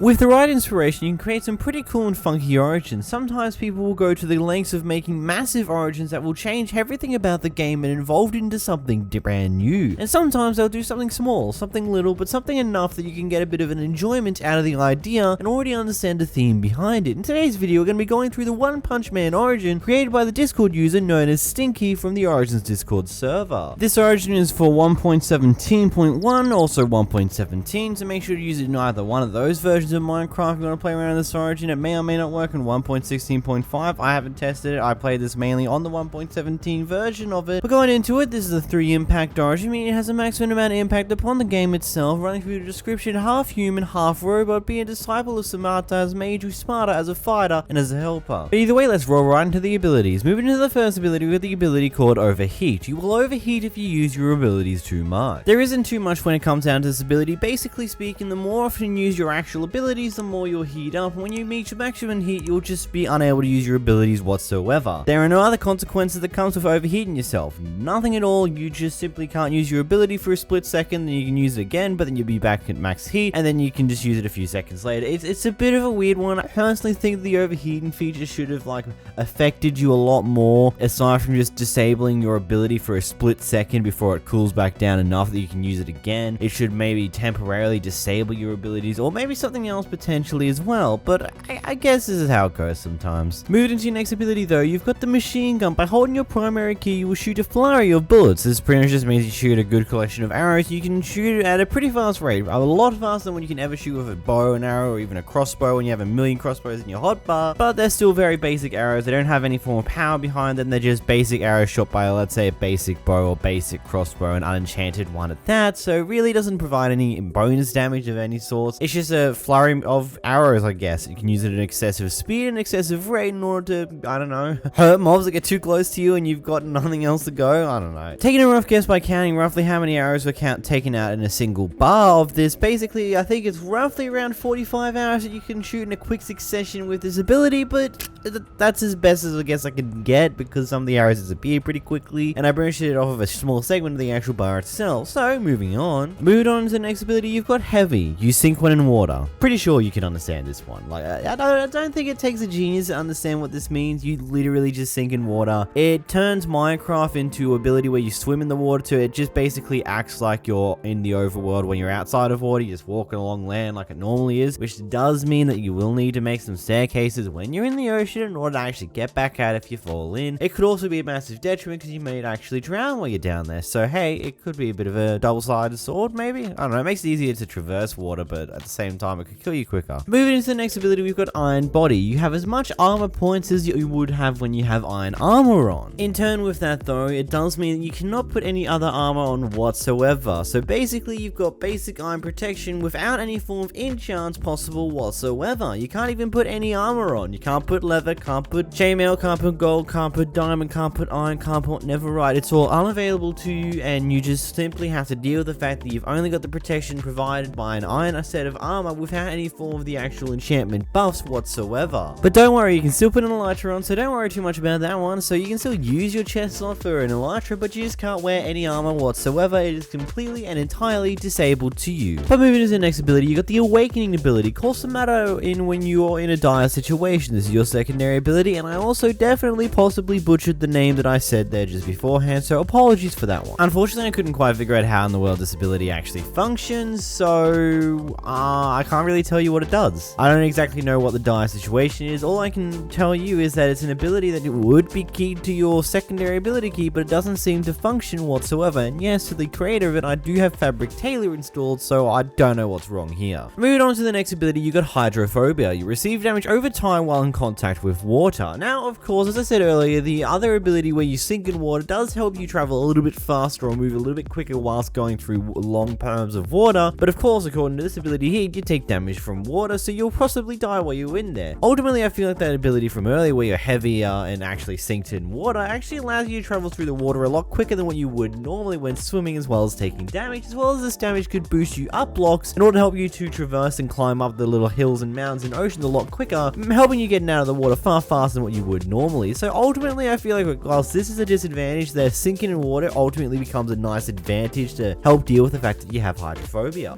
So overall, this is definitely a much smaller origin than what I would normally cover, which is kind of like just one of those things. Very occasionally I do find these cool themed origins I just want to cover for the sake of I want to cover it, and this one was a lot smaller than what most of my normal origins I cover are, so sorry about that if you want the longer videos, but hey, sometimes this is how it's going to go. Anyway, if you're watching this video right after it release, I will be live over on Twitch, so if you want to come join me, ask me some questions, or maybe some things along those lines, make sure to check me out. If I'm not live at the point in time, or as many hours after the video drops, just go drop me a follow so you know next time that I'm live, because I'm doing a few nighttime streams for me, meaning that there'll be times that you might possibly be able to watch. Either way, as always, a massive thank you to my channel members, especially my $25 member Hollow the Void and my $10 member Deception, and a massive update considering that coming up very later today as well. So hey, look forward for a second video of me talking endlessly again. Either way, until next time guys, goodbye! Hi, welcome back to another Origin Showcase video. In this showcase video, we're showcasing the Parasite Origin created by the Discord user known as Cobb from the Origins Discord server. Anyhow, going through the information given to us by Cobb in the Discord message, it's a 1.16.5 base Origin, meaning that it is for an earlier version of Minecraft. Now this might possibly work on Minecraft version 1.17/version 1.17.1, but some things may potentially break. But anyway, going through the description that he gives us here, basically you're a Parasite boy. You can become a big boy if you have lots of parasites, and small boy if not. Also, fire hates you and you're the opposite of a vegan. Oh, and you're basically blind. But wait, there's more. Yeah, there's more. Yes, you can evolve. There are 3 types. The tank parasite, very big boy. The hunter parasite, a speedy boy. And the infection parasite, speedy boy but eats others. You can evolve into any of these parasites with these easy steps. Step 1, kill tons of things for 0.3% of a chance to get a drop of an evolution, and do the specific challenge to get the thing. So tank takes lots of damage, attack, kill a pillager, villager, and an iron golem, and infection, you just need to brew a thick potion. But there's more. If you kill a dragon, you get an even thicker. Tank boy turns into a wall, he's very slow but very thick. Hunter turns into a warrior, very fast and strong. Infection turns into a hive, very small boy, but you can become extremely thick and steal the lives of others. Anyhow, now as you have the information on what you need to know in order to evolve this origin to the many different variants that it has, let's start off with the basic Parasite boy origin and go through its abilities before we roll into the evolved variants. So before then, I'd like to ask you guys to hit the subscribe button down below, especially if you watch this far into the video and you're one of the people who've been watching many of my videos, as we're slowly climbing up. We're trying to get to 100,000 subscribers for the end of 2021, so any help towards that goal is highly appreciated. Also, make sure to go follow me on Twitch, as I do stream often there, and let's get into the actual abilities themselves. Running through the description of the base Parasite origin, you're a human infected with an advanced parasite. Your only goal now is to survive and grow. Moving into your first ability, you've got Parasitic Flesh. The Parasitic Flesh all over you gives you a very dark purple color, depending on how many parasites you have. Now, for a majority of the parasite levels, you don't tend to have too much of a noticeable tinge on your skin, but as you kill more and more mobs, you'll start to grow in size, and when you start to grow in size, the purple tinge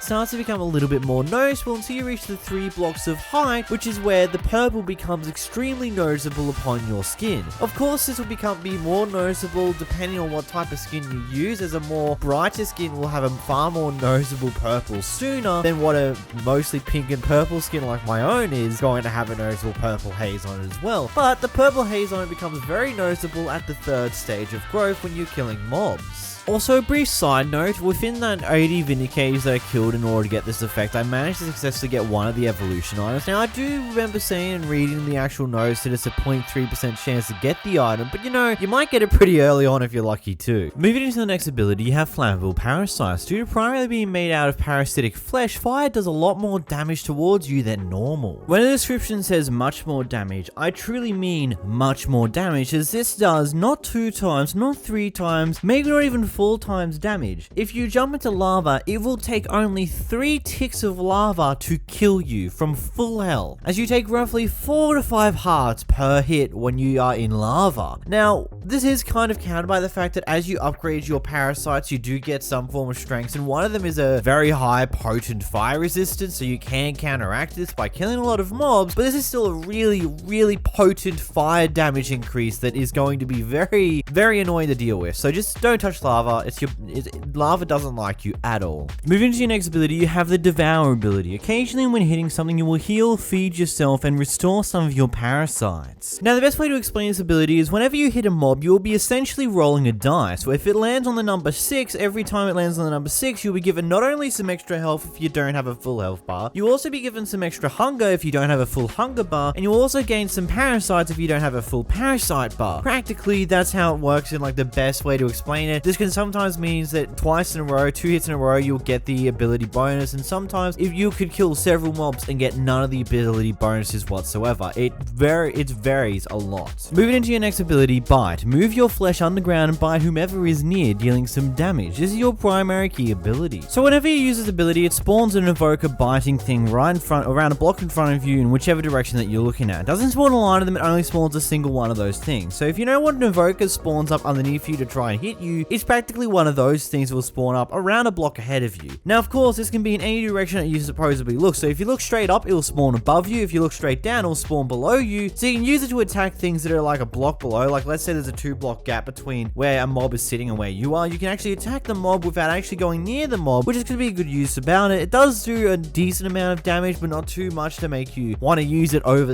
let's say Neverite Sword if you get one of those things, but it is somewhat competent as an ability overall. Moving into your next ability, you've got the ability Hungry. Due to having a secondary life form attached to you, you must eat more, and you can only actually eat meat as well. So not only do you have an increased hunger decrease ratio, you can also only eat meat. Now this does kind of get counteracted by the Devour ability that you have, which means you can give yourself some bonus hunger every hit or so depending on how lucky you are, but it just means that you can only eat meat and it moves down quite quicker, so you might want to consider having a good food source on you anyhow. Moving into your next ability, you've got the Dissolve. Dissolve your flesh into microscopic worms that can go through almost every single block. This will slowly kill your parasites, your secondary ability. This is just the Phantom ability. It just slowly consumes your parasite bar, which is the grayish bar that's on your hot bar. Just be aware, because of how the Phantom ability was mechanicked into the actual mod itself, it will be automatically activated when you first spawn into a brand new world. So be very mindful of that and make sure to turn it off immediately the second you spawn in a world, otherwise it's going to stop you from actually getting any form of parasite buildup. Also, when your parasite bar does go down to nothing, instead of deactivating the ability, it will just start to massively consume your hunger bar. Moving into your next ability, you've got the Unknown Entity. Your unsettling parasitic appearance makes Iron Golem see you as a threat upon sight. Again, as it always is, this only affects the villager summoned Iron Golems or golems summoned by the summon command. Any golems that are made by you directly using iron blocks and a pumpkin will never actually attack you, regardless if you hurt them or not. Other players' Iron Golems potentially might, but I don't think they do either. I think they follow the same ruling and mechanics that Iron Golems made by iron blocks do. But any Iron Golems created by villagers or summoned in via the summon command will attack you upon sight, so be aware of that. Moving to the next ability, you've got Pulse Vision. The parasites roaming on you covered most of your eyes, giving you a hard time seeing, but you can see for a short period of time by using your ability, which requires you to use the Save Hotbar Activator button. Now by default, this control is not binded to any key whatsoever. Just a quick cut in from me as a correction of information. This is binded to C key by default, but if you install Optifine or any other form of zoom mod,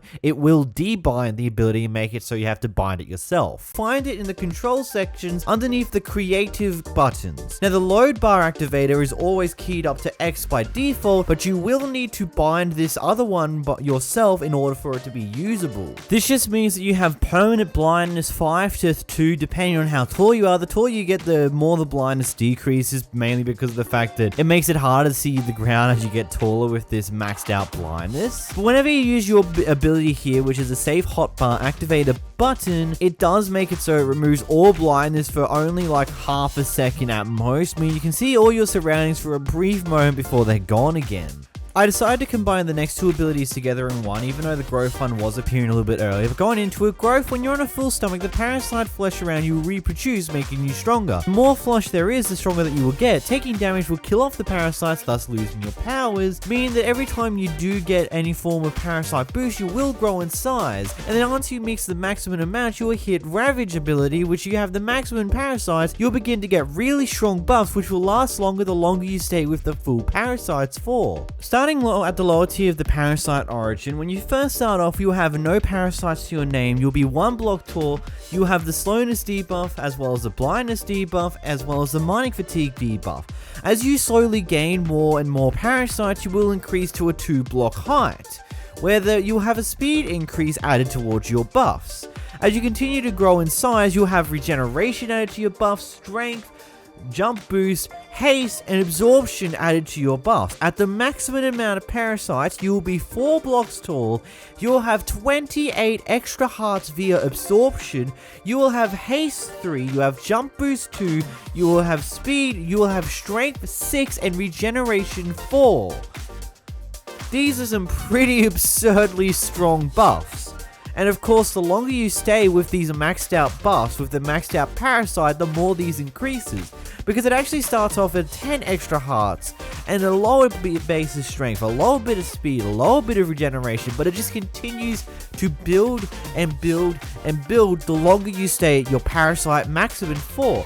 But if you take damage, you'll lose some of your parasites. If you use your secondary ability at all, you'll lose some of your parasites. If you use the next ability, which we'll go over in a few abilities time, you'll use some of your parasites. Essentially, you can either hold in all your parasites and not use any of your other abilities for the trade-off of getting extremely good buffs to your character, or you use them and not exactly get these brilliantly, I believe, potentially overpowered buffs. Mind you, Iron Golems still break through the shield like it's nobody's business. I respawned at max parasites, and the Iron Golem only took my normal health and completely ignored the absorption I had. Moving into your next ability, you've got extendable limbs. You have the ability to control your parasite to move from one place to another, allowing you to extend your arm's reach for a much further reach. This reach is effectively around 8 blocks, but of course, as you grow in size, you have less of a reach in comparison to your actual size, especially if you're digging straight down. For example, if you're at the 4 block height, you can only actually dig down 5 blocks because it has to take up 3 of your block reach to go past your actual body. Because with most mechanics of Minecraft, with your vision, with your ability to hit, it all starts at the base of your head / your eyes, meaning that it has to go past the length of your body before it actually can start doing things, but it counts the length of your body to any form of calculation on your reach. Moving into your next ability, you've got the Fire Shield. You can concentrate your parasites to be resistant to fire for 5 minutes. This has a 7-minute cooldown. This uses your load toolbar activated control, which is normally combined to the X key unless you've changed it yourself. But when you use this ability, this will give you maximum fire resistance for, again, 5 minutes. So at least with this origin, you do have the ability to counteract your massive fire debuff with the fact that you take a lot of extra damage from fire and lava by just using your ability here, which gives you a fire shield for 5 minutes. Of course, the ability has a 7-minute cooldown, but that really only means 7 minutes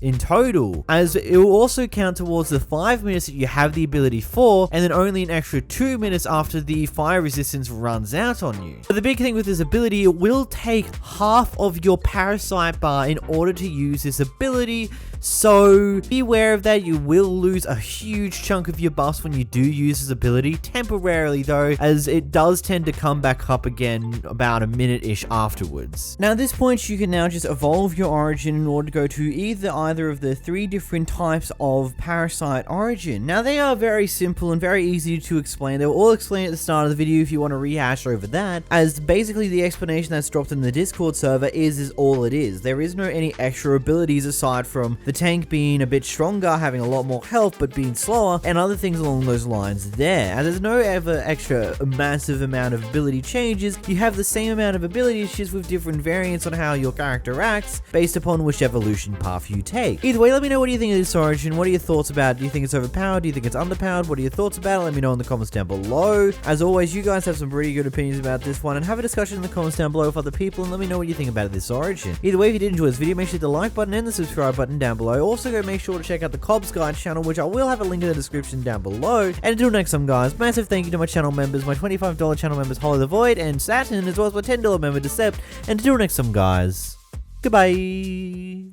Hello, welcome back to another Origin Showcase. In this Origin Showcase here, we're showcasing the Puppeteer Origin created by the magical YouTuber known as Inkbat. So this Origin was recently updated for 1.17, and due to a lot of requesting that I've gotten from you guys in the comments down below, and is now being recently updated to 1.17, I thought what would be the better time than ever than now to start covering these Origins and give them my full-on review. And if you don't know who Inkbat is, I highly suggest that you go use the link in the description, go to her channel, go give a subscription. She doesn't upload too often, but when she does, they're amazing, well done, high quality, very cool concept Origin ideas that I do recommend that you even check out. Even if you don't play them, they're just really cool to check out in the first place. So yes, this is the Puppeteer Origin, a very complicated one to go through, but once you understand the basics of it, it's actually quite simple to know, but you kind of need to understand what not to do. The Puppeteer is a 3 impact origin, meaning that it's got the maximum impact upon your Minecraft playthrough, only through the description, dark arts practices with their magic, Puppeteers toys with their target life, no matter where they try to hide.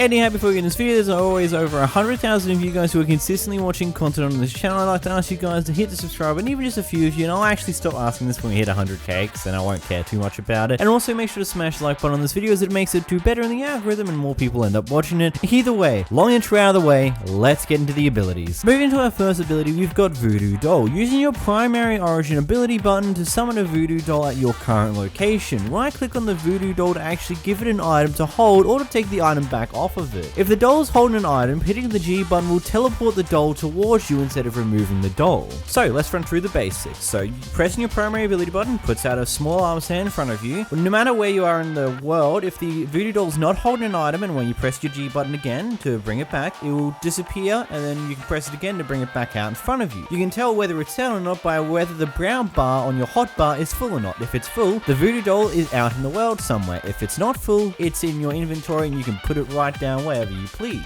You also have the ability to give the Voodoo Doll a couple of items. There are a few items that give a few abilities, that we'll go over that in a moment, but essentially speaking, when you give the Voodoo Doll an item, it is now permanently in the world, and whenever you press your primary ability button, instead of putting the Voodoo Doll away, it will instead teleport to you. But this will only work if you're in the same dimension as the Voodoo Doll. So if you go to the Nether, for example, and you press this button while the Voodoo Doll's got an item on it, it will not teleport to you, and you'll get a note block sound instead to tell you that, hey, nope, this doesn't function like that. If the Voodoo Doll has no item in its hand when you press the button in a different dimension, it will just be put back into your inventory and you can put it out again in the Nether. Another piece of interesting information, the Voodoo Doll is also affected by gravity, kind of like normal Minecraft players, as well as the fact that water will move the Voodoo Doll around as well. And you can also punch the Voodoo Doll to break it if it's holding an item, or just punch it for the sake of you break it anyhow. Now you've gone through that information, let's move on to the next ability, Target a Victim. Hit an entity to lock it in as your victim. The victim will have particle effects around them that only you can see. Use your secondary ability key to target yourself as the victim, and then use that ability key again in order to clear all targets. So running through how it works, when you hit a mob which becomes your locked in target for your victim, what happens to the Voodoo Doll will also end up happening to the mob of choice. For example, here we've got a cow. So when I set my Voodoo Doll alight, this cow will now be set alight. If I move the Voodoo Doll into a bit of water to distinguish it, the cow will also be distinguished as well, regardless of whether it went into water itself, as it follows what the Voodoo Doll is doing. Now this lock-on ability can work from any distance away as long as the mob has not despawned or gone way off screen to the point where they're no longer loaded. If let's say a player is within close enough for the mob to still be loaded while the Puppeteer goes far away and then lights them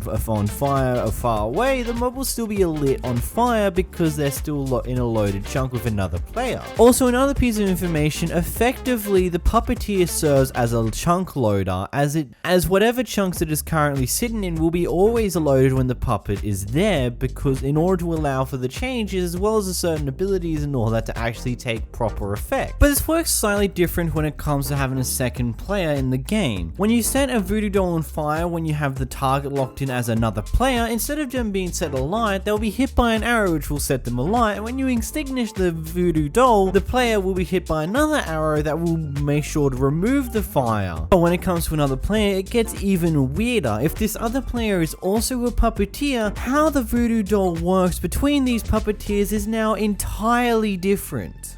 So when targeting and locking on the target on another puppeteer, the particles won't even appear for the person who locked onto the target. Instead, it will appear for the other puppeteer whom you hit to attempt to lock in the target on. Now, you will be able to use the voodoo doll and set the voodoo doll alight in order to target and hurt this other puppeteer, but this other puppeteer is also able to use their secondary ability to remove the targeting upon them. Continue on with this information, you're also able to use either voodoo dolls. So if you use the other puppeteer's voodoo doll in order to set themselves alight when you lock in the target on them, it will successfully work, but you can also use your own voodoo doll to do the exact same thing. It's very confusing, but it pretty much works in the fact that both voodoo dolls do the exact same thing. They both work together, meaning that you can't really attack the other puppeteer too well or make use of your own voodoo doll. It's multiplayer friendly in a way, but it's also a bit weird and might potentially ruin some abilities dependent on how you tend to use them. Also, I just explained the first voodoo ability, the Pyro Voodoo. After locking into your target, you can set fire to your doll and torture your victims. For mobs, the state of your victim directly mirrors the doll. Players will be set on fire for 20 seconds unless the doll is extinguished or removed. I've already explained how all that works by also explaining how the victim locking works as well. But moving to the next ability, we've got the Ender Voodoo. After locking onto a target and giving your voodoo doll an Ender Pearl, you can use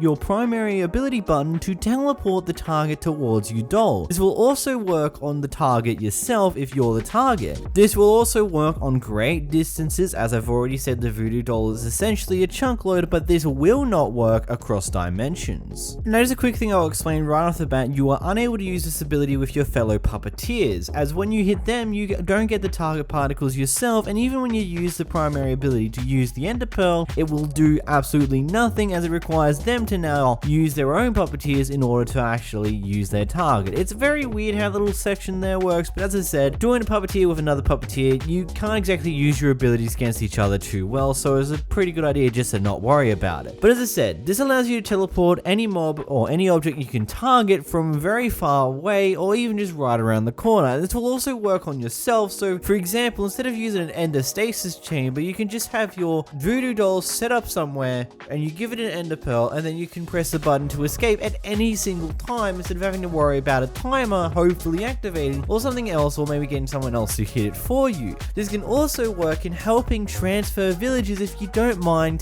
giving the villagers a little bit of damage, causing them to increase the prices for you temporarily, as it will save you a lot of time doing this, as it will teleport the villager directly to the puppeteer, which I'm pretty sure we all understand how painful it is to teleport and move villagers about. Moving on, we've got the Potion Voodoo. By giving the voodoo doll a potion or the ingredient to hold, it will grant the target the corresponding potion effect going along with it. Given it a spectral arrow will give the target a glowing effect, and given it a shulker shell will give the target the levitation effect. First piece of important information when it comes to go with this, when you use the potion ingredients themselves, it will always give the level 1 effect itself and nothing higher than that. This of course works for all potion effects aside from the insta ones, as those ones according to Inkback would be way too OP. And the next bit of information that goes along with this one, when these potions are in effect, they actually stay on permanently until the item is removed from the voodoo doll's hand. And this ability, unlike other abilities, will actually function through other directions as well, so you can go into the Nether and you won't have to worry about it being disabled just because the voodoo doll's in the overworld, as it functions cross dimension. Moving into the next ability, we've got Illager Ally. Illagers consider you as allies and villagers consider you as foe. Iron golems spawned by villagers will attack you on sight, and villagers raise their prices to absurd levels. Now remember when I said you can easily teleport villagers earlier using the puppeteer? Well, it doesn't really matter too much for you aside from maybe making an iron golem farm where you can disregard their prices entirely. But overall, overall, villagers become a bit null and void to you, iron golems will attack you on sight, and pillagers will be your friend. Except for the Ravager. The Ravager will still hit you because that's just what the Ravager does. Moving on, we've got Blinding Sun. Places with strong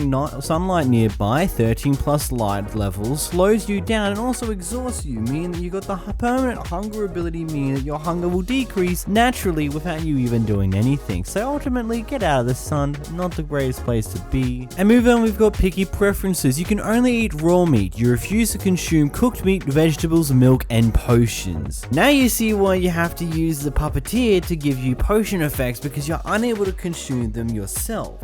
Which also means you're only going to ever be able to have one single potion effect on you at any given time, aside from bonus beacon effects, meaning if you're going into a wither fight or an ender dragon fight, you'll only ever get to pick one of the many different potion effects a lot of people tend to take into their dragon fights. So what do you think of the Puppeteer origin? Personally thinking, I think it's a really, really good and well-crafted origin. It can be slightly OP in consideration, but it's definitely a very good quality origin that does have a lot of things taken in consideration when creating things and potentially making it overpowered. Either way, if you did enjoy this video, make sure to hit the like button down below. As I've already said, go make sure to subscribe to Inkbat using the link in the description down below. And as always, a massive thank you to my channel members, my $25 members Hollow the Void and Mr. Filcher, as well as my $10 member Decept. And until next time, guys, goodbye. Hello and welcome back to another Origin Showcase video. In this Origin Showcase video, we're running through the Astley origin created by the user Just Wang here from the Origins Discord server. I've covered many different origins created by Just Wang here in the past. If you want to check out more of them, check out the playlist up above in the card. Now to start off, we've got an important information note that comes with this origin. Instead of how you normally do with origins with a data pack controlled into your data pack folder, this works a little bit different as it makes use of the mod known as the custom content packs. Really what you need to do is get the custom content packs mod, which I'll have a link in the description for, and then throw the actual folder that I'll be giving you to download for this origin into your resource folder where you put your resource pack, and then restart Minecraft, and it should automatically be shoved into your main thing, so you don't have to worry about the data pack nonsense for this one. Anyhow, this origin is for 1.17.1. It's the best version to play it in because it's the one it's made for. I don't know if this would actually work or if there's actually a way to get it to work in 1.16 because there's a lot of different bits and pieces that works with how this one functions. But let's get started in the actual origin itself. This is a 2 impact origin, which means it has a medium impact on your Minecraft game. Doesn't exactly change everything, but it gives a few different changes in there. Running through the description: British singer, songwriter, and radio personality. You have the abilities of using your songs as your powers. Anyhow, before we get started, there are over 100,000 of you guys who are continuously watching multiple of my videos, and I highly appreciate it even if a few of you guys would actually hit the subscribe button down below, as it means a lot and it doesn't change too much for you. But let's get started and let's run through the abilities of this origin. So first up, we have Smooth Dancer. You are a smooth dancer and you're able to move far faster than a normal Minecraft player because you are smooth at dancing. But you got those cool dance moves, you know? You're Rick Astley. You're the inventor of the infamous Rickroll meme. You've got the smoothest of smooth moves because apparently everyone can incept a Rickroll into every little bit of the thing. I've even got the copyright disc right in my goddamn hands that if I play, I'll get an immediate claim on this video because I can't Rickroll you. So you're getting off a bit free on the Rickroll here. Or will you? Okay, joking aside, you'll get what is essentially just a speed 2 boost permanently, but it isn't exactly a potion effect, meaning that, well, you can still get speed potion effects to buff your actual speed. Moving into your next ability, you've got Musical Sensation. Listening to music makes you comfortable, giving you amazing gifts. You get haste, regeneration, and health boost, 15 blocks radius. So the origin itself doesn't exactly describe what you need to actually activate this ability, but practically you just need a jukebox. Once you place down your jukebox, you're going to have musical particles coming off of your player, and then you're going to be given these abilities. Now you get given haste 3. I've already expressed what I feel about the haste boost of any ability. It has to be equal or worth more than what it is to get a beacon, and unfortunately a jukebox isn't exactly worth that. But at the same time, this is more of a meme origin, so it has the ability to be, I have the ability to be slightly more lenient against these type of overpoweredness of it. You also get a small bit of regeneration and then a boost of a few extra hearts, and that is about it from that one.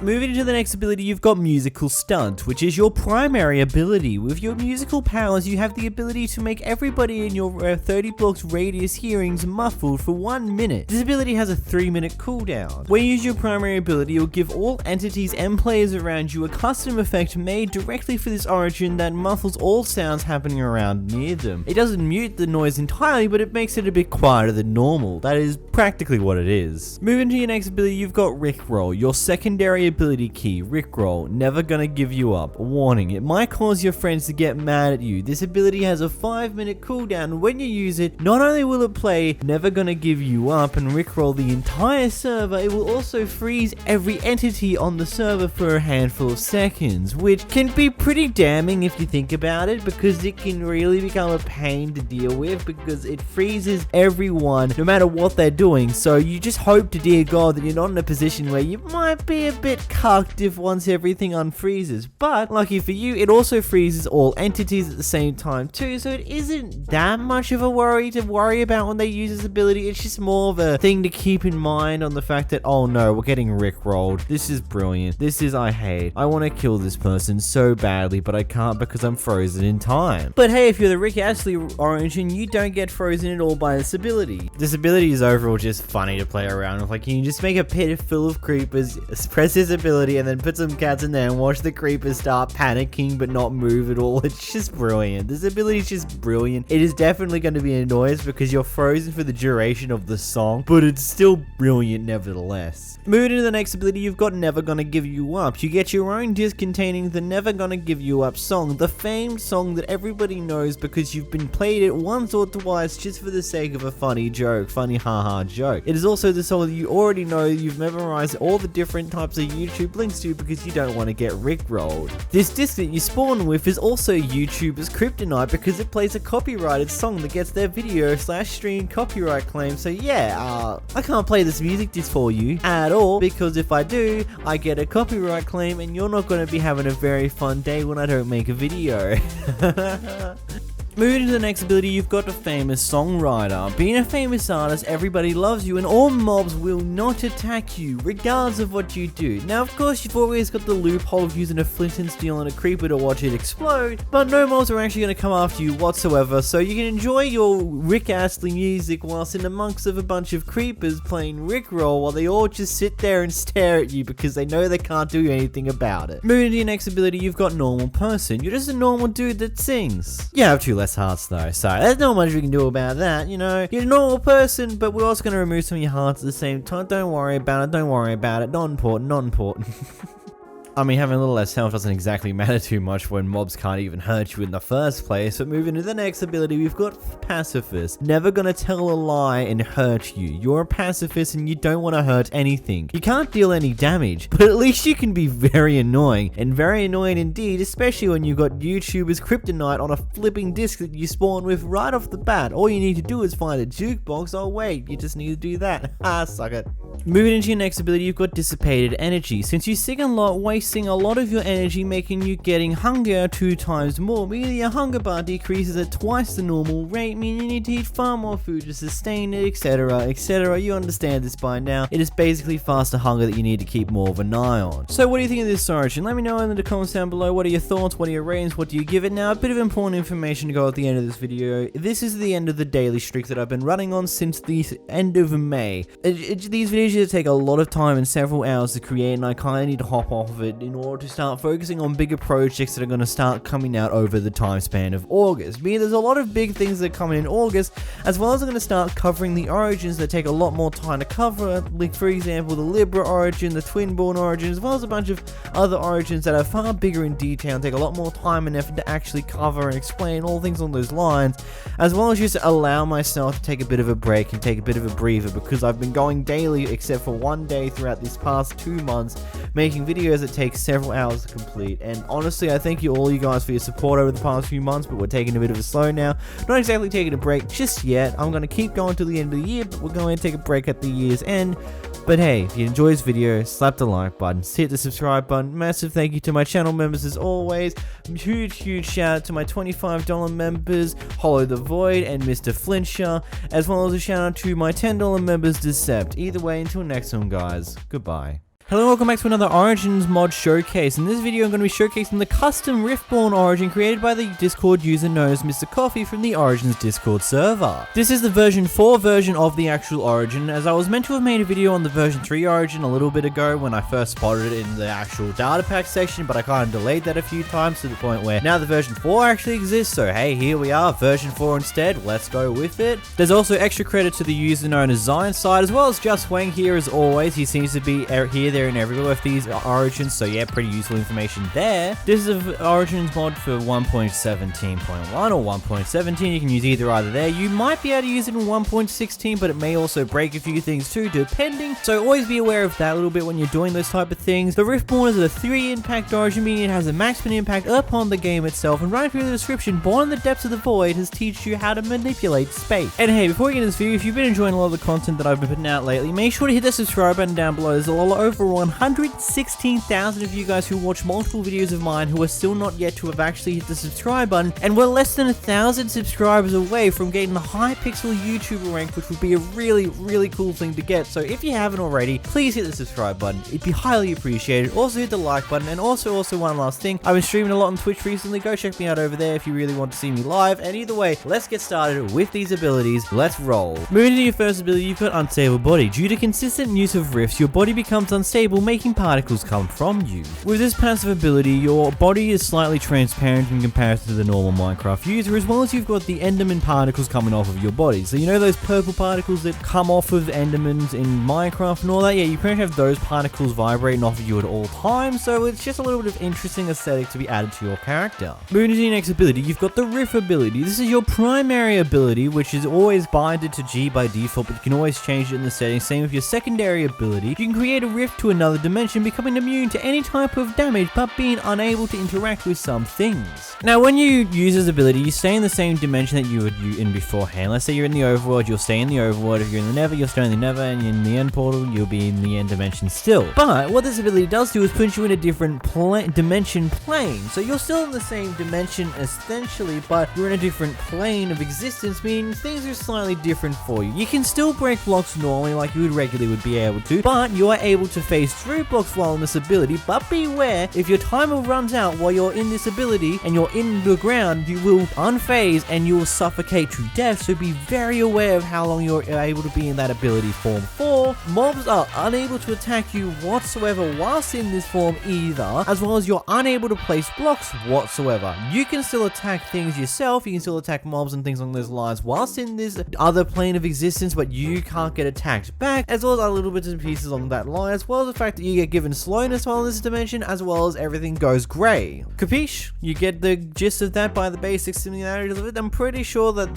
someone might be able to explain a more in-depth variant of this ability and how it works in more detail in the comments down below, but that's the basic gist of it. Moving to the next ability, you've got the relocation ability. This is your secondary ability. The secondary key is not normally binded to anything, so you have to do this yourself via the controls options, but I normally bind it to Y as it's close enough to G to make sense. Either way, the relocation ability gives you the ability to create a rift that will allow you to teleport 30 blocks in front of you. This ability is where I find out that you don't suffocate as this origin because I tested it in survival mode, but let's go through it quickly. So this ability allows you to teleport 30 blocks in front of you. This ability is on a 5-second cooldown each and every time you use it, so you can use it in pretty quick and rapid reception in between each and every one of them. Now, this will teleport you to wherever you're actually looking. You pretty much just look in a direction and you'll teleport 30 blocks in that direction. If you're looking towards a mountain and the mountain so happens to be closer to you than 30 blocks, you'll teleport to the interior of that mountain and be inside of some blocks. This is where I find out you don't actually suffocate in walls as this origin, so you don't have to worry about that too much. Just wait a few seconds and then look upwards and press your teleportation ability. You'll teleport into the sky and fall back down to earth, as you don't take full damage either, which will probably be more explained on why and later on in the ability. But this allows you to teleport 30 blocks in front of you in any direction, including directly up or directly down. You might be able to use it to go into any potential caverns that are below you, and many other different reasons you can use it for that in other different ideas you can potentially use it for. Yeah, I kind of stumbled there, don't worry about it.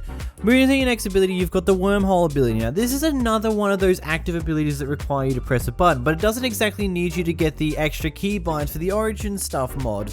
In fact, this actually combines to your load hotbar activator, which, if you don't know what that is, don't worry, I didn't know about it either and how that actually existed to be something you can bind a key to until someone told me in the comment section of one of my most recent Origin ones. I forget which one it was precisely, but typically this defaults to the X key. So your X key will activate this ability. If sneaking, by pressing the key, you will teleport to the last entity you hit, otherwise pressing the key will teleport the entity to you. This kind of works in a similar vein to what the Puppeteer has, where you can have the ability to teleport entities towards you. This time around, you can hit an entity, you can move away from it, and then when you're shift and holding X, you'll teleport back to the entity. But when you just press X without holding shift, the entity will teleport to you. This could be a good way to have some form of escape just in case you get into some form of fight or anything along those lines. Let's say you accidentally fall into the void in the end, you can just hit the X key, you can hold the shift and X key to teleport away to maybe an enderman that you hit above the ground in the actual end island itself, or maybe some other bits and pieces along those lines. You can use it to teleport faster around when, let's say, you hit a mob at your actual base, you go over to your friend's base and you use it to teleport back to your base. You can use it to move mobs around. Let's say you need to get a zombie up in an iron golem farm, you need to get a villager up into an iron golem farm, you just hit the entity once,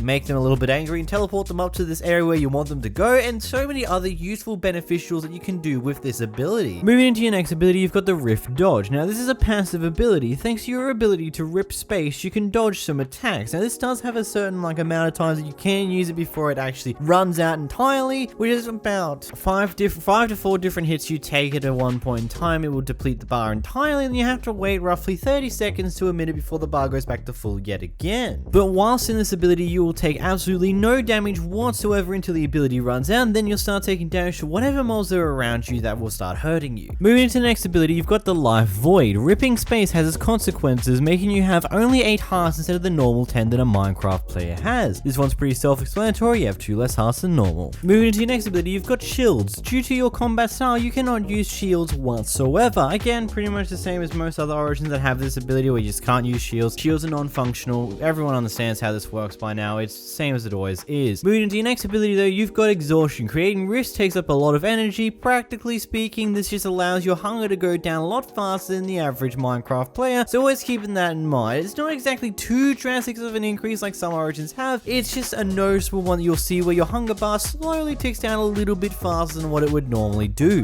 Moving into your next ability, you've got Hydrophobia. Because you've got unstable body, water flows through you unlike normal players, and it actually hurts, causing you to take damage in water. Yes, this is the tried and true method of taking damage in water like a lot of other Origins have taken. This ability also functions while it's raining, so be wary that if you're in rain, you will take damage, so get the hell out of there as soon as you can. Moving into your next ability, you've got Flammable. You're not familiar with fire, therefore making you panic about it whenever you're on fire. This is just layman terms for you take more damage when you're on fire. Moving into the next ability, you've got Unstable Body 2.0. Due to your instability, you need to have tough armor to hold it together, meaning that you need armor that is better than iron, meaning that you're only ever able to actually wear diamond or netherite armor, and there is no other armor that you're able to use as this Origin. Which, hey, it's a different change to what people mostly do with armor nowadays in the Origins mod. Anyhow, let me know, what are your thoughts of this Origin? What do you think of it? Let me know in the comment section down below. As always, you tell me your opinions. Do you think it's overpowered? Do you think it's underpowered? Do you think some changes could be made? What do you think of this Origin? As always, a massive thank you to my channel members, my $25 channel members, Hollow the Void and Saturn, as well as my $10 member Decept, as well as all the other channel members we have. There's over 70 of you guys now, and I really do appreciate the support from all of you guys. Make sure to hit the like button down below if you haven't already, subscribe if you haven't already. Until next time guys, goodbye. Hello and welcome back to another Origin Showcase video. In this Origins video, we're going to be showcasing an Origin based upon Sonic the Hedgehog. This Origin is created by the Discord user known as Exiled. This is actually version 3 of this Origin mod, as well as there's also a planned future of many different evolution paths that you can take as Sonic, and he'll explain the details on a later date when he's ready to actually release that variant of it. More important information, this mod does require the extra keybinds mod as well in order to take advantage of all all the actual abilities of this, which is a plus and a disadvantage at the same time depending on what you think. Also, this is only for version 1.16.5. You might be able to get it to work in 1.17, but it's made specifically for 1.16.5 at the current point in time. And that rhymed. Anyway, running through the description, become the descendant of Sonic the Hedgehog. Run with the winds or run faster than the winds. It's up to you. How to evolve? You summon the Wither. So there is at least one evolution that we'll go through in this video, but the rest of them will either be explained by the creator in a pinned comment down below, or we'll just see it in a later date. Either way, let's get started with the abilities. The first ability that we'll be looking at is the ability called Speed. Speed is in your nature. Sprint to gain extra speed. This is quite similar to how the speedrunner main ability works. When you start to run around, your speed builds up, and then you get to a certain point where you're as fast as you're gonna go. With the Sonic one here, you'll pretty much take a few moments after starting to sprint to speed up to the actual speed you're going to max out at, and then you'll stay at that speed. This is a much controllable speed that is also fairly decently fast at the same time. Moving on to the second ability, we've got Homing Dash. Due to your ancestor being Sonic the Hedgehog, you gain a deviation of the homing attack called the Homing Dash. This boosts you into the air about 10 blocks. Essentially speaking, you jump yourself up around 10 blocks, which is really cool overall. This could be really useful if, let's say, you have an elytra of sorts or many other different pieces along those lines, as well as it works really well together with the next ability we'll go over in a moment. Speaking of the next ability, we've got the ability known as Boost. Boost yourself forward by around 8 blocks, which is set to your secondary key. So when using this ability, you will go forward around 8 blocks using this boost. But a little bit of a quirk that comes with this, if you direct yourself straight up, you'll still go 8 blocks forward, but you also go up into the air by a lot as well, but you'll still only go 8 blocks forward. You see what I'm coming at here? You can still only go 8 blocks forward, but it doesn't matter how you get that 8 blocks forward, you just go 8 blocks forward. So you can jump up extraordinarily high, but you will only ever go 8 blocks forward. Then put this in combination with the first ability that we just talked about, where you jump up super high, you can pretty much fly over a jungle with ease without even needing an elytra. So that's slightly overpowered ability or overtuned ability aside. Moving to the next one, we've got Sonic Wind. When pressing your Centauri key, which is essentially one of your other extra keys from the extra keybind keys, I will go over and show off which one this one is in a moment. It shoots an arrow of wind. When coming in contact with an entity, it will launch them up into the air. Well, now I ask you this question, have you ever seen pigs fly? Because this essentially can do that, and they come back down and they're dead. Well, that's a massive shame, but this is a beautiful ability. Just by the simple fact that you can just shoot anything and they're just gonna float up into the air at a great speed and then come dropping right back down and die like they never did anything like they never existed in the first place. Don't mind the stutter. Anyway, moving into the next ability, you've got Double Jump. You can double jump like Sonic can do in some of the Sonic games. It's not always an available feature, but hey, they throw it into this one because why not, really? Using this double jump, you're able to jump up around 3.5 blocks high. Any higher than that, you won't actually make it, but any lower than that, you'll be perfectly fine. But 3.5 blocks of a jump by default without the potion of leaping is extremely useful, because when we add that in, you have the ability to jump up to 4.5 blocks high, which is really useful when considering the use of jump potions aren't really that great half the time, because the 2-block boost isn't exactly too useful half the time. Moving on to your next ability, you've got Blue Skin. Much like your ancestors' blue fur, you now have a blue colored skin. I mean, do I need to explain this one to you?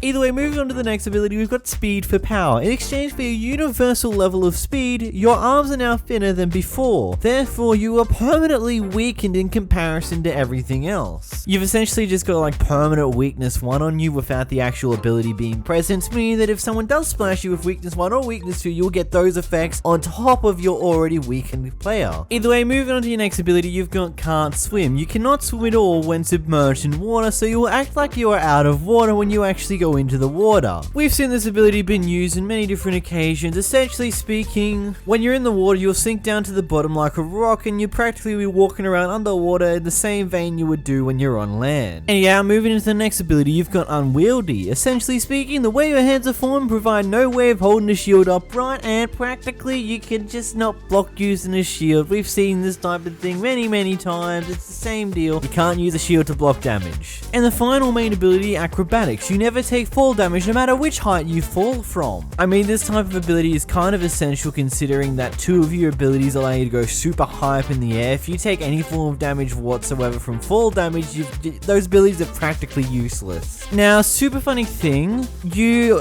evolve when you place down the final thing to activate the Wither. You evolve into the supersonic form without needing to defeat the Wither, but you kinda gotta have to unless you go spawn it far away from where it actually matters and you can just ignore its existence for a while. Anyhow, moving on to the abilities of the supersonic gauge, you get speed and speed. You tense up your body by vibrating it in place at high speeds, making your body tougher. You now have 5 armor points by default, and you also gain flight. You now have the ability to fly. It's set to your tenorary key, which is essentially speaking, this flight just allows you to hover up into the air with flames following behind you. You must be pressing this other key button in order to actually fly. The moment you let go, you're no longer flying. But in turn, with your new abilities, you do actually lose your ability to do double jumps, as well as your ability to shoot extra arrows that are like the wind. Essentially speaking, you gain 2 new abilities in exchange for 2 of your other abilities. But at least the way that you have to avoid getting these abilities in the first place is just to have someone else start the Wither for you, because you have to actually place the final thing itself in order to get the advancement that gets you to evolve. Anyway, smash like for Supersonic, and if you did enjoy this video, make sure to hit the subscribe button down below. Go check me out on all my other socials like Twitter or Instagram, and until next time guys,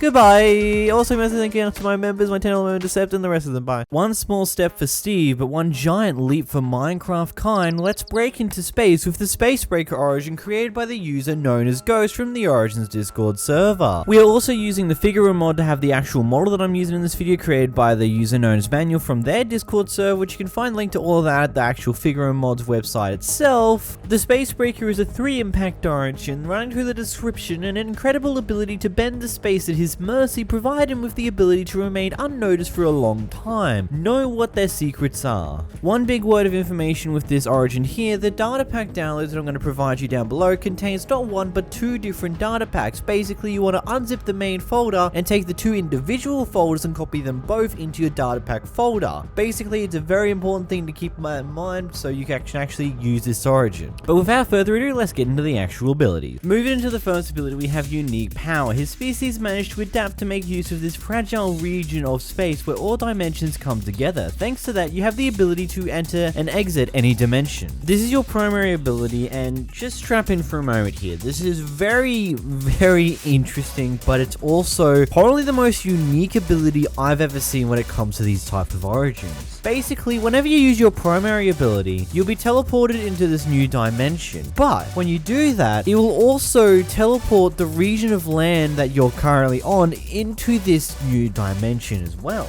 When you first go in here, you'll see only the small bit of region of land that you were standing on. Basically, any of the land that was there, as well as the mobs that were around you, will teleport with you into this dimension. When you go there for the first time, everything else will be just white concrete. You can't break anything. All you see is white concrete plus a little bit of land that you brought in with you. And you want to bring in something even cooler than just a bit of land, make sure to hit the subscribe button down below, as it'd be highly appreciated as we're trying to get to 100k before the end of the year. Going back to this ability, in order to go back to the overworld, or whatever dimension you are currently in, you just hold your shift as well as the primary ability button at the same time whilst you're in the land that you took with you. If you do this whilst you're over the top of white concrete, the ability will not function whatsoever. But the moment you do it on and over the top of the land you brought into the world with you, you'll be teleported back to that spot into the other dimension. This works not only in the overworld, but in the Nether dimension as well as the end. Basically, the blocks that it will transfer with you is dirt, grass, sand, red sand, stone, gravel, ice, mycelium, snow, cobblestone, and terracotta, which will return to the overworld. Netherrack, soul sand, soul soil, basalt, magma blocks, nether bricks, blackstone, and bone blocks for the nether, and endstone and purple blocks for the end. Basically, it's a really, really cool ability that can allow you to create amalgamation of many different types of blocks all in the one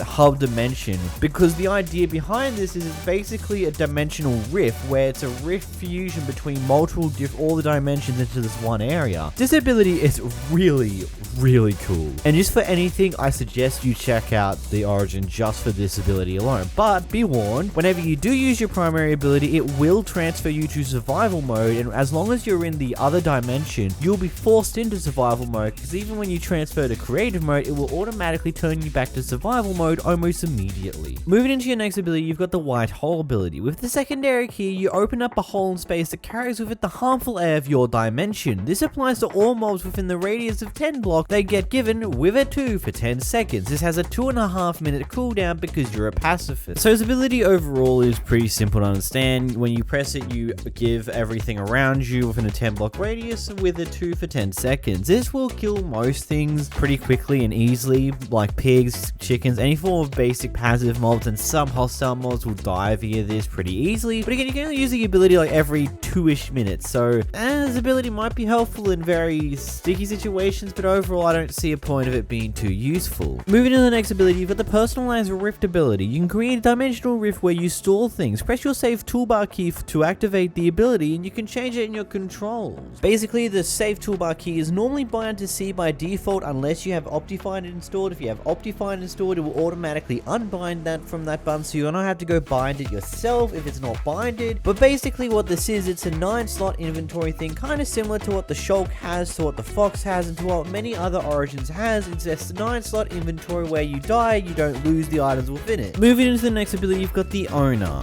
You are the creators and the only ones who can come here. For millennia, this region of space has only served as a means for transport for your species, since any fluctuation can cause everything to collapse. You can't interact with things here, or they can't either. You can't break blocks, you can't open chests, you don't take damage, etc. But you've gained the ability to dive in the air thanks to its composition. This helps you to travel faster. Now this thing right here should help you understand like the key reason why you want to use this ability. Why would you use your primary ability since you can't really do anything else inside there except for collect land? The idea behind this ability is to allow you to pretty much collect land into this other area, which has an easier way for you to travel throughout the lands. Because you're able to swim in the air in this biome, in this dimension, whatever you want to call it, you can easily just travel a lot faster in comparison to what you would do in the overworld. But the difference between it here is that you can't break any form of blocks, but you don't take any form of damage. So if you want to escape from the middle of a, let's say it's nighttime, there's a million mobs out where you are, you can use it to escape, so you won't have to deal with taking any damage. You will bring the mobs with you, but they can't hurt you. They can try, but they won't be able to hurt you. They can hurt each other still though, unfortunately. But it's a really cool idea behind it. Basically, because you can use your Shift G ability, so your Shift primary ability key, whenever you're over a certain block of land you've taken into this world with you from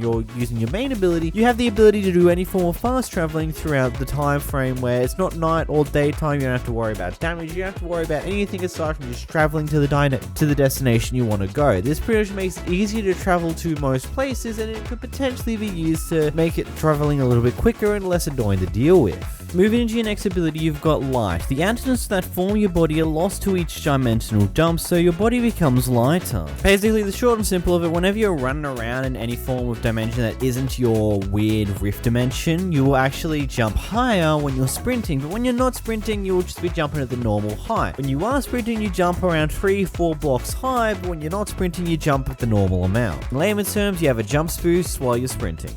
Air food. Being here inside satisfies your hunger. Basically, when you're in your personal rift dimension, your hunger / saturation increases at a very drastic rate. Like very, very drastic. You can have pretty much next to no hunger, and you can like 1 heart, and you'll be immediately back to full health and max saturation within a few seconds of being in your main rift dimension. Also mean that it's a lot more difficult to die in that dimension. There are going to be cases where you touch water when you have 1 heart left as you go into that dimension where you will die, and there is absolutely nothing you can do about it. But there are cases in those examples, but it's also something you just got to keep in mind whenever you're using it. Just whenever you're in this other dimension, you do have a very heavy, healthy increase in your hunger, meaning it makes it quicker for you to actually go from area to area because you also don't have to worry about your hunger. Moving into your next ability, you have the Fragile ability. You have 3 less hearts of the health than humans would normally have.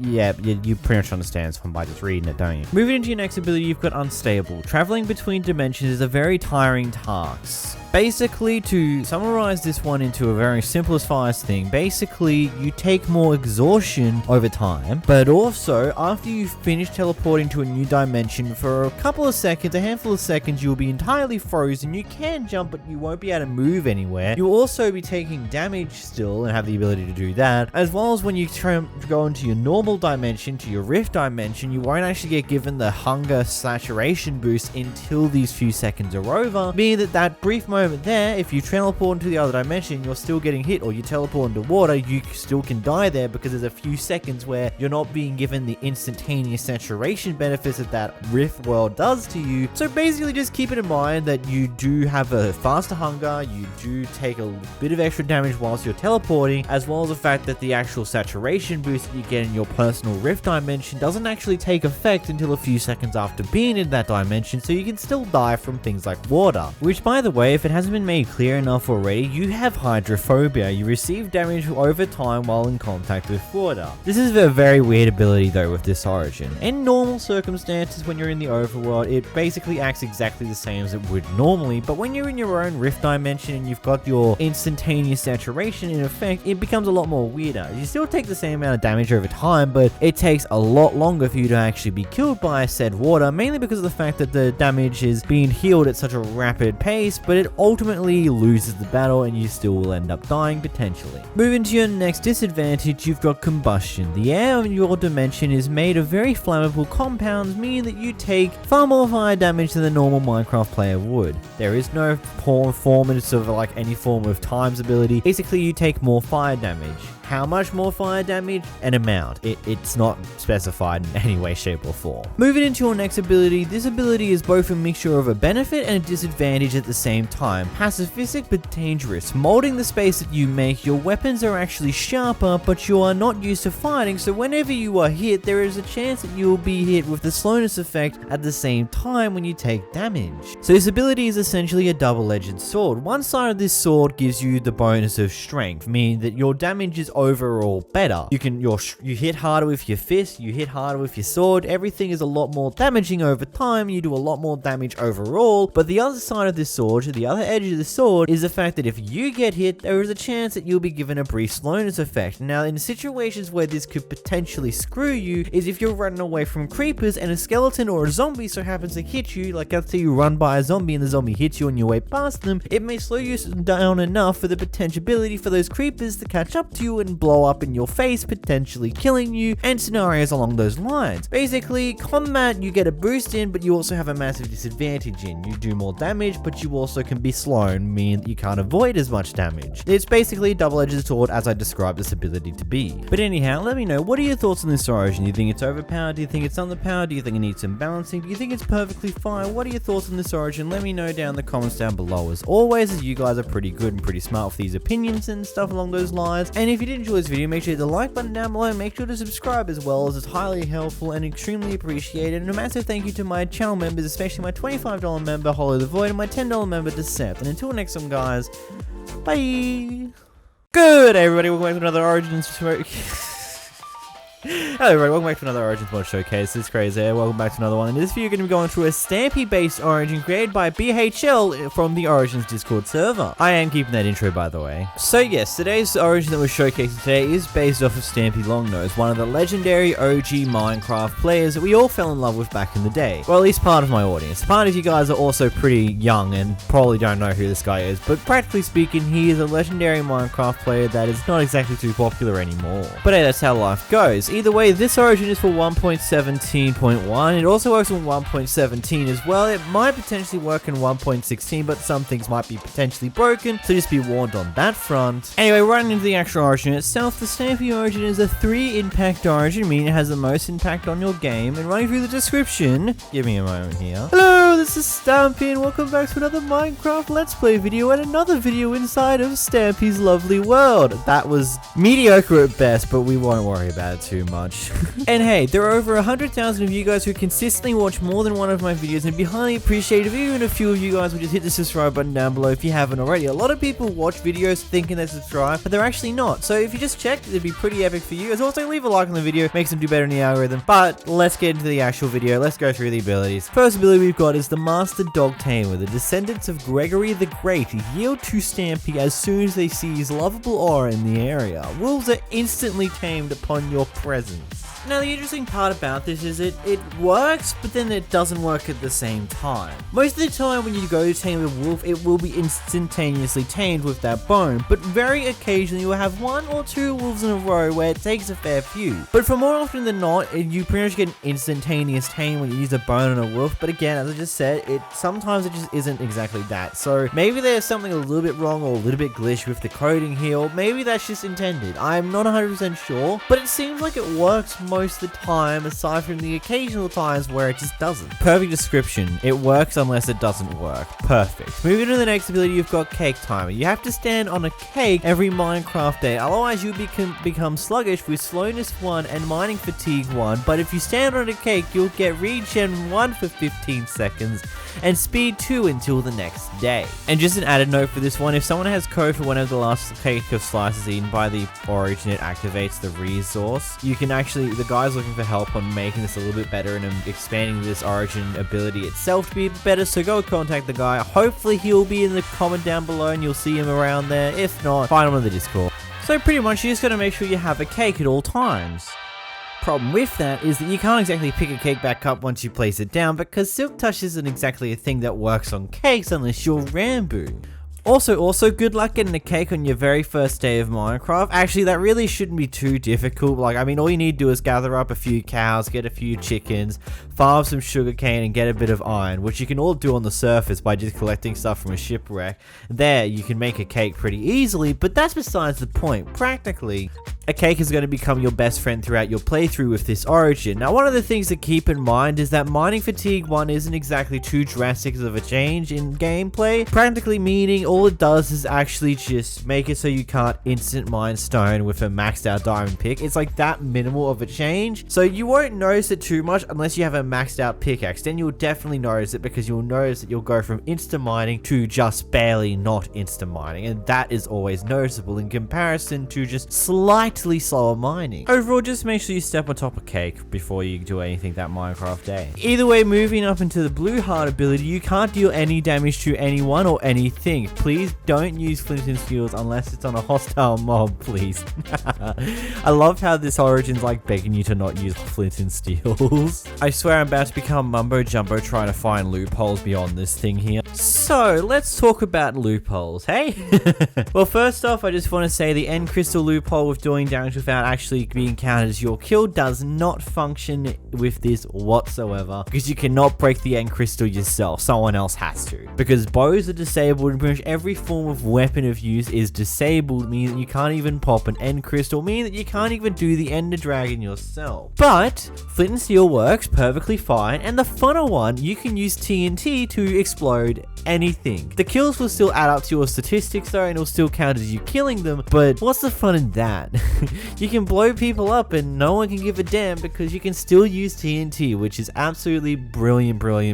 Anyhow, moving into the next ability, you've got acrobatics. You never take full damage no matter what height you fall from. So as always, this one's pretty simple to explain. You just don't take full damage whatsoever. You know, the same old, you've got invulnerable legs that don't break when you take a fall. So yeah. Actually, thinking further than that, more things break physically, because apparently speaking, even though you fell, nothing breaks. So yes. Anyhow, moving to the next ability, you've got 9 lives. This is very okay, I'll just get over it with it. Like, so many abilities have just like take a single heart of health away from you. Like, just so many of them do this kind of 9 lives joke, whether it be maybe because it's meant to be a cat, or maybe because you're a glitched origin, or many different things along those lines. But hey, self-explanatory. You have 1 less heart, but you've also got regen and speed 1 as long as you spend on a cake every single day, so really it's not too much of a noticeable thing, I guess. Moving into the next ability, you've got cat-like appearance. Creepers are scared of you and will only explode if you attack them first. Excuse the stuff up, my words are fumbly today.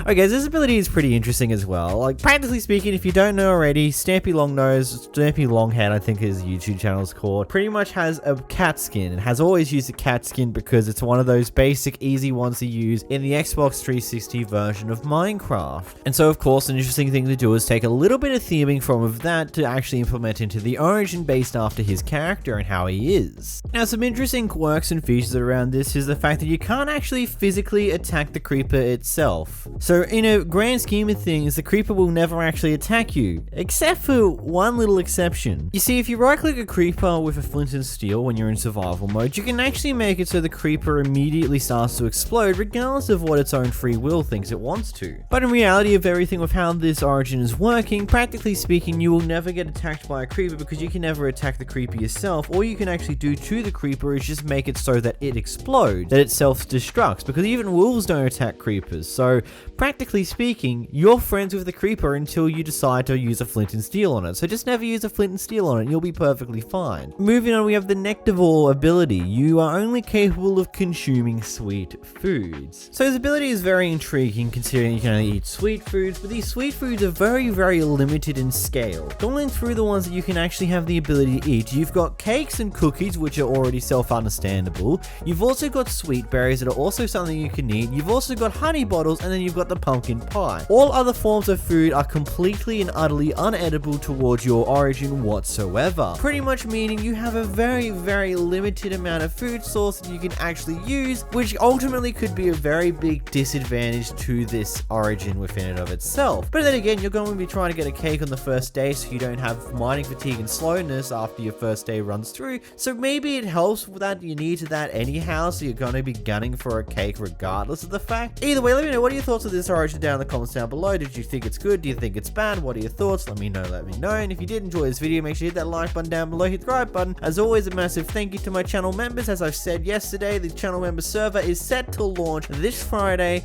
It's going to be Friday 9 PM ASET, so pretty much Australian Standard Time. Pretty much convert that to your own time. If you don't know how to convert times, your live stream is actually sitting there scheduled already, so go take a look at that. Massive thank you to my $10 member Decept, as well as all the new members that have been coming in recently. And until next time, guys, goodbye. In today's Origin Showcase video, I'm going to be going through Starborne version 3, crafted by the one, the only Slayer. Now, this is the latest version of the Origin that was being used by S Major in the Origin's SMP. Obviously, at this point in time, we won't know if they'll actually update which variant they use in the Origin SMP or not, but this is definitely the latest version, and it's also the one that works with 1.17. Anyway, if you're new around here, make sure you hit the subscribe button down below. We're trying to get to 100,000 subscribers for the end of 2021, and any help towards that goal would be absolutely amazing. Either way, make sure to hit the like button to help the video do it better in the algorithm, and let's get started. Running through the description: being born from the stars, you are a non-violent, star-obsessed, mysterious, and potentially powerful entity that fell from the stars down below to this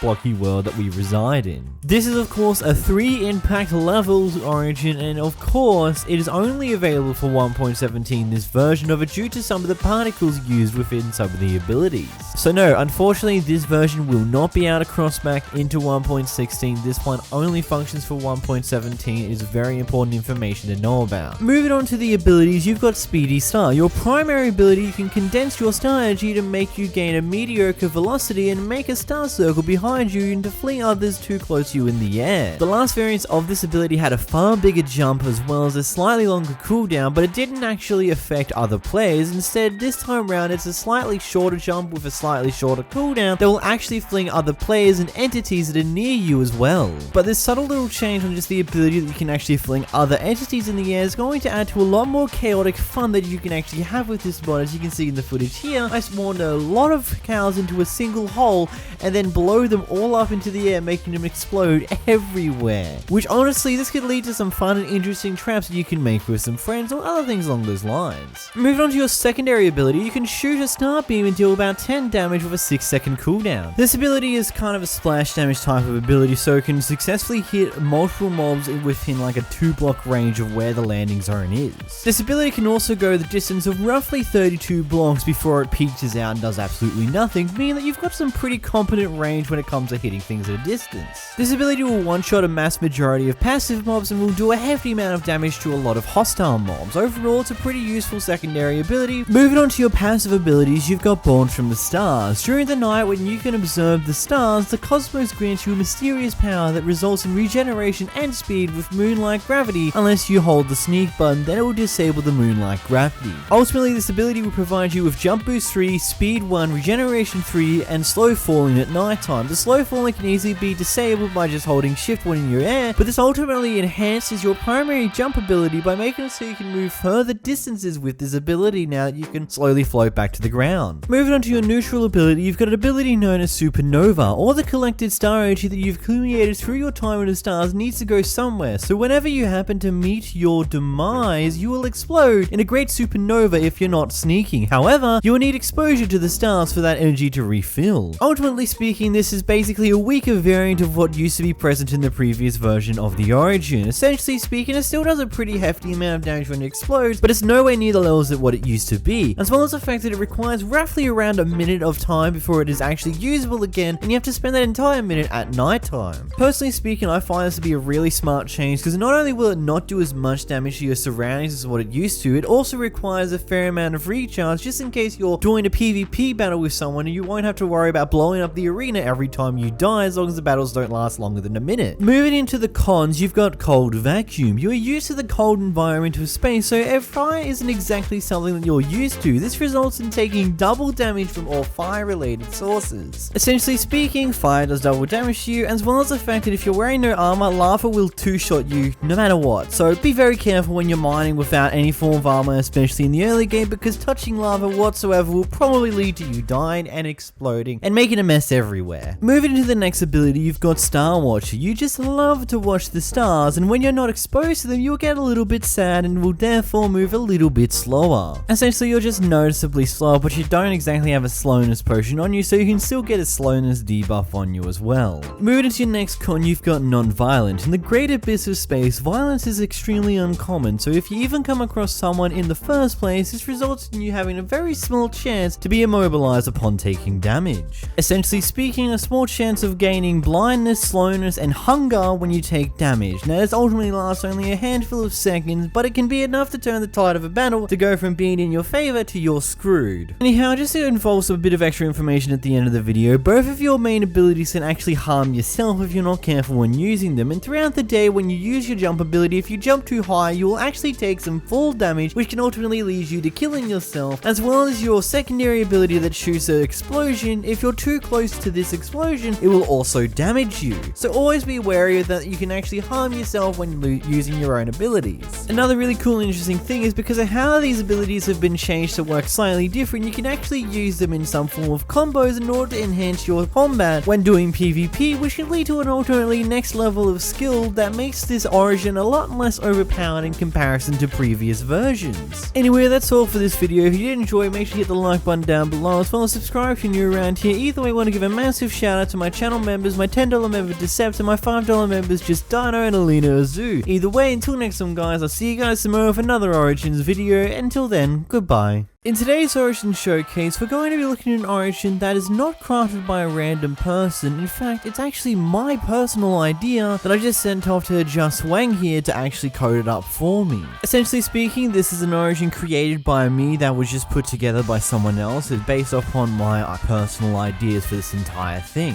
And that is, of course, the Vegan Teacher Origin. Now, this is always an interesting thing to me. It's just turning some personality, internet personality, or maybe just a drama or something like that into some form of game thing, whether it be a mod or whether it be what we have here in Origin, an expansion to an actual mod. Anyhow, if you're new around here, I'd like to ask you guys to hit the subscribe button down below, because we're trying to get to 100,000 subscribers for you in 2021, and any help towards that would be absolutely amazing. Either way, let's actually get started with this. Now, of course, this is the Vegan Teacher Origin. It's made for 1.17, but you can use it in 1.16, you just won't have the proper resource packs for the actual bars itself. Running through the description, you got fired from being a teacher, now it's up to you to force everyone to become a vegan. Whilst the commentators might make fun of you, you now need to turn around and call them out for what they are: racist. This is of course just a play on how she tries to treat anyone who calls her out or makes commentary videos on her by trying to dumb it down to they're just racist bigots or they're vegan phobies or some stuff along those lines. But let's get into the abilities. Now, because this is going to be an idea that came from me, I'm actually going to give a bit of explanation of the ideas behind each ability, the counter to the abilities, because the idea behind this is, whilst it is a meme type Origin, it's also meant to be a somewhat balanced one that you can actually enjoy and experience with when playing in survival with. with. Anyhow, moving on to the first ability, we have the ability called Popular. Due to how you act on the internet, all effects, both good and bad, will actually give you double the effects that you gain, double the duration for all potions. In order for this one to work in particular, you are going to have the Mob Origins mod installed as well, but overall this is both a good and bad ability. The good thing about it is that you get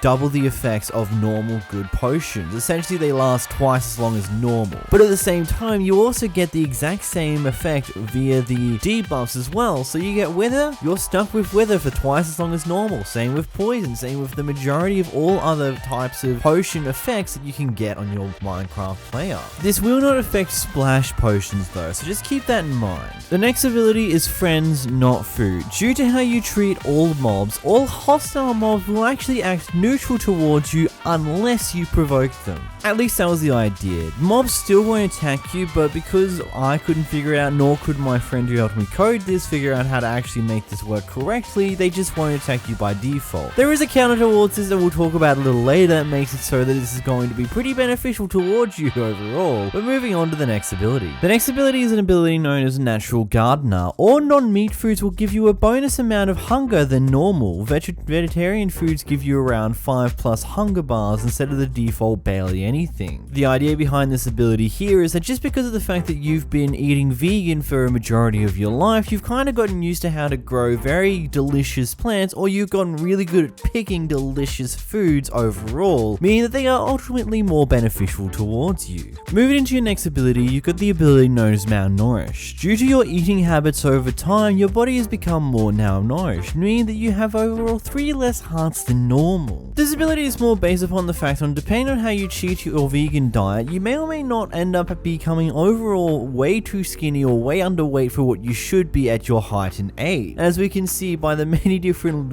photos of vegan teachers, she is kind of fallen into that trap there. So overall, this ability is designed the fact that you have eaten pretty okay-ish when it comes to your eating habits over the years, that your body has just become a lot smaller and weaker than what it used to be. Moving on to the next ability, you've got ability known as Vegan. Due to being vegan, eating any forms of meat will give you poison and weakness for 30 seconds. You are also unable to eat cakes whatsoever, and milk buckets will not get rid of any form of potion effect. Now when it came to the eating habit thing, I wanted to take a different approach from just simply making it so you're unable to eat a certain food. I wanted to make it so that you can eat that certain food, but it will actually give you overall drastic negative effects towards you if you even think about eating it. As most types of vegetation / vegan based origins just outright disable the ability to eat any form of meat, this ability is actually more to take a different style upon it to make it so instead you actually get hurt by it, because you really shouldn't have this meat whatsoever. The additional approach of making it so milk buckets will not actually get rid of any form of status effects is just to promote the fact that you're vegan, you shouldn't be drinking milk whatsoever, and also helps to try and balance out the other ability that we talked about at the start where your potion durations are actually doubled. Moving on to the next ability, you've got the ability known as Drama. Because of how you are always trying to push other people online to become vegans, all players have got a very disdain against you and so will deal double damage towards you. Essentially speaking, being the vegan teacher origin, you really don't want to piss off your fellow players, especially with the next ability that we'll go over in just a moment, because essentially speaking, even if they have just a wooden sword, a player can just two-shot you with admitted ease. Any form of other weapons like a diamond, like any form of iron, diamond, netherite weapons will just murder you in a single shot unless you're wearing armor, but because you got less overall health, everything just hurts that much more, and then considering everything just gets doubled, it's just a pain overall. And I know what you're going to say, but what's going to disencourage the players from just straight up murdering this person knowing they get bonus damage? The next ability, Everyone Should Be Vegan. You try to protect the animals of the earth by not be hurted by forcing everyone to be vegan. With this power, you will tell everyone to be vegan and you will give everyone saturation for 20 seconds and replace everyone's meat with vegetables. So 2 big things here. First off, you give players around you a huge dose of saturation for 20 seconds, meaning that they don't have to eat as much food, and you'll also give them a stack of carrots and a stack of potato in replacement for whatever meat they have in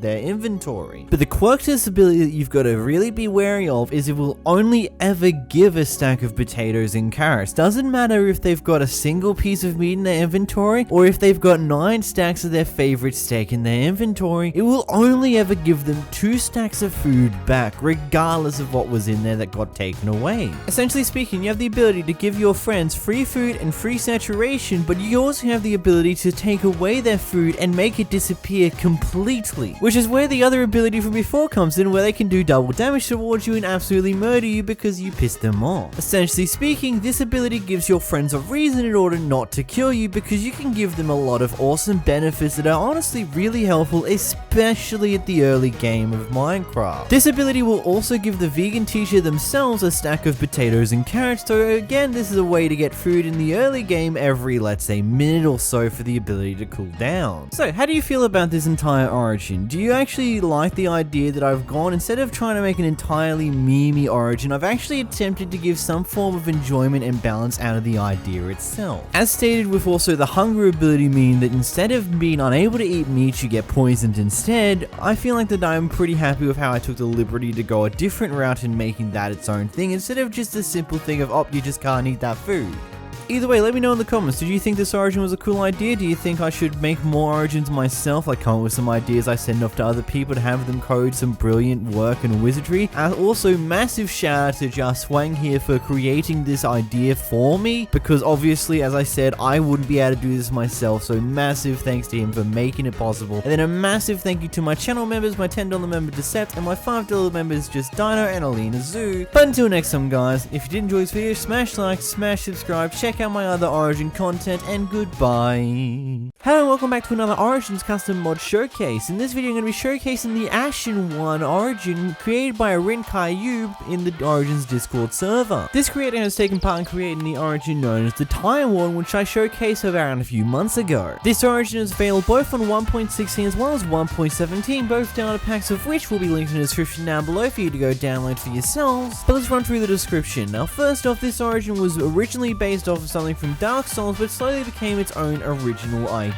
The Ashen One is a 2-impact origin, meaning it does change some things about the Minecraft game itself, but not too drastically. Running through the description itself, at some point in time, the Ashen One had attempted to link the fire. They were not powerful enough, but instead were burnt to an ash by the flames. Sometime later, the Ashen One emerged from their grave and set out to leave their tomb. But before we get started, a lot of you guys tend to binge watch a lot of my content. There's a lot of people who do that. I haven't exactly subscribed yet. Now I know it is a lot for someone to ask you to subscribe to their channel, but there's a lot of you guys who just watch my channel, and I highly appreciate if even a few of you guys subscribe, as it doesn't change much for you, but it does a lot for me. Either way, make sure to like the video too, and let's get into the video. So going into our abilities, we first off got Charred Flesh. You can't regenerate even when you're fully saturated, when you can only regenerate when you're near campfires or in basalt deltas. So when you're on traveling all alone, you want to make sure you have a handful of campfires in amongst your inventory, not just one, not just two, but a couple, and maybe a stack even, because you never know how many you're going to need to place down when you're in the middle of a battle because you move too far away from the last one. Or maybe when they potentially get unlit, because, you know, that's also possible. Or if you're just moving around the Nether, you can just heal in probably, I feel like, has become the most common Nether biome. In fact, I think 9 times out of 10 of the many different Minecraft worlds that I've created since 1.16, a majority of them have had the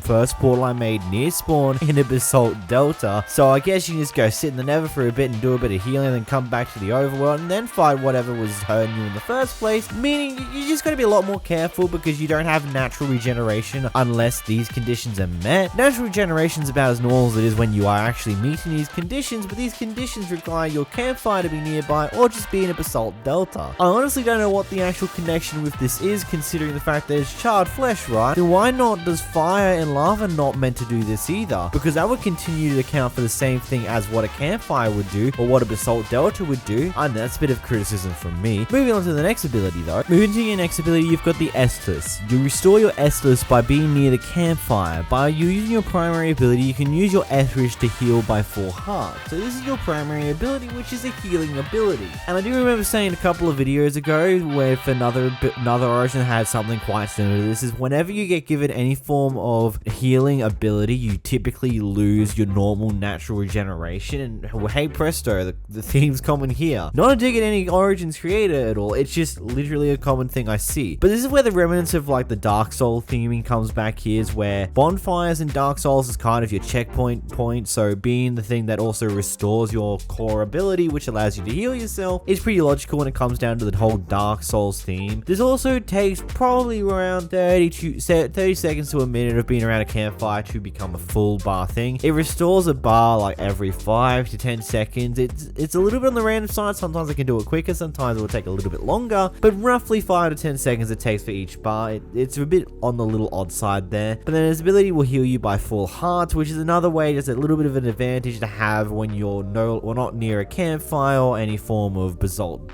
delta at all, so you can at least heal yourself when you're in a bit of a sticky situation and you fail to bring any form of campfires with you. This ability will slow you down when you use it, but you also have 7 uses of the ability before you need to actually go back to a campfire and refill it back to the top again. But the bar doesn't need to be full for you to actually use the ability either, so pretty useful information to know there too. Running to the next ability, we've got Ash Grave. You can set your respawn near a campfire by right clicking on it while sneaking with an empty hand near the campfire. You can also upgrade your campfire by putting an anchor respawn underneath it. After that, you'll have 70% chance to get your items back after death. You will need to reset your spawn point for this too. So let's break down how this works. When you go to right click near a campfire the first time when it has no respawn anchor underneath it, when you do it successfully, it will say bonfire lit on the cross of your screen. Like, it'll pop up, it's a big ass message, you will not be able to miss it. When you do the exact same thing, but when there's a respawn anchor underneath it, by the way, you need to make sure you redo this when you add a respawn anchor, even after you've already lit your bonfire. You need to do it again, get the same bonfire lit message, but you'll also get the added message of soul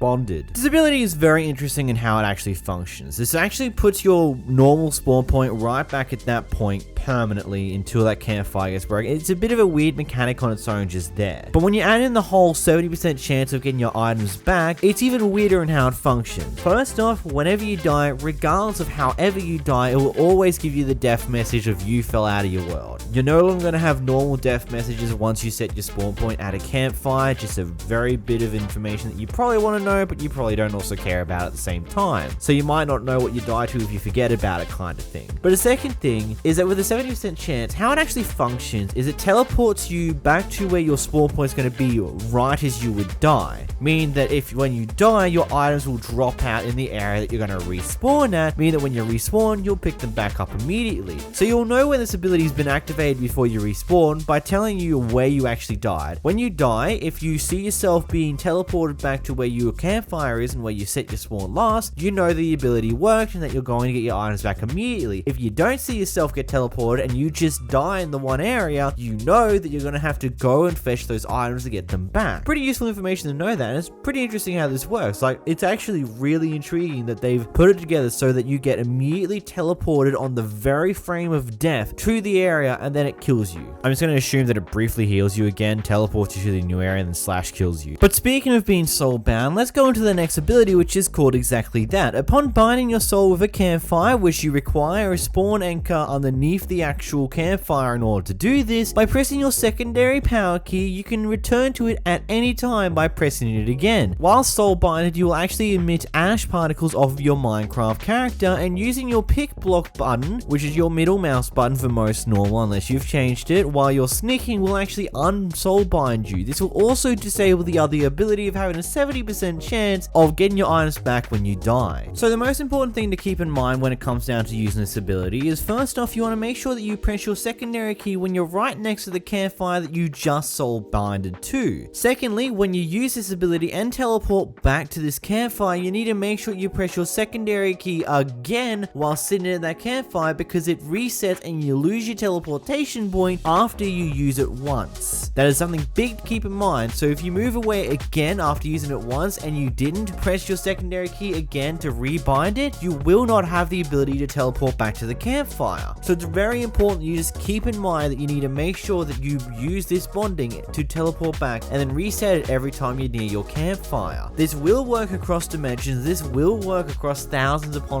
thousands of blocks. It will TP you back to your campfire regardless of the situation, as long as you made sure to bind beforehand and you never unbinded it. Running into our next ability, you've got Ember Collector. You can use fire charges to gain extra health. Yes, you heard that correctly. You can use fire charges to give yourself some extra hearts. One fire charge will equal 8 minutes and 20 seconds of absorption, which gives you 4 extra hearts. This cannot stack with other fire charge uses, nor can it stack with the enchanted golden apple or a normal golden apple. Instead, it will just replace it whichever one has got the better absorption for the longer period of time. For example, if you use an enchanted golden apple, you'll be given the absorption of 8 different hearts, but it will only last 2 minutes instead of the absorption of 4 new hearts that last 8 minutes. The ability also has a 1-minute cooldown, so don't think you can spam this in the middle of combat unless your combat somehow lasts longer than a minute after you use this ability. You'll also get given a brief moment of regeneration as well for like 5 seconds after you use your fire charge, pretty much meaning that you want to make sure that you have a collection of fire charges on you, especially if you're thinking about going into any form of battle. Moving into your next ability, you have Restless. After being dead for so long, you can no longer rest. What, did you think you'd be able to still use a bed considering the fact that you can now set your spawn point at a campfire? I think not. You can only use the campfire now. What's a house? I don't think you're going to be building one because you'll just need a campfire for your respawn point, and you don't want one of them inside. I mean, you can have it at a chimney. You can do that. That's a possibility. But yeah, you can't rest, nor can you set your spawn at a bed. Moving on to the next ability, we've got Ashen Home.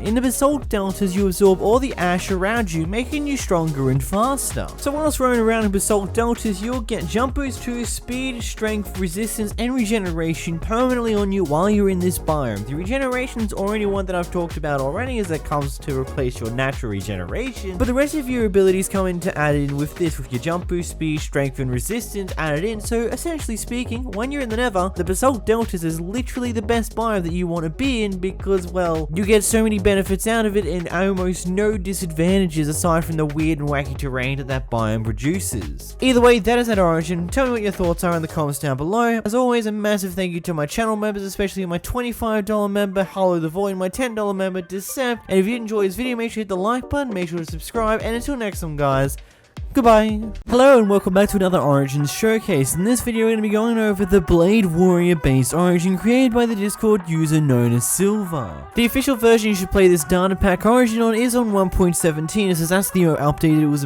created for, but you might be able to get it to work on 1.16.5, but beware, there's probably going to be some bugs to go along with it if you do attempt to do that. Another question probably in your mind right now, is this Origin themed after Technoblade? Potentially, but it's not exactly stated to be so in the Discord user's message when posting about this Origin in the Origin's Discord server. Either way, I found the idea of this Origin itself as well as some of the abilities to be quite interesting to say the least, so let's run through it. First off, as always, starting off with the description. A legendary warrior, only seen by his victims, who's been training for years to finally acquire the ultimate level of combat. The people who escape his punishment call him the Blade. You see what I mean when I say there's a probability that this was inspired by Technoblade himself, but it's not exactly said if that is the case. Either way, it doesn't matter where the inspiration comes from, as long as the idea and the actual execution of it is somewhat interesting. Anyhow, moving into the abilities, you've got the Blade's Power. The Blade's Power, your mastery of fighting allows you to unleash the power of the warrior within inside you, your primary ability. Anyhow, when you press your primary ability key, you'll be given resistance, you'll be given regeneration, and strength. You'll get regeneration and strength for around 8 seconds and get resistance for around 3 seconds. This ability having around a 30-second cooldown, after which you can use it again and have a brief moment of resistance and a slightly longer moment of strength and regen. Ultimately could be a pretty useful ability when in the middle of fighting against a bunch of mobs or PvPing against a bunch of other players. It could be really useful just to give you a slight boost in a critical situation where you need it. Either way, moving into your next ability, you've got Blade's Gift. When facing obstacles, your body allows you to boost 15 blocks forward without taking any form of fall damage. This is your secondary ability. Now okay, this ability has a lot of quirks to run with it. There's a lot of little bits and pieces that make it a little bit confusing when you think about it at first, especially by reading the default description. First off, you can still take fall damage in general as a Minecraft player. You can still take fall damage after this ability is worn off completely as well. After, like, let's say you fly into the air, the ability wears out and you have to fall back down to the ground at the same time, you will still take fall damage in there. But if you're using the ability and you take fall damage to end the ability when it's still moving you, then you won't take as much fall damage, because you still take fall damage. It isn't exactly truthful in how it says there. You still take a form of fall damage, just very little in comparison. But this ability allows you to jump a fair bit of distance. You can move forward faster, you can jump, go downwards, you can do a bunch of different things with this ability. It just all depends on where you're facing. Practically, wherever you face is wherever you get boosted towards around 15 blocks. This does mean if you hit something, it will end the ability and you'll fall to whatever level it is to get to ground, so you can still take fall damage, and that is just something to keep in mind. But hopefully that's enough for you to understand how this ability works. Anyhow, moving into the next ability, you've got Deathly Touch. When you hit a mob with your blade, it will cause them to wither away. And hey, if you're enjoying this video so far, you can hit the like button with your blade, make it wither away, and hit the subscribe button if you haven't already. Anyhow, back to explaining the ability. Practically speaking, whenever you hit any mob with your sword of any sorts, you can give them a wither effect. You probably wonder why I say of any sorts of sword, because the next ability gives you a sword, but we'll go over that in a brief moment. This wither effect will last roughly 10 seconds of a countdown before it no longer does anything, and then you have to hit the mob again in order for them to get affected with it again. Capiche? Moving into your next ability, you've got the blade. You've acquired the best sword that you can ever imagine. So as you would have already noticed, there is an iron sword, an enchanted iron sword in my inventory already. Now this sword is enchanted with sharpness 5, smite 5, knockback 2, and looting 3, as well as curse of vanishing. Now when listening that, there was probably around 2 things that stood out to you. First off, the fact that it's got both sharpness and smite on the same sword, which yes, that can be done via mods and weird coding little things, but you can't actually do it in the game normally. So what this does mean is not only do you have the sharpness bonus damage, you also have the smite bonus damage on undead mobs, which overall is extremely useful. This does, however, make a Netherite sword with sharpness 5 stronger overall against all mobs aside from undead mobs, because undead mobs will take the normal amount of damage from your sharpness 5 iron sword plus the smite bonus damage at the same time. Oh, and of course we can't forget about the beautiful wither effect that you also have. Another brilliant choice made by the creator here was to add the curse of vanishing towards the sword. Now of course there is always a way around this by throwing your sword on the ground or putting it in a chest and then dying and getting yourself another one when you respawn, but in the cases and when you die by being killed, the sword will automatically vanish because you do respawn with a new sword every time you die. Anyhow, moving into the next ability, you've got the Master of the Arts. You have perfected the art of blades, making you deal more damage with bladed weapons. This does include both swords and axes with this ability. So going back to my husk measuring ways of using a husk to determine our damage outputs, with all swords you 2-hit a husk on crit damage. With all swords it's a 2-hit damage kill. Without crits, the wooden, stone, gold, and iron sword will do 3 hits to the husk, and the diamond and netherite will all do 2 hits to the husk. Practically speaking, your wooden sword starts off at a default of 4 damage now, all the way up to the scaling of the netherite sword, which starts with a default of 8 damage. Your iron sword that you spawn with has a default of 9 damage, but again, you do have the smite already on there as well, so it does extra damage against undead enemies. Moving on towards your axes, you start off with a wooden axe that does 7 damage, scaling up to a netherite axe that does 10 damage per hit. Just a bit of extra information for those who don't quite know it. Essentially with axes, your attack speed also scales up, going from 1.8 with your wooden axe going to the full-on 1 attack speed when you use a netherite axe, while swords stay at a flat 1.6 attacks per second. Moving on to your next ability, you've got Weird Thought. You can only wear diamond and netherite, all other armors are nothing but trash to you. Yes, you heard that correctly. Instead of being restricted on what armors you can use in the top end of the spectrum, you're actually instead restricted from using the bottom end of the spectrum. And considering that we live in 1.17, this does make it so that A, you can't use your leather boots to avoid the snow damage as much, and B, you can't use gold armor to avoid piglins being instant aggro against you, because you can only wear diamond and netherite, no exceptions. Due to the time that you've spent training, you actually get exhausted faster than normal. First off, that doesn't quite make sense. Probably a better way to describe this ability is saying that, hey, due to all the time you've put into making your arms far stronger and giving you higher strength, you tend to require a lot more energy in order to use your strength, or something along those lines kind of thing. Either way, I digress. The ability is pretty simple to understand. Your hunger just burns a little quicker than normal. Anyhow, moving into the next ability, you've got Not the Best Archer. You didn't learn how to use crossbows and bows, which, if we're realistically, is kind of how Technoblade tends to play. He tends to ignore his bows and crossbows a lot, aside from when he's shooting fireworks. Even in his PvP battle against Dream, he rather focused on trying to close the distance and hitting people with his axe/sword, depending on which version, and only using the crossbow and arrow when it's just extra damage at a distance. But hey, you can still use your trident, so you can still fly around with your Riptide or throw trident for distance damage if necessary. Moving into the next ability, you've got Fearless Warrior. All of these years of mastering the art of swords and axes made you think that shields are only for the weaklings scared to die. AKA, you can't use shields. You just can't use shields. I mean, I don't know how else to say. You just can't use shield, guys. It's a thing, you know? You can't use shields.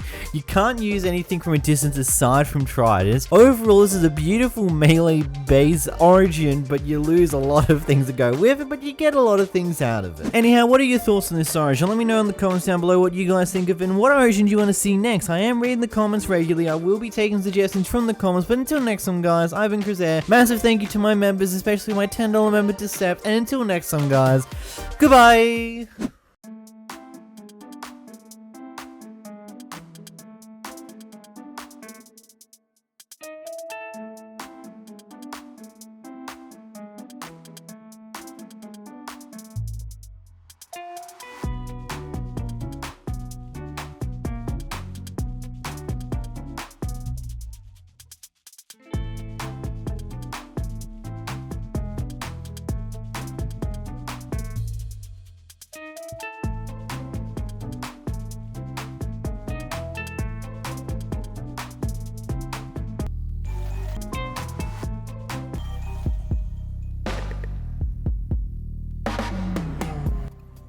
Welcome to the glitched origin.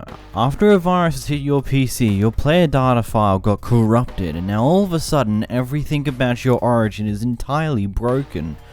You're no longer the human Minecraft player you used to once be. Everything is now corrupted, and your character is now broken. Welcome to the Origins mod showcase. My name is Crusair, and in today's video, I'm going to be going through the glitched origin created by the user known as Ninja Boy. This is running off of a similar concept to a video that I made on an origin that was made like back in July, which was talking about another glitcher origin, which was pretty much derived from the same concept of derived from the same concept of a style of origin based upon your character being entirely glitched. This one's a little bit different though. Instead of just being your character itself as glitch, if you look at your origin's description, which you can see on screen now, it's entirely ruined as well. You cannot read it whatsoever. You're a glitched origin, but the actual origin's details itself is completely unlegible because it's been entirely glitched out. Anyhow, the glitched origin is a 3 impact origin, and as I said beforehand, after a virus hit the creator's PC, your player data file got corrupted. This idea is developed by Ninja Boy, and it comes from Glitchy Moose 46, the idea itself. Let's roll into the ability. Moving into our first ability, we've got more armor. Due to your file getting corrupted, your armor has permanently increased. This increase is only minimal, of being an extra 3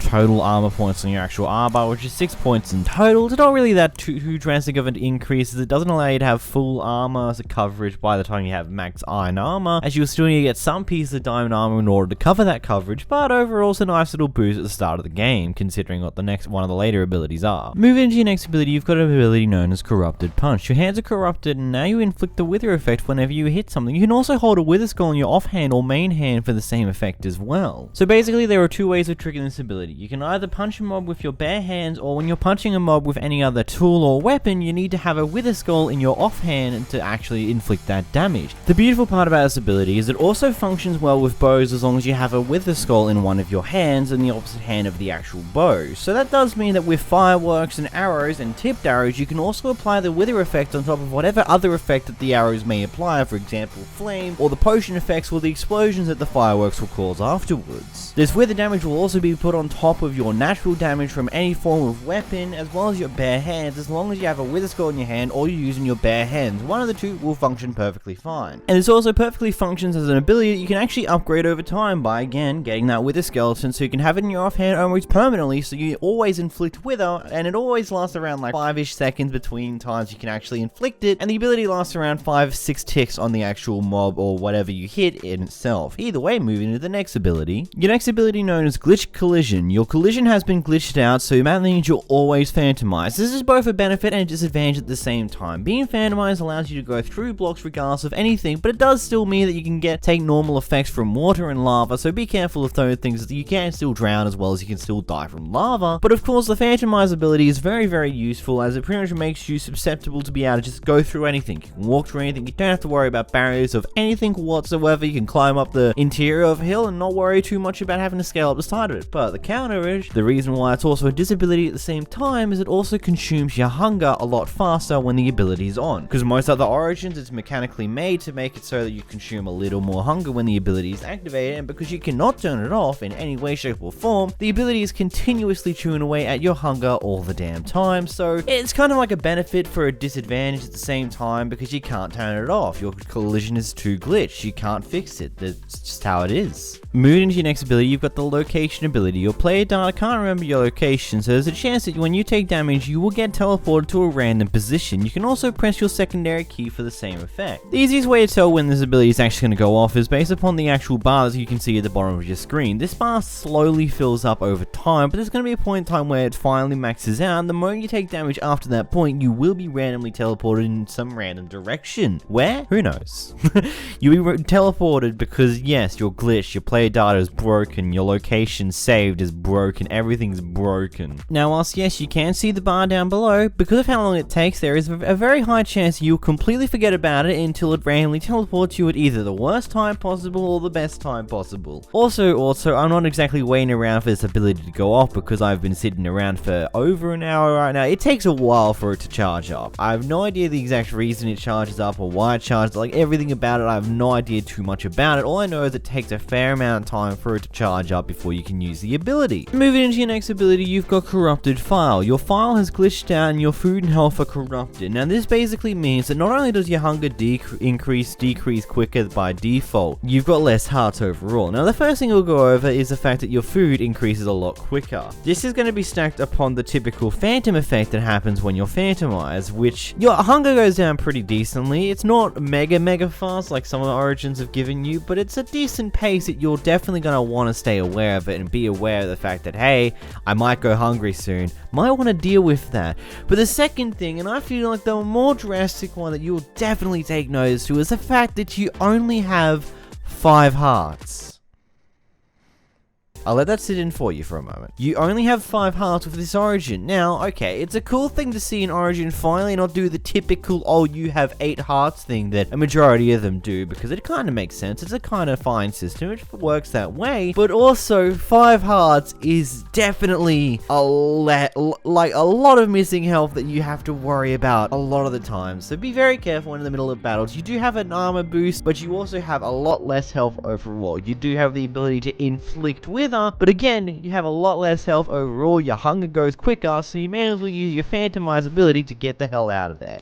Anyhow, moving to your next ability, you've got Unwieldy. Shields do not work on you anymore. We all know how this goes. We've all seen the same ability like 5 million times in a row. We've seen the whole fact that, oh yep, shields, unwieldy, you can't use shields. Who does thunk it? Who did goddamn thunk the fact that you can't use a shield? I didn't.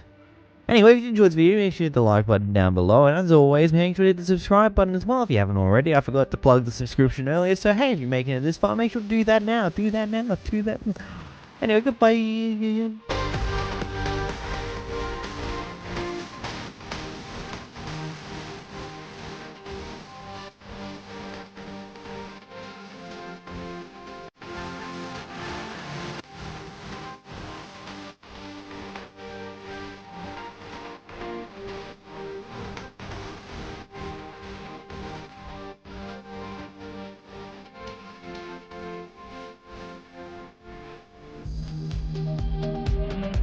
Hello and welcome back to another Origin Showcase video. In this video we're showcasing the Owl Beast Origin created by Red Titan 64 based upon the Owl House show. Now prior to this I had not too much information of knowledge about what the Owl House was. I have seen it a few different times popping up in my social media timeline and I saw it trending the other day, but from the research that I've done since discovering this origin, I've actually seen that this seems to be a very well regarded TV series, which honestly, if you haven't already, I do suggest you check out. It seems to be well loved as well as it seems to be a fairly competent TV show as well, so yeah, I'll probably be checking it out after this. Now this origin is for version 1.17, it also works in version 1.17.1, I'm not 100% sure if it will work in 1.16 because some things may potentially break us. Some origins in 1.17 do make use of some 1.17 special type things, so always be aware of that when you try to use it cross versions of Minecraft. But running into the actual origin itself, the Owl Lady, which is a 3 impact origin. You're the witch that is cursed with the Owl Beast curse. Many people have hunted you down because of your demonic curse. Now before we get into the video, I'd like to ask you guys to hit the subscribe button down below. So there are over 100,000 of you guys who actually watch my videos on a consistent basis. Now a lot of people don't exactly remember to hit the subscribe button as YouTube no longer pushes it as much, so it's up to me to ask you to do that as it means a lot to me, especially considering that we're coming up to 30,000, which means I could potentially get the YouTube rank on Hypixel. Either way, smash that like button and let's get into the actual origin abilities itself. Moving into the first ability, you've got Curse. You have less hearts than usual. I don't think there's much to explain about this one. You just have 8 hearts instead of the normal 10. Moving along. Anyhow, next ability we have is Earth Magic. You can summon a 2x3 wall of dirt to protect you from projectiles, which has a cooldown of 10 seconds. This is your primary ability. So first off, this origin is lying to you. This is actually key to your secondary ability key, so just keep that in mind when it comes to this. It's kind of the opposite way around to what it actually says in the description. But going through the actual ability itself, now first off, you're probably going to take at least 2, 3, maybe 4 projectile hits before you can get up enough walls so there it's a little bit difficult to attack you, because with just a single set of walls, it's 3 blocks tall. Yeah, it's pretty good for height reasons, but it's only 2 blocks wide, meaning that all the other person needs to do is just slightly move to the side to shoot you at a better angle. Of course, you've only got a 10-second cooldown, meaning you can place down some more blocks pretty quickly. A second thing to keep in mind, it will never override blocks whatsoever, even to the point where it won't override those little grass patches that you can find on normal grass, mainly because this may potentially ruin someone's builds if you're not careful with how you're placing it, as well as a few different other things along those lines, and it's pretty useful to keep that in mind that it won't override any form of block in that space. In order for you to be able to put your dirt wall down, it needs to have air in the direction that you're facing, otherwise it will not put it down. Another thing, these walls do not disappear after a certain time frame. You have to actually physically break the walls yourself, and you do get the dirt from them, so hey, free dirt farm every 10 seconds, you get 6 more dirt if you're too lazy to go out and search for it, instead you just want to do it in your house where you need it or something along those lines. But either way, the ability is pretty cool. Moving to the next ability, you've got Fast Metabolism. Because you're always on the run, you exhaust far faster than normal. For example, in that single minute of a clip that I just used before playing around with the dirt, I lost 1 hunger hank off the bar, which is pretty fast if I do say so myself, considering I did not take any damage whatsoever and I was just moving around using the abilities. Your hunger decreases that fast that it will take only a minute of you sprinting around before you're unable to sprint whatsoever anymore. Anyhow, moving to the next ability, you've got Fire Magic. You can shoot a fireball, which is a cooldown of 3 seconds, your primary ability. See what I mean? How the origin description was being a bit of a liar before, how it said that the last ability was also the primary. This is actually your primary ability, so be aware of that. Anyhow, moving into the actual ability itself, it's kind of like the gas fireball. It blows up around a 3x3 range area wherever the actual ball lands, so ultimately it does a little bit of damage, also leaves a bit of fire patches, so if you shoot us at a tree you may potentially burn a forest down. Some other important information about it, it will not actually blow up stone blocks, it will successfully do dirt and basic things like that, but anything at the level of stone will not get destroyed by the fireball. The fireball also seems to have a 30 block range, roughly thereabout. I can't tell exactly precisely how much range it has, but from just playing around and experimenting with it, I can guess that it's roughly around 30 blocks of range, as well as there's also potentiality when you're shooting it might go a little bit askew from the direction that you actually aimed it, just out of random. There's also a chance that it will land too far outside of the chunk that you might not even know what happens. Sometimes it might even land at the longer than 30 block range in that situation, and sometimes it will not. It's very quirky in how this ability works in nature, but the further you're shooting it, the more weird and wacky it's going to axe. So ultimately this is best off being used for any form of close range stuff because it does go a little bit askew the further away from you need to shoot. Anyhow, moving to the next ability, you've got Guards Hated. Iron Golems will attack you on sight. Of course, as always, this is only affecting the ones that are made by the villagers in villages, that are spawned via villages, via their gossip mode and things along those lines. Anything that's summoned by you by placing down the iron blocks yourself with a pumpkin head, that will never attack you because you created it, even if you hit it once, but any of the ones not created by you will always attack you on sight. Moving into your next ability, you've got On the Run. You are 2 times faster than usual. Yeah, you pretty much just have like a very big buff, a big speed boost buff, but you don't actually have the effect on you, meaning that you can drink some speed potions in order to increase it by a very drastic amount. You can go pretty damn fast by using just a maxed out speed potion, so it's pretty useful to say the least with that sheer speed boost. Also, meme applicable here, gas. I can't play the actual song because copyrights, but hey, you get it by the way. Anyhow, moving to the next ability, you've got Thievery. Because you steal a lot, villagers also hate you. Okay, so villagers will still trade with you, but until you do any form of the little bits and pieces that you need to do to get the villagers to decrease their prices, such as getting a hero of the village, or turn them into zombies and then curing them from their zombie state, all villagers will have exorbitantly increased prices for you. Like on a rough estimate, just off of the look of the few librarians I looked at, they had an increase of around 10 emeralds for a book in comparison to the normal prices. So yeah, this origin is not going to play nice with villagers because those prices are going to be exorbitantly increased to levels that are going to be pretty expensive and make it not worthwhile. Moving to the next ability, we've got the Owl Beast Curse. You have a bar that will run out, you'll become an Owl Beast, but you can drink honey bottles to restore your witch's form. Drinking honey bottles will restore 30 seconds of witch's form. This bar from full will take roughly around 5, 10, 20 minutes to actually decrease. It takes about as long to decrease as what the Axolotl moisture bar does, meaning that it takes a fair amount of time for it to decrease, and of course you can drink a honey bottle to make it go back up again for another 30 seconds. Once this bar goes all the way down to nothing, you'll become an Owl Beast. When you turn into your Owl Beast form, the only way to get back out of this form is by drinking a honey bottle. Whilst in this form, you also got 15 total hearts, and you're also given a set of Elytra. Moving into the abilities that you also get given a part of this, you got Projectile Vulnerability, or projectiles will do 2 times damage upon you while in this form. You also get given a Raw ability which replaces your original secondary ability, which weakens entities around you for 5 seconds within a 10 block radius, and this ability has a 20-second cooldown. You've got Wing Flap, which replaces your primary ability, where you flap your wings, which has a cooldown of around 3 seconds. This is kind of like a very small boost into the air that you can use to get off the ground with your wings, but you're better off using fireworks when it comes to that type of thing. You're also a bit darker, your skin's more darker and translucent than what it was beforehand, and because of how tall you are, because you're now 3 blocks tall in total, you can now jump higher and run faster than what you were beforehand. Anyhow, I'd like to let me know what your thoughts are on this origin. Do you think it's a good origin? Do you think it's overpowered? Do you think it's underpowered? Let me know your thoughts in the comment section down below. Also, just make sure to smash that like button as it's always appreciated.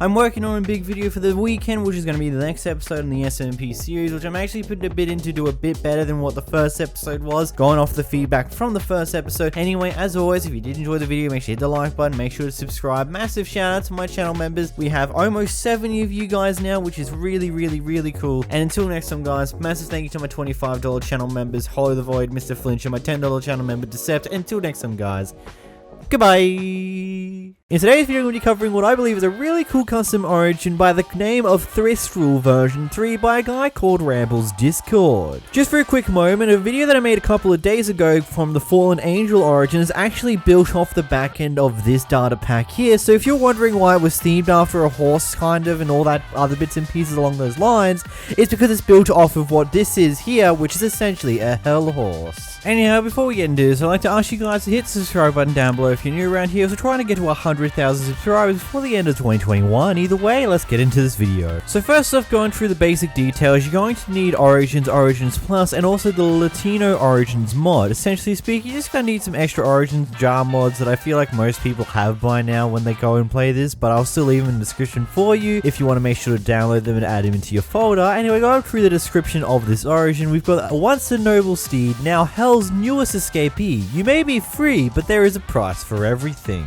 Essentially speaking, this is a Hell horse, and now you can really understand why the Fallen Angel had a lot of horse description inside of its abilities and all that, even though the guy probably could have changed him to be a little bit of a different reason why the abilities are the way they are, but he just left it mostly as a horse type thing. Either way, move it into the pros. We've got Deathly Expulsion. Due to your force conditioning in Hell, you can launch far by pressing your primary key. And Deadshot. You can shoot the heads of your withered comrades, inflicting wither on those who dare to attack you by using your secondary ability. I believe I can fly. After battling the winged guard demons in Hell, you've gained their wings and have the ability to fly normally. No fall, go brrr. The hackers destroyed some 12-year-old's base, taught you how to negate fall damage. The Boys Non-Toxic Edition. You've made some friends in Hell, undead ones, making them all on the surface friendly to you as well, unless you provoke them, of course, because that's how it always goes. Don't attack them unless you want them to attack you back. And Thick Skin. You've been made stronger with all that torture you've gotten down in Hell, giving you natural armor overall. And just a quick note that I've noticed from one of the comments in the past videos with similar perks like this where you've got more natural armor. Essentially speaking, Minecraft, the game itself, does not allow you to go over the maximum amount of armor that diamond armor can give you. Hence the reason why Netherite doesn't give you any bonus perks, and essentially meaning that you can't go too high over the max amount that diamond gives you naturally. You just have extra armor from the very get-go and don't require full diamond armor in order to make the full armor bars filled. Anyhow, running through the neutral abilities, you've got Mist Twist. Death still lingers on you, making you translucent and a different color as well. And you're a horse dude. Players can ride you, but be cautious though, because their origins may interfere with your abilities. Running through the cons, we've got Deja Vu. Underneath roofed areas, including those of the Nether and the End, you get Slowness 3. Trauma, even the thought of Hell brings you back to that wretched place, and Fire isn't any better, giving you more damage from Fire overall. Where did they go? Apparently the extra HP you got in Hell didn't transfer to the overworld, so now you only have 7 heart. You're a ghost hawk, mate. No shields, since they fall through your hands, because again, you're a horse. And skinny dipping, swimming lessons are expensive. To be completely honest, I have no idea what that one means. And normal metabolism is lame. You weren't fed much in Hell, so you jump at the sight of actual food, giving you a larger appetite than most things. Essentially speaking, your hunger is going to decrease far faster than the average Minecraft player, and also just a little bit of an added perk, you're also immune to the wither effect. Anyhow, after the brief rundown of the abilities, let's run through the review, eh? So the first thing I wanted to figure out before I went any too far deep into this playing around with this one was to figure out what it meant by you can't swim or things along those lines. Essentially speaking, you touch water, you start taking damage. It's pretty self-explanatory after that point. But besides that, let's actually think about the most obvious part in the room here. This origin, when it comes down to sheer movement ability, is powerful. You might consider it overpowered considering the fact that you have the ability to fly off your elytra, and your primary ability refreshes quick enough that you can use it again while still being in the air and not worry about falling out of the air whilst flying around. You can infinitely fly like it's nobody's business, and then secondary to that, you don't even need to use the primary ability to get off the ground. You can simply use the Wither Explosion, lose half your health, and then use your primary ability to get moving forward, because the Wither ability gets you up far higher in the air based upon the explosion that the Wither heads do, and then you can just use your primary ability to get moving, and because your primary ability also activates a regeneration ability, it ultimately heals you back all the health that you lost when you took that shot from the Witherhead. Overall, I feel like there's just like one key thing that needs to be tweaked in order to make this way more balanced, and that is just adjusting the cooldown to your primary ability. If the primary ability cooldown was far longer, like let's say at least twice, if not 3 times the current length, it will make it so that it's not too powerful thing. You can't infinitely fly because of it, and you're not going to be able to just easily heal in the middle of a fight because you use that ability, because it activates a really powerful regeneration. Other than that, I do believe that this one's overall pretty damn balanced, aside from the movement, aside from that primary ability, probably just needs a bit of a cooldown adjustment. But after the cooldown adjustment, it should probably be perfectly fine. So I know you're watching this because you DM'd me this on Twitter, and I know that you did say this will probably be your last update to it, but I do just recommend tweak the cooldown of the primary ability, and then after that, I think you've got what is the making of a pretty decent origin. Either way, if you did enjoy this video, make sure to get the download link down below. I've also got the guy's YouTube channel down there too, because he asked me to do that when he sent it to my way, and I'll hopefully be putting a comment of his into the comments down below, because hopefully he'll be putting a comment. Either way, if you did enjoy this video, make sure to smash the like button, and until next time guys, goodbye.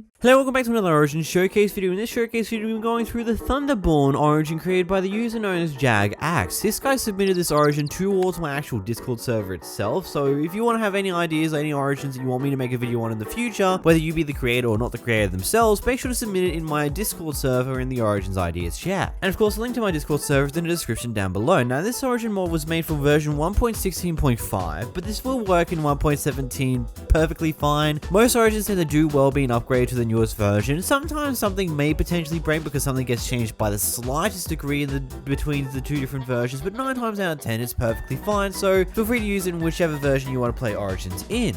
You will need to make sure you have the Pinnacle mod as well as the extra Origins mod in order to allow you to have the size changing section of the mod itself. In the description of the Origin itself, the Thunderborn is a 3 impact Origin, meaning it has the maximum amount of impact upon the game. This extraordinary creature has rare power to manipulate storms to its will and uses them vigorously. And now let's get to the actual abilities. Moving to the first ability, you've got Exhaustion. Since you're a weirder of lightning, you need to use more energy to use your powers, requiring you to eat more, although this doesn't exactly apply when you're exposed to any form of rain. And if you don't want to be more exhausted throughout the day, make sure to hit the subscribe button down below, as there's over 100,000 of you guys who consistently watch my content who haven't actually subscribed yet, so I'd highly appreciate it even if it's a few of you guys would do so. So your natural hunger is sped up by a huge margin, but again, it pretty much becomes null and void and becomes absolutely normal again when you're in the rain, so it's a good bit of information to know about there. So rain's going to be your best friend when it comes to this Origin. Moving to the next ability, you've got Unwieldy. The way your hands are formed provide no way of holding a shield upright in the correct way to allow you to block. Do I need to explain how this ability works? It's pretty much present in a good majority of a lot of different types of Origins. Basically, your shield don't work. Moving to your next ability, you've got Lightning Drain. Water stops you from being able to interact with your lightning abilities, causing you to exhaust faster when in it. Pretty much big rule of thumb here, do not swim in water. Do not swim in water whatsoever. Not only does it stop you from using your lightning abilities whatsoever, it also causes your hunger to drain extraordinarily fast. And when I say fast, it drains faster than your actual air bubbles do, meaning that you will start to starve to death before you start drowning to death, which ultimately isn't really that great. Water is going to be a very massive weakness, but instead of taking damage from being in water, you just lose your hunger like it's nobody's business. It's a different way of doing it, I guess, making it so water's still a weak place to go into, but instead of it killing you upon touching, it just burns your hunger like it's nobody's business. Moving to your next ability, you've got Unchained Storm. Now, this is binded to your Save Tool activator key, which is defaulted to the button C, unless you have Optifine installed. When you have Optifine installed, it will automatically unbind this button, so you're going to have to go bind it yourself. You can summon a Great Storm that will strike lightning around the area surrounding you. This is ultimately a really cool ability, as it summons a lot of lightning strikes, as well as it summons a Great Storm as well. It summons a lightning storm that will go on for a little bit afterwards. Now, the cooldown of the ability is many minutes. You can only use this ability once every now and then because it's got such a long cooldown. And also, when you use this ability and summon a storm, it also activates another set of passive abilities that we'll go over soon. Anyhow, moving to the next ability, you've got Lightning Dash. This is your primary ability. You throw a bolt of lightning which sends you to the location of where it lands. This is practically just a teleportation effect which is instantaneous. You look in a certain direction and you instantly teleport to said direction. All this does adds to that formula. It has a beautiful effect every time you do TP. For example, you have fire landing on the ground wherever you spawn to, as well as lightning strike, as well as thunder and all the other beautiful lightning effects when you go and teleport. This only can go roughly around 50-ish blocks from where you currently are. At a certain point, it'll give you another weirder noise in order to indicate that, hey, you just wasted your ability because you can't actually go that far in the teleportation. Anyhow, moving into your next ability, you've got Lightning Invulnerability. You cannot be affected by lightning, which is why they have the lightning effect that strikes on you when you use your primary ability. It's kind of just like this one has to be there hand in hand if you want to take advantage of some of the cooler effects that you can do with a lightning based Origin. Moving to your next ability, you've got Tailwind. You're a little bit quicker on foot than most others are, meaning you have a slight bit of a speed boost with this Origin. It's not exactly too drastic of a one, nor is it an actual speed effect on top of you. It's just a nice little tiny bit of a boost that might be or might not be useful to you. Moving to your next ability, you've got Aura of Lightning. You contain so much energy that electricity comes off, dealing any damage to anyone that dare touches you. Yes, this is basically just a max level Thorns on you at all times. You don't need to put any form of Thorns on your armor whatsoever, as it pretty much gives you the maximum Thorns effect that you can get in normal Minecraft, unless you have other form of mods that change the limits. But yeah, you kind of get how it is. It's a bit of Thorns damage that will be done to people who hit you regardless of anything. It doesn't seem to take effect to the people who hit you with, let's say, ranged weapons with like a skeleton would, but any mobs like the Husk or Zombie hitting you at point blank range do take damage back. Anyhow, moving to the next ability, you've got the ability known as Flight. Your secondary ability, calling upon the wind, lifts you up into the air, letting you float around at a slow pace. This is basically just a levitation effect that you have more control over. You can stop it from going indefinitely up. You can actually just hover in place for a few moments. You move forward, you can go upwards, you can't go downwards exactly. A big word of warning though, if you do deactivate your secondary ability while you're in the middle of the air, you will take fall damage. You still take fall damage to this origin, so you do want to be really careful when using your secondary ability. Because if you accidentally deactivate this ability whilst you're in midair, you might potentially be high enough in order for you to kill yourself because you're a goddamn idiot and deactivate your ability while in the middle of the air. Moving into your next ability, you've got Energy Sense. In order to activate this ability, you just need to be holding your sneak button, which is usually bind to shift, but most people tend to move it a lot, some people don't. You can sense the energy fields around the creatures near you while concentrating and alerting you to their locations. Practically, this just gives everything around you the glowing effect whenever you're holding down the sneak button, but only when you're holding down the sneak button, but it will always be on when you're holding down the sneak button. The moment you're no longer holding down the sneak button, nothing around you will be glowing anymore, as well you're no longer holding down the sneak button, and it's pretty instantaneous. You can flick it on and off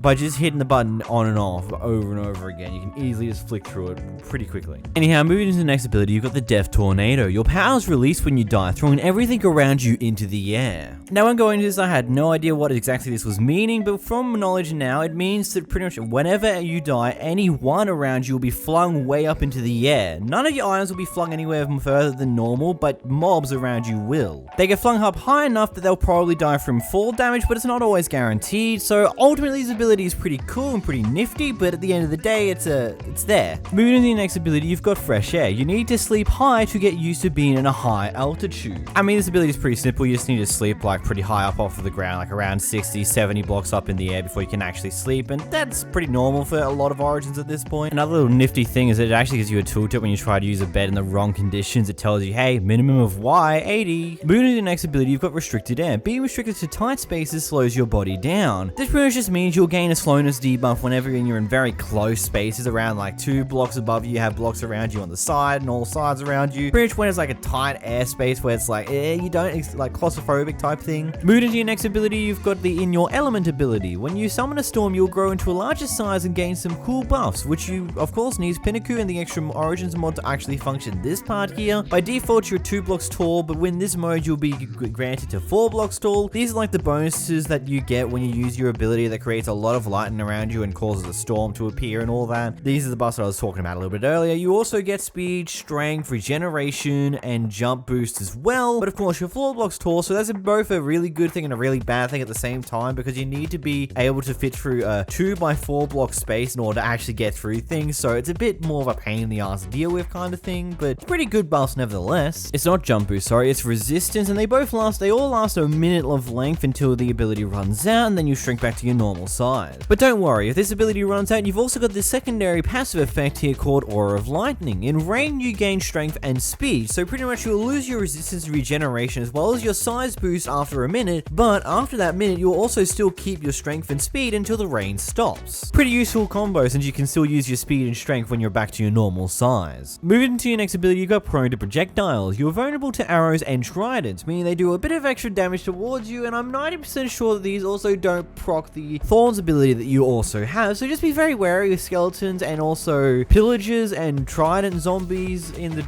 ocean. Trident drowns, I don't know why I said trident zombies, don't worry about it, but just be wary of anything that shoots projectiles because they do hurt a lot more than normal. Moving into your next ability, you've got Fire Immunity. You cannot be set on fire as the wind surrounding you puts it out. This is again one of those granted things that you probably should expect to come with this type of origin, especially considering that you get lightning struck upon you with your primary ability, and fire tends to be set on the ground when this ability does come into effect, so it's obviously just a pretty useful thing to have the fire immunity, otherwise it makes one of your abilities entirely useless because you can still get hurt by the lightning strike. Probably something of beauty with this is the actual guys managed to make it so that you don't even get the fire effects on your texture at all. You just don't get set on fire regardless of anything, even if you don't take damage, because a lot of other origins still have the fire flames come up on your body, so you still have to deal with them on your screen. But this guy here managed to make it so that doesn't occur, so I give props to that guy massively for that bit. Anyhow, as always, let me know in the comment section down below what you think of this origin. Do you think it's overpowered, underpowered? Do you think it's balanced? Do you think there's some things problematic with it? What are your ideas and what do you think of this origin here? Either way, as always, I want to give a massive thank you to all my channel members. There's 85 of you guys, and I highly appreciate all of your support, as well as a special thanks to my $25 channel members, Hollow the Void, and Saturn, and my $10 channel member, Decept. And until next time, guys, goodbye! Howdy, you ready for the grind to continue? I sure am. Anyway, hello everybody, welcome back to another Origin Showcase video. In this video, I'm going to be showcasing a unicorn-based Origin made by the user known as Eyes from the Origin's Discord server. Now, you all know the drill by now. This is a 1.17 based Origin. You might be able to get it to function 1.16, but I don't suggest doing it because it might break certain things in these actual Origins here, as these Origins data packs that get made for specific versions that get used in. There are things that do break when you transfer versions, regardless if you go from 1.16 to 1.17 or go from 1.17 to 1.16. Anyhow, the unicorn is a 2-impact Origin. Running through the description, you were once a horse and you're now one with the clouds. So, let's begin by going through all the abilities. The first ability of choice here is the Acrobat's ability. You never take any form of fall damage no matter what height you fall from. Now, 99.9% sure that a majority of people watching this video already understand the brief meaning of that. Practically speaking, you can go anywhere, any height, fall, no damage, never ever. Feather falling is ultimately useless. Anyway, moving to the next ability, you've got Vegetarian. You cannot digest any meat. So you know those snakes, those beautiful delicious foods you like to eat most of the time, like those chickens or whatever automatic farm you create? Well, yeah, they're pretty much useless because, you know, you can't eat that. You can only eat vegetables. Sounds like a perfect fit for the vegan t-shirt Origin I made a little while back. Anyhow, moving to the next ability, we've got Unwieldy. The way that your hands are formed, because you're a horse, provides no way of holding a shield upright. You mean, it only makes sense the fact that this is a thing because, well, you're meant to be a horse. Hooves can't hold anything at all. But you know, this is Minecraft, so you have to be able to hold something, so shields it is. Goodbye shield. Practically speaking, you can pin the shields in your main hand or your offhand, but you just can't right click and actually use it functionally, so that's about it to that one. This removes the functionality of the shield itself. Moving to the next ability, you've got Cloud Bed. You need to sleep behind the clouds. Now, okay, this probably makes absolutely no sense to you. You're probably saying, you need to sleep behind the clouds. What, does that mean you just need to sleep high up in the air? At around the Y level of 80 blocks is roughly where you want to be if you want to go sleep in a bed. Anything lower than the 80 mark will require you to it'll just tell you no, you can't sleep, you don't sleep, no sleep. In fact, I don't think you can even set your spawn if it's not high enough either, so it's a bit of an inconvenience, yes, but hey, next up there we're going to have giant mountains, so you're going to be easily able to get up stupid high anyhow, so I don't see it too much as a problem. Maybe you do, I don't, it's a funny thing anyhow. Moving into the next ability, you've got Hail Fear. A creature of the clouds shall not be strong in the underworld. So you get the gist of this right. Practically speaking, because you're a creature who lives up in the clouds, you're a magical, mystical creature. The Nether is kind of a dangerous place for you and you're much weaker in the Nether. Let's go over what happens when you enter the Nether. Once you enter the Nether, you will be given not only Slowness 3, not only Weakness 3, but also Mining Fatigue 3. Ultimately, a terrible combo if you ever want to go exploring in the Nether. Practically mean that you really can't go in the Nether with this Origin, which I don't know quite how to feel about that one. Also, can I just note that this seed had a bastion very close to spawn? Like, I've been playing around with Minecraft 1.16. I haven't done any proper Nether exploration or any proper survival maps for a little while, but I don't think I've ever seen a Nether bastion so close to spawn on just a random seed, because I don't pick seeds for these videos. I just randomly generate a world and hope for the best and hope I get a decent one. Hence the reason why you see some weird and wacky shenanigans. Maybe I should drop seeds in the description. Let me know what you think about that. Also while you're doing that, hit the like button and subscribe. Either way, getting back to the video, move on to the next ability. You've got Nightmare. You're one with the sun. The night makes you weak. Practically speaking, you don't want to be out at nighttime because you get a bunch of disadvantages, which the disadvantages of which are thankfully not as overkill as going into the Nether. Practically speaking, you just get weakness 4 while you're in the Nether. Nothing. Yes, Crowfather, the Nether. The Nether is what we're talking about. You only get weakness 4 while you're out at nighttime, but that's about it. There's not too much else to that ability. It's simply weakness 4. Weakness 4 is still a bit of an annoyance to deal with though, because that's 4 times weaker than normal, so overall it still sucks. Anyway, moving into your next ability, we've got Clear Sky. You don't like seeing the clouds crying, so when you can, you will clear the weather while you're holding a water bucket. Now, this is definitely an interesting one to say the least. This gives you the ability to disable not only just normal rainstorms, but full-on thunderstorms in the game itself. Practically speaking, while you're holding a bucket of water in your hand, you can press your secondary ability button in order to clear the rain. This will also activate your secondary ability at the same time, which we'll go over in a moment, but the main thing we're focusing on here is by using a bit of your magic, you can activate the water bucket to clear the rain in the sky. One of the more interesting parts about this though, if you do this, it disables your primary ability for a short amount of time too, which we'll go over your primary ability in a moment too, because essentially speaking, the magic cooldown is what works for both your primary ability as well as his ability to get rid of the rain and potentially something else in amongst this origin that we are yet to look at. So it's something to keep in mind when you're doing this. If you're in the middle of a fight and it starts raining, you're better off to finish off the fight before you do get rid of the rain, because it will use your magic abilities, meaning you can't use your primary ability for a moment. Anyhow, moving into the next ability, this ability you've probably seen use of in clips here and there, and I'm trying not to use the ability, but it activates every time you sprint, is the ability to fly. You're able to fly through the clouds. Now, the big thing to keep in mind here, this is a literal flying, not just a simple elytra gliding, nor the creative flight. It is, practically speaking, as we've seen with many other origins that do this, making it so that you can swim through the air. But unlike most of the other origins that also have this ability, this one is far easier to actually activate and is not as annoying to deal with. All you need to do is simply sprint. Once you press your sprint key to start sprinting, you'll automatically be in this fly mode, and you'll be going about as fast as you would be if you were sprinting normally, because you do have like the other things that we'll go over in a moment. With simplicity kept in mind here, not only is it extremely easy to activate by hitting your sprint button, but it's also really easy to deactivate regardless of how high you are up in the sky. All you need to do to deactivate is press the spacebar button to jump, and then it deactivates the ability entirely and you'll fall back down to earth regardless of how far you were up, which is a good reason why you don't take fall damage, because it allows you to fall back down to earth after you disable your flight when you're up in the air. Moving into the next ability, you've got Cloud Jump. You can boost yourself into the clouds. Now this is the secondary ability that you'll activate at the same time when just dealing with the water in the air. Jeez.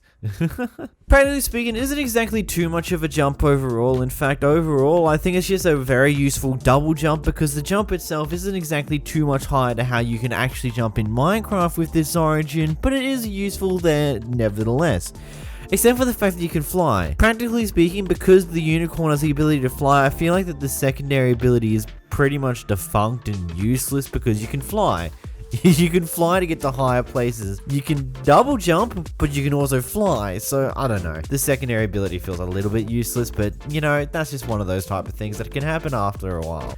Okay, scratch that. It turns out I lied. The type of jump that I got when I was playing around with it originally was the one that you get when you use the water clearing ability. But this jump can vary a lot depending on how you approach the jump. If you jump first and then use your cloud jump ability, you might jump a little bit, or you might skyrocket into flipping space with that exact same jump. It's very random, it's very unpredictable, it can be pretty useful at times, and sometimes it's just worthless because it does nothing. Again, I still stand by the same sentiment. Having any form of super jump or super bounce in any way, shape or form is kind of defunct by itself when you add a flying ability of any sort, unless it's elytras. Moving on to the next ability though. Moving to your next ability, we have Imaginary. Since you're an imaginary creature, your skin is translucent. Why are you guys looking at me expecting me to explain how this works? I'm sorry, but you can see it. Please. Jokes. Anyway, moving on to the next ability. Horn. Because of your horn, you are unable to use the helmet spot. What? Do you expect a unicorn to be able to wear a flipping armor of any sort on their flipping head? Like, come on. Minecraft doesn't have unicorn-specific helmets, goddammit. You're gonna have a horn, and it's gonna be in a spot where you can't exactly put anything on top of that damn head, you know? So, you know, good luck. Have fun. I'm sorry, I'm making too many stupidness. Moving to the next ability, you've got Horse-like. You travel at high speeds and jump higher because you're a part horse. You've probably noticed that the entire time throughout this video, and I have no idea why this description's left to right at the end of the origin, but hey, now you know your super speed when you're a horse, you've got mega jumps when you're a horse, but it all gets defunct when you hit the sprint key because then you're flying instead of moving. So yeah. And moving to the next ability, you've got Magic. You can shoot magic at your opponents. This is your primary ability, as I meant over a brief moment earlier this video. Yes, this was made in collaboration with the help of Slayer, this ability here, so it's kind of similar to how the Sans Gaster Blaster works, except for the fact that this actually functions and it actually does damage and you can accidentally kill yourself if you use it too close to you. So yeah, be careful with that one. Practically speaking, you're shooting fireworks from you, but instead of them going straight up like most fireworks do, they shoot in the direction that you're aiming, and they can go a pretty far distance before they actually explode, so overall that's pretty cool and pretty unique, or well, really useful in and of itself. Either way, if you did enjoy this video, make sure to hit the like button down below. What do you think of this origin? What are your thoughts? Give me your thoughts down below. What's your rating? How do you personally feel about this origin? Either way, massive thank you to my channel members as always, and a massive thank you to my $10 member to Seth. But until next time, guys, goodbye. Hey, welcome back to another Origin Showcase. In this video, we're going to be showcasing the Void Walker Origin created by Paimon the Void Walker from the Origins Discord server. This Origin starter pack is for version 1.17.1/1.17. It works best in those versions. You might be able to work in 1.16, but I promise that something might probably break. You also need the extra keybinds mod as well in order to use with this Origin. It's got a few active abilities that you need it for. The Void Walker is a 3 impact Origin, meaning it has a maximum amount of impact upon the game. Going through the description, the Void Walker is a human infused with void energy. This gives a human the capability to cultivate, manifest, and control void energy after acting as a battery and a conduit for said energy. This gives a human the ability to manipulate space-time. Anyhow, there are over 115,000 of you guys who continuously watch multiple videos on my channel. I highly appreciate it if any of you guys would just check down below to see if you're actually subscribed, as a lot of people just tend to forget to do that, as well as YouTube tends to unsubscribe you from people's channels. Also, I've been streaming a lot on Twitch lately, so make sure to go check me out over there, and without further ado, let's get into the actual ability. Moving into the first active ability, we have Blink. You can slip through space-time at will and appear a short distance away. So this is your primary ability. The gist behind this ability is that every time you press your primary ability button, you'll teleport about 10 blocks in front of your direction that you're looking at. You will also take 1 heart of damage each and every time you use this ability. This ability is on an extraordinarily short cooldown, but one with a little bit of a weird quirk that comes with the ability is the fact that it doesn't always activate every time you hit the primary ability button. Sometimes it's a bit weird and doesn't ever activate, and sometimes it just activates immediately many times in a row, as you'll watch with how I do it in the gameplay here. How we go from, like, I press it a few times, like you see it actively go a few times and stop for a bit and then go again and stop for a bit, and then sometimes just spam in quick rapid succession. This ability can kill you if you overuse it, as this ability will take a single heart of damage every single time you use the ability. So because it's got a very short cooldown, it's got to give you some other punishment for overusing the ability. Moving into your next active ability, you've got Levitation. Gravity bends to your will. You have the capability to levitate freely in space, creating your own leverage from absolutely nothing. This is your secondary ability. Once you press your secondary ability key, you will need to either climb up the side of a wall or hold the spacebar button to actually levitate, but there's a little bit of a catch when it comes to this ability. This ability doesn't have any form of a cooldown. Instead, you'll take half a heart of damage every second this ability is active for, regardless of whether you're actually using the levitation to float up at all, whether you're still on the ground after you press the button, you'll be taking half a heart of damage every second. Just off the first 2 abilities alone, I feel this is a very interesting take on how you do some form of cooldown. Instead of having an actual cooldown to it, instead you'll take damage for however long you use it for, or for using the ability in the first place. Moving into your next active ability, you've got Gravity Manipulation, the generation of a singularity that drastically changes the magnitude of gravity in local space.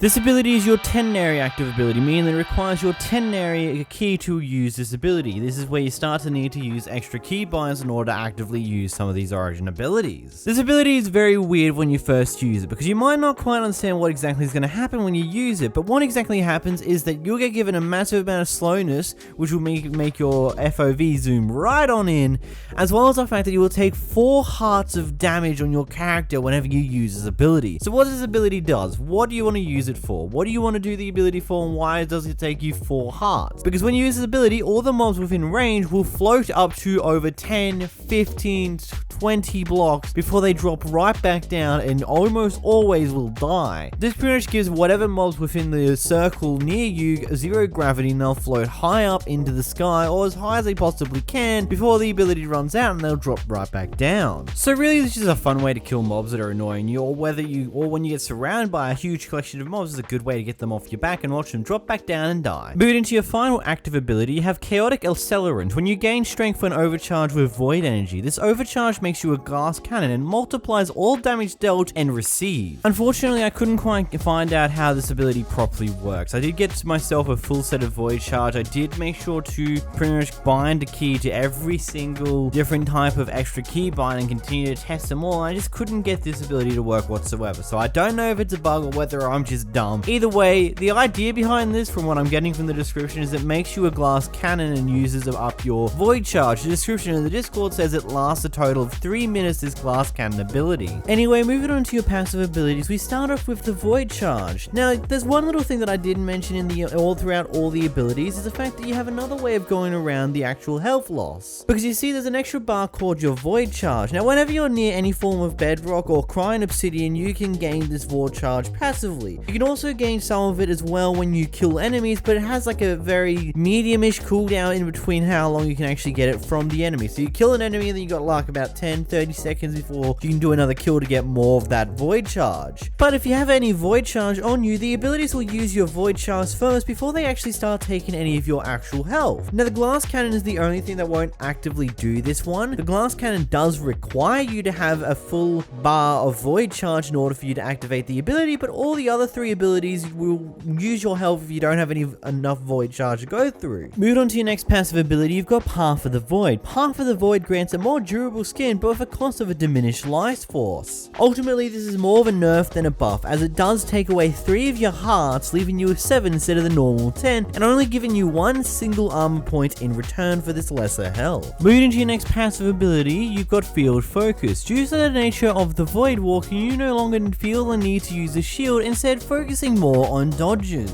This is just another way of saying that you can't use your shields like you normally would as a normal Minecraft player, so shields are completely and utterly useless. But another thing that probably comes within this one, or maybe not, I don't know, because it's not actually explained in the actual origin itself, but you don't take full damage either with this origin anymore, as that's completely removed as well. So hey, you don't need to worry about fall damage at all, but your foes definitely do, because you'll cause them to float up into the air. A nice thing the creators actually added at the end of all the origin abilities is and all the active ability passives that you will gain using these origin abilities. Blink will cause a temporary blindness while shifting through space-time. Using gravity manipulation, you'll be pulled down by the singularity you've created, temporarily inhibiting your movement. Using chaotic accelerant will overcharge your body with void energy. This overflow of void energy constantly is being extracted from your body, causing a purple glow around yourself. It will also act as a lens over your eyes. Some other cool things about this ability, this origin itself, it actually makes your name purple in chat. Now, I'm pretty sure this also works within server worlds as well, because it comes with the actual colorization of the origin data pack itself, which I find to be a really extra cool little bit to the origin itself. And yeah, what do you think of this origin? Let me know down in the comments down below. As always, let me know. Do you think it's overpowered? Do you think it's underpowered? Do you think there could be some more to it? What do you think of the actual different idea of, instead of having cooldowns with your abilities, it uses a bar of energy. When this bar of energy runs out, instead of you being unable to use your abilities, it actually starts taking your health when you use a majority of these abilities. I honestly think that's a really cool new way to go around these type of origin changes, and instead of using default normal cooldown techniques and things on those lines, you actually take health damage if you tend to ignore your cooldowns or tend to ignore your actual bar that you might want to charge up, so you don't have to worry about taking health damage.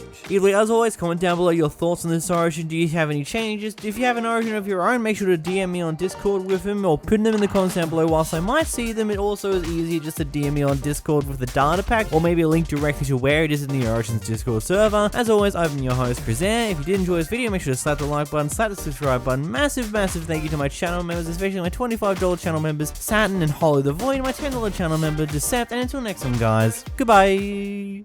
Hi, and welcome back to another Origin Showcase video. In this video, we're going to be going through a Wardling Origin, which is themed after the Warden created by user Noel. This one is available on Planet Minecraft, and of course, as always, the link is in the description below. Now, going through this first, it's a 1.16.5 base data pack, which means it might potentially function in 1.17, but might not at the same time. Its preferred version is 1.16.5, as that's what it was created upon. But yeah, with those warnings out of the way, let's actually get started with the Origin itself. First off, the Wardling Origin is a 3 impact origin, meaning it's got the maximum impact upon your game. Running through the description, you hail from a tribe of Shulk human hybrids that evolved into the need for sight. As Wardling, you must rely on your heightened sense of sounds and vibrations to navigate this world. Anyhow, to any of you guys out there who watch a lot of my videos and haven't subscribed already, then why not? It'd be highly appreciated if you hit the subscribe button down below, as over 100,000 people consistently watch more than one of my videos, and it'd be appreciated if just a few of you guys do that. Also make sure you hit the like button. Either way, let's get started into the abilities. First ability we have is blindness. Your species has devolved the need for vision, and you are permanently blind, unable to sprint or land critical hits. When it comes to vision with this origin, it's very intriguing to even think about. Like, you can see it on screen here how everything is pretty much pitch black aside from colored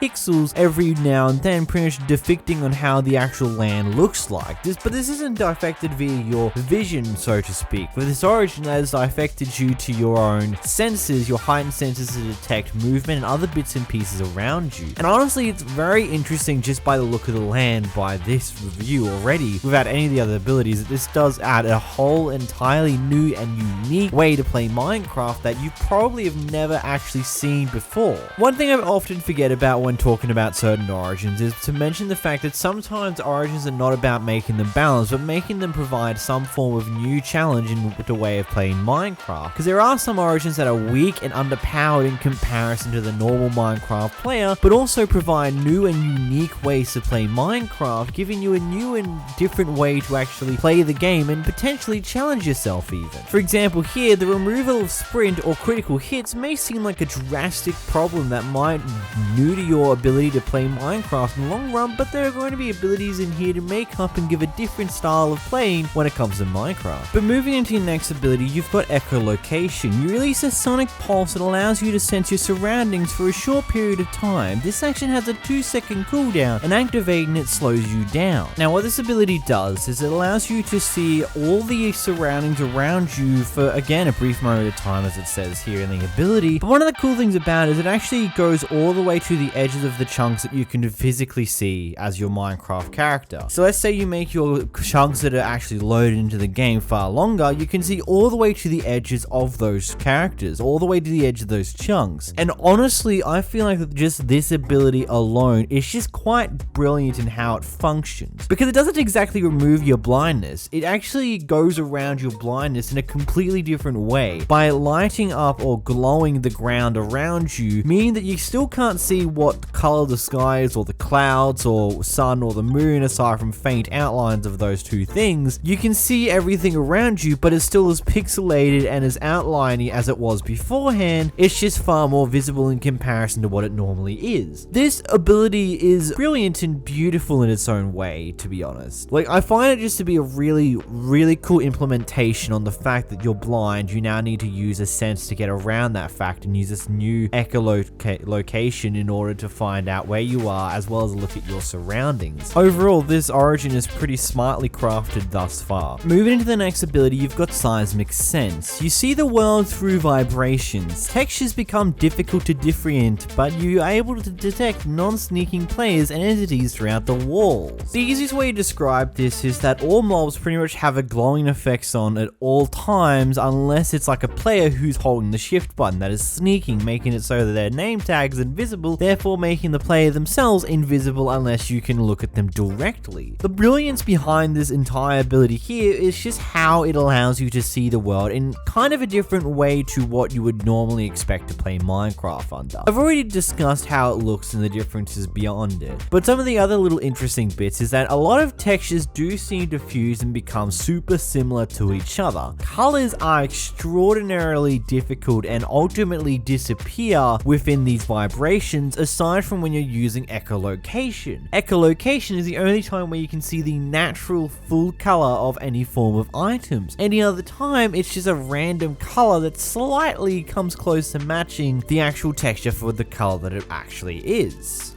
Moving on, we've got Born of the Earth. When deep underground, the warmth of the earth will actually give you saturation. Whilst you're underground, you have a fairly decreased sense of vision when it comes to seeing things around you, but whilst you're also on the ground, your saturation won't exactly change too much, because you don't exactly get to move fast enough to deplete it fast enough to counteract the increase you get from being underground. Because you're unable to sprint, most things that are going to deplete your saturation will deplete it slowly, but slow enough that the saturation you get from being underground will counteract it and give you saturation back. It's really weird when you think about it in that way, but you get to understand it once you realize that it just pretty much means that most of the time you don't need to eat too much when you're underground. Moving on, you've got sensitive sensory organs. Although you cannot use your eyes whatsoever, they are still just as sensitive. During the day, your ultra dilated pupils make looking beyond the horizon extremely painful. Throughout the day, if you're looking anywhere that is pretty much much beyond the first like 5-ish blocks around you, you will actually start to take burning-esque damage. You're not actually set alight, but you're taking damage with the fire ticks type of style. You take damage in the same way as a fire tick would go, as well as the noise you get is fire. Kind of way to describe this is if you're looking ahead of you and there isn't any block like immediately ahead of you that you're looking at, you'll start to take fire damage when it's daytime. When it's at nighttime, this doesn't matter. This ability is completely null and void, but throughout the daytime, when you're doing these type of things, when you're moving around, you're better off looking towards the ground or towards the first few blocks in front of you. Pretty much your eyes should be looking almost down, but you should be looking in a downwards looking direction. Otherwise, if you're looking straight forward, there's going to be occasions where you're not going to have any block immediately in front of you and you'll see further ahead of you and your eyes will start to burn, making you take damage in the process. Moving on, we've got rough around the edges. You naturally take slightly less damage than normal. This pertains to a majority of all damage types aside from the whole looking in the horizon thing. You'll take roughly the normal amount of fire tick damage when you look towards the horizon, but in every other form of way, you will take overall less damage. Fall damage you'll take less of. You require to fall longer heights in order to start taking any form of damage. You'll take less damage from mobs, you'll take less damage from burning up in lava, you'll take less damage from pretty much all sources available in Minecraft because you're naturally just better at tanking it. Coinciding it, we've got the well-grounded ability where you are 100% knockback resistance. So you're pretty much knockback resistance to a majority of mobs. There's literally just one exception though to this entire thing, and it's always been an exception when it comes to the immune to knockback, and that is TNT. Unfortunately, TNT's knockback works slightly different to how normal knockback works, so it's a lot more difficult to remove. But this Origin does successfully negate the knockback by a fair portion, but unfortunately you can still get knocked back by TNT. Moving on, you have Cautious. You're blind and therefore you have to be very careful. You have permanent slowness. This ability in itself is pretty explainable. It is really just weak slowness overall. It's only slightly making you slower than the normal walking speed. It's not too noticeable. I didn't actually realize that was a thing until I noticed how much faster I got for a brief moment with the next ability, which we'll go over in a brief moment, but overall you just have a slight bit of slowness. Moving into your Roar, by pressing your Echolocate key when you're below 3 hearts of health, you exert all of your energy by letting out a loud screech. This will allow you to see temporarily without being hindered by your speed, which is pretty much just your echolocation just without losing your speed. Be careful, because after doing this you will not be able to use your echolocation normally again until after you have healed. So briefly explaining how this ability itself works is when you're below a certain amount of health, it will activate this ability, burning up your entire echolocation bar. When you use your echolocation ability normally when you have a fair amount of health, it will only take like a small smidgen of it, which will fully recharge within 2 seconds of it being used, meaning you can use your echolocation fairly often. But as stated here, once you go below a certain health, it will now be a Roar instead, which burns your entire echolocation bar. This bar takes roughly 15 to 30 seconds to actually refill properly before you can actually use it again. But if you're still below 3 hearts or still have low health when you go to use your echolocation ability again, you'll use a Roar instead. Pretty much meaning that unless you heal yourself back up to a certain point in your health bar, you will continuously lose the Roar ability, which will burn your entire echolocation. You do get a slight bit of speed buff when in this ability, but you also get the disadvantage if you can't use your echolocation ability in the way you'll get used to. Moving into your next ability, you've got Aggression. You grow stronger and faster as you lose health. At half a heart, you are 2 times faster than normal, and you also deal 20 damage with your bare fists. So once you don't have the ability to crit hit people or have the ability to sprint whatsoever, as you get low in health, you start to deal more and more damage, and you also become faster, pretty much counteracting those 2 things. But of course, you are weaker and slower when you're at full health, but the moment you start losing health, you become completely and utter opposite to that, to the point where you could be considered overpowered with the amount of damage you deal until you realize the fact that you need to be at half a heart of health in order to do that damage, meaning that anything can one-shot you at that point. Anyhow, what are your thoughts on this Origin? Let me know in the comments down below. Do you think it's good? Do you think it's overpowered? Do you think it's balanced? What's your thoughts on it? If you did enjoy this video, make sure to hit the like button down below, as it's always appreciated, helps the video do better, and also subscribe if you're new around here. Massive thank you to my $25 member Hollow the Void and my $10 member Decept, as well as to every other member that I have, as there are now quite a lot of you guys. As I said in the last video, there's going to be the SMP launch for the members this Friday, so look forward to that, and either way, until next time guys, Goodbye. Hello and welcome back to another Origins Showcase video. In this Origins video, I'm going to be showcasing the Wizard-based Origin, which is version 1.2 created by the Discord user known as Tom from the Origins Discord server. This mod is for version 1.17 and will require the extra Origins mod as well as the Bedrockean mod to allow you to be a bit of the smaller size. Just a quick thing before we get started, I'm going to be live a little later after this video, around an hour after this video releases, so make sure to check the link in the description, pinned comment, as well as the card up on screen, and either way, let's get started with the Origin itself. Going through the basis of the Origin, this is a 3 impact Origin, meaning it has a maximum impact on your Minecraft playthrough. Going through the description, you are a wizard, you are unusual, and you can use arcane magic to harness the powers of some ingredients. Before we get started, I just want to ask you guys to hit the subscribe button down below, as a lot of people come around and binge watch YouTube channels like it's nobody's business, but then forget to subscribe even though they probably should do that since they watch a lot of content. So it's highly appreciated if just even a few of the 100,000 of you guys who continuously watch more of my videos hit that button. It'd be highly appreciated. Either way, let's get into the video itself. Running through reverse ability, we've got Corrupted Body. Using magic has taken a toll on your body, making you half a player's normal size. Yes, that's right everybody, you're now 1 block tall as a wizard. You're a small wizard, but you're a wizard nevertheless. Moving on, we've got the Paper Airplane ability. If you have paper in your hand and you turn it into a paper airplane that you have to hang on to in order to give you some slow falling. Screw joint MOG water bucket tricks, just do an MOG paper trick. All you need to do is hold the piece of paper in your hand and you'll be given permanent slow falling, but the moment that you move the paper outside of your hand, you will lose the slow falling ability. Practically speaking, you don't actually need to press any buttons or anything whatsoever, you just need to flick to the item being in your hand in order to activate the slow falling ability, which honestly is pretty good because it saves you from having a million different keys or removing a main ability you can use outside of items and stuff along those lines. You just need to hold the item in your hand in order to make use of its ability. And it also doesn't consume the item itself when you do attempt to use these abilities as well. Moving on, we've got the Strong Bones ability. If you have a milk bucket in your offhand, your bones will become stronger, making you get haste at the same time. So personally speaking, I feel like that this Origin itself has already been made overpowered by the sheer fact that you have the ability to have haste not only extremely early in the game, but you don't even need to have the difficulty of actually building a beacon, moving it around in order to get haste 2. Instead, all you require to do is hold a milk bucket in your offhand and you've got haste 2. Yes, you can use the villager trading trick as well as easily kill a wither pretty quickly to get the full-on beacon as well as the full beacon pretty damn quickly in Minecraft nowadays, but the simple fact that you can just use a milk bucket over a lot of grinding is, I feel like, just an ability that shouldn't be there. If it was only haste 1, then I'd be fine with it, but the fact that it gives you haste 2, I feel like it just defeats the purpose of having the grind for a beacon, because most people get the beacon for the haste 2. Another thing that could potentially be done is that if you have a haste 1 beacon and you have your milk bucket in the offhand, you get haste 2 or something on those lines, but I just feel like that the fact that you get haste 2 off this is a bit overpowered. Moving into your next ability, you've got Repair. Because you're an incredible way with magic and spells, you can use a spell once per hour to repair any one of your items that you held in your main hand. So this ability will take over an hour to recharge, which is honestly very interesting considering the fact that it only will actually give you around 40 durability added onto your tools. In the early game, this is actually a lot of durability, but when it comes down to your diamond / netherite pickaxes, you have 1500 and 2000 durability respectively. So this 30 durability you get added via this ability is ultimately not really too handy after you get into the late game. And considering it takes over an hour for it to recharge, it's pretty useless. Moving into our next ability, you've got Feather Flight.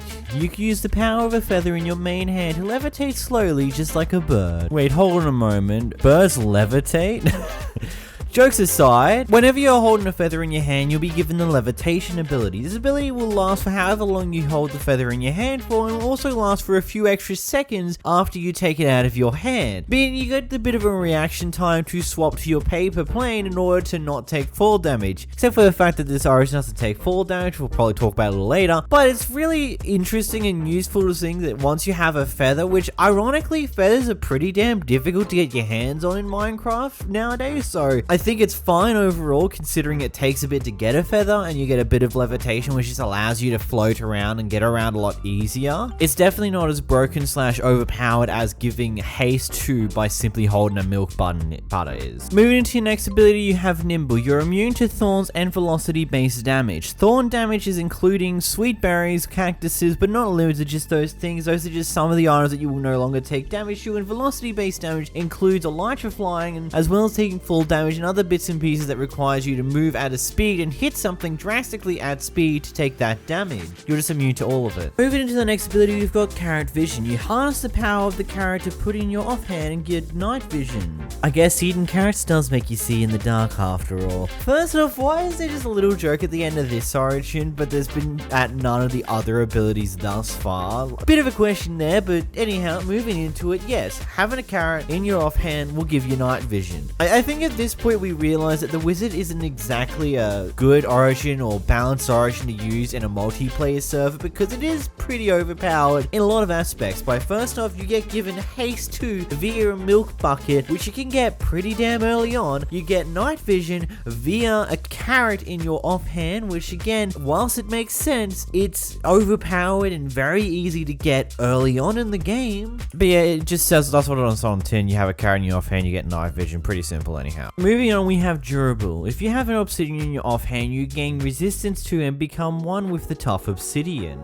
Are we seriously starting to get into these jokes with these origin abilities, or was I missing it the entire time? This one is actually a little bit better because it isn't exactly it's a difficult item to get. You can't exactly just get obsidian within the first 5, 10, 20 minutes of your playthrough, because it does take a bit of time to get diamonds as well as to mine up that bit of obsidian to use for yourself, when you also got to mine up obsidian for an enchanting table as well as a portal. So ultimately I feel like this obsidian thing isn't as bad and as overpowered in comparison to the whole haste 2 in a bucket. I really don't agree with the haste 2 in a bucket thing.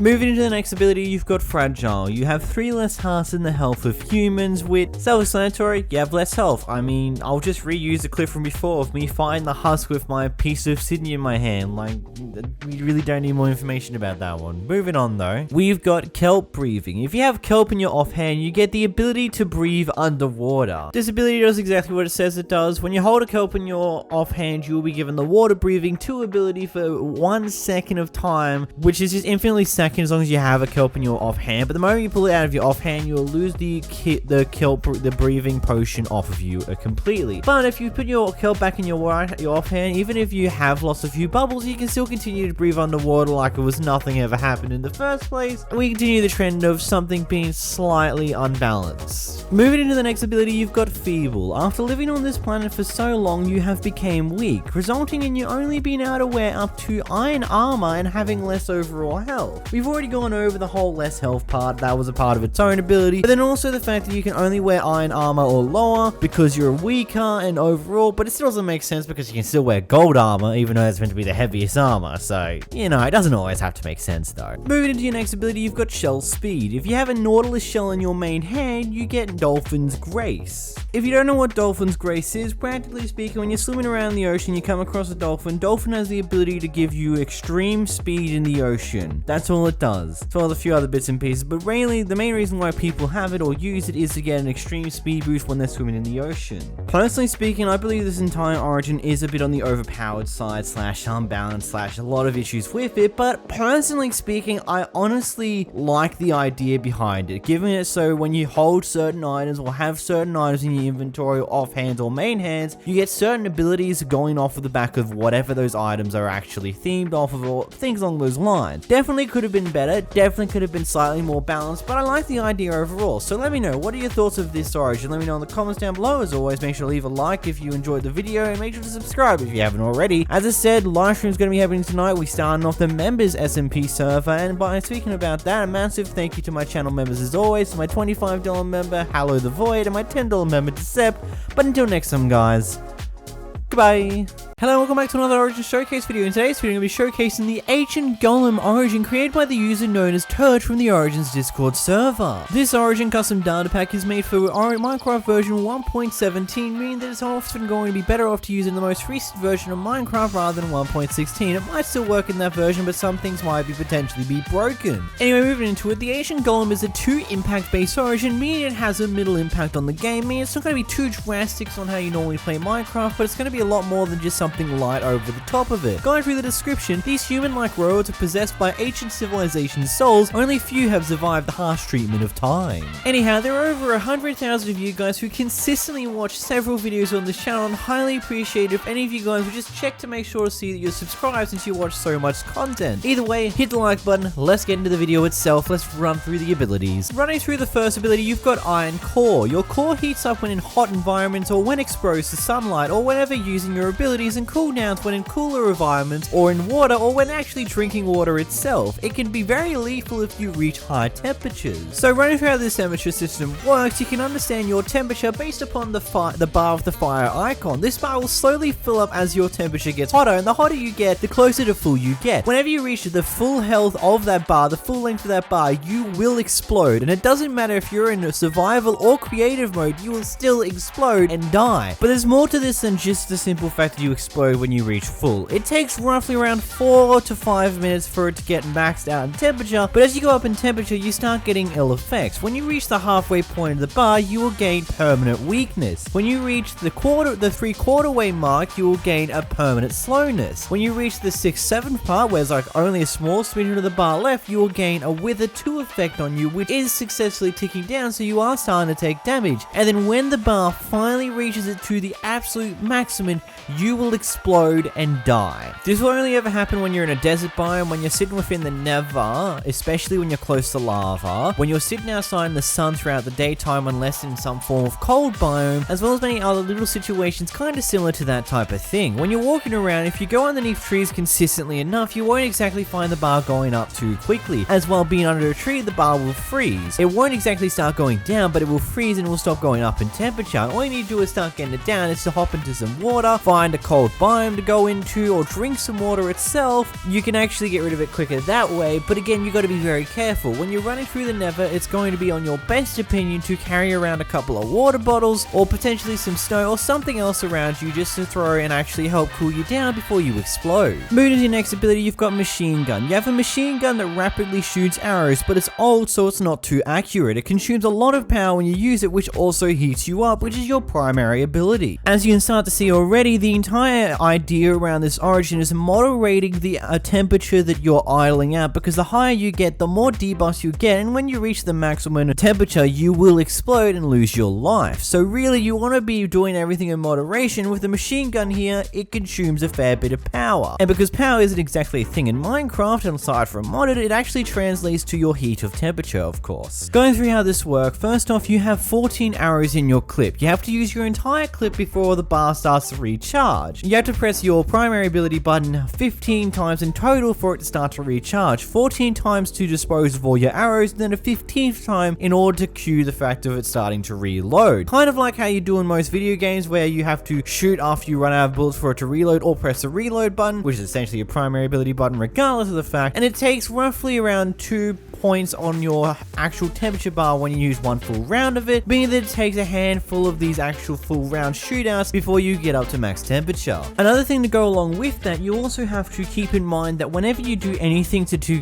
cool you down, so when you sit in water or when you go into a snow biome or anything like that, it disables your ability to use your machine gun ability because you're actively cooling down. And thus we continue the active balancing act that you have to play when it comes to your temperature gauge. Moving into the next ability, we've got Supercharge. You can supercharge yourself for 12 seconds. You passively heat up and get increased speed and jump, and you cannot die while you're supercharged, but any lethal hits will generate a large amount of heat instead. This is your secondary ability. So when you use this ability, you get the equivalent of what a beacon will give you for both jump and speed, and also the fact that you cannot die. When you die, when you're meant to die, when you lose enough health that you're meant to die, you will get a totem effect where you get 2 extra saturation hearts, and then your health will go up slightly with regeneration. This will also do a 1/3 of your temperature bar, meaning that if you take 3 lethal hits that are meant to kill you, you won't die, but instead you'll max out your heat and explode. So while this ability is in active effect, you will not die. There is no way to die aside from maxing out your temperature. You can, of course, hop into water to cool yourself down a bit, but you still are gaining heat because of the fact that you passively gain heat via this ability. So I mean, you can only take 3 lethal hits that are meant to kill you before you actually die because your temperature is way too high. And also, if you take 2 lethal hits and then your ability runs out, the wither effect will most likely kill you anyhow, so you really don't want to take more than 1 lethal hit, because you take 2 lethal hits and your health is going to be low enough that the wither could actually kill you depending on when this ability runs out. Moving into your next ability, you've got Ancient Raider. You can right click on a compass to see entities within a 40 block radius around you. Essentially, every 30 seconds you can right click on a compass in order to give the glowing effect to all mobs and entities around you in a 40 block radius. This glowing effect will also last upon these mobs for around 30 seconds, after of which you can reuse the ability again. This ability also does not affect your temperature whatsoever, aside from potentially a tiny little bit of an amount. Really, this is just a free ability you can use as much as you want, as often as you want, as the glow can practically be indefinite, because every time it finishes cool down, you can use it again, and it only takes the entire time to cool down for the glowing effect to be lost. Moving to the next ability, you've got Spring Legs. You take half the normal fall damage, and you start taking fall damage at around 6 blocks distance above the ground instead of the normal 4. We've been through this type of ability before. Practically, you just need to fall further distances to take fall damage, meaning you can fall from a higher height before you actually die from fall damage. Continuing on, we have Heavy Metal. Due to your heavy armor, you sink in water, and after staying too long in high pressures of water, you can actually flood your systems and take damage. So this is slightly different to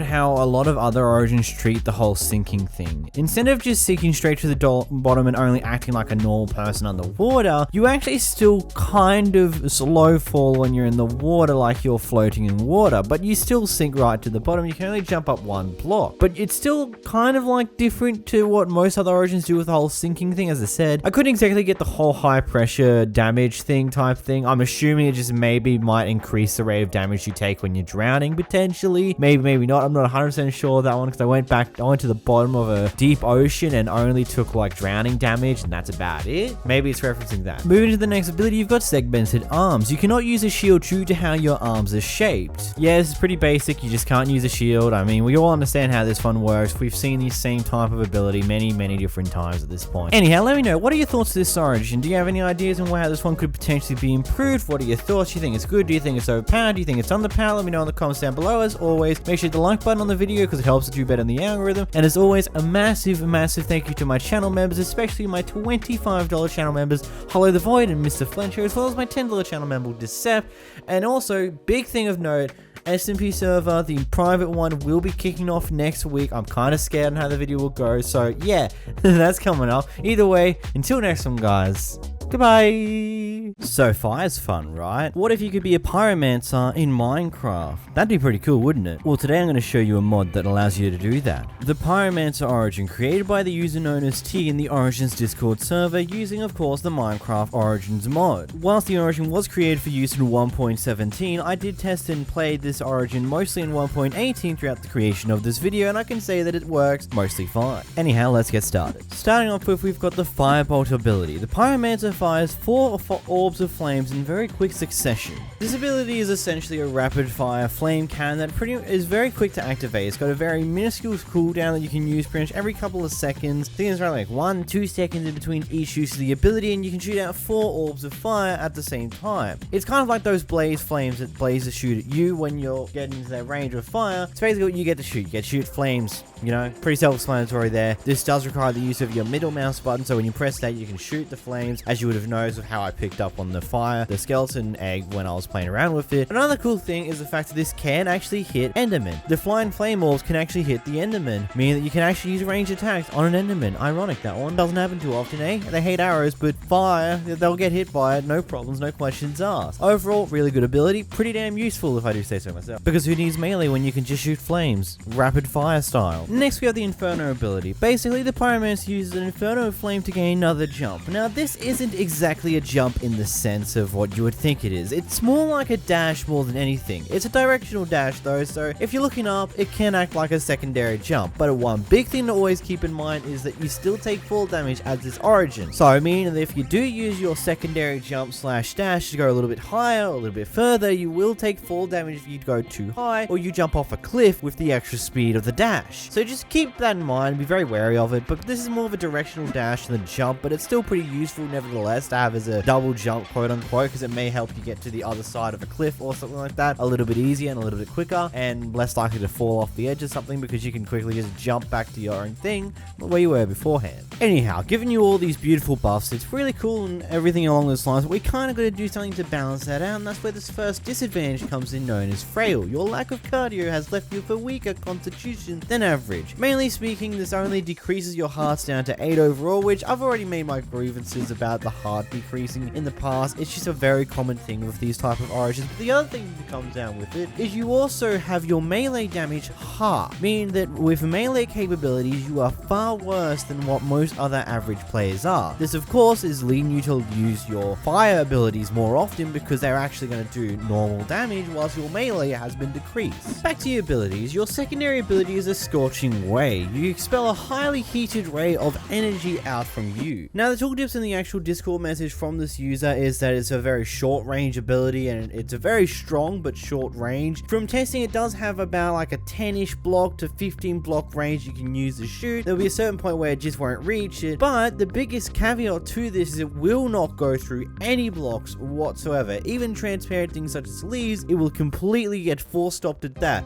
Even if it's like a small slab right in front of you, it will get stopped by that. So basically you have to be very precise with how you're aiming, but it does do a fair bit of damage, being able to two-shot a majority of mobs that you'll come across, aside from stuff like golems. But hey, it sounds like it's time for another disadvantage. It's a disadvantage known as dark magic. Items that have a cursed enchantment on them will do 3 extra hearts of damage to you. Yeah, that's right, this origin is actually giving a use for cursed items. Of course, it will only function like this against anyone who's a Pyromancer, but I mean, keep that in mind. If you have a cursed item and you're versing someone who you know is a Pyromancer, you can do some extra damage with these weapons. Anyhow, now that I've quickly disappointed you with another disability, let's go to the Nether for our next set of abilities. Now, this next ability is called Elemental Resistance. Your training with heat has granted you the control of flowing magma. So, of course, self-explanatory, you're immune to fire because, well, you're a fire mob. You create fire. Kinda makes sense. You're also immune to magma blocks because, again, makes sense. You shouldn't be hurt by fire. The next thing is the cool bit and the reason why we're in the Nether. You're immune to lava, but not only that, when you're in lava, you have the ability to see in said lava pretty damn well, and you also have super speed lava swimming abilities as well. Yeah, that's right, you can swim extraordinarily fast in lava, and it's not just like a simple speed up in swimming to match the swim speed of like how most players would swim in the ocean. No,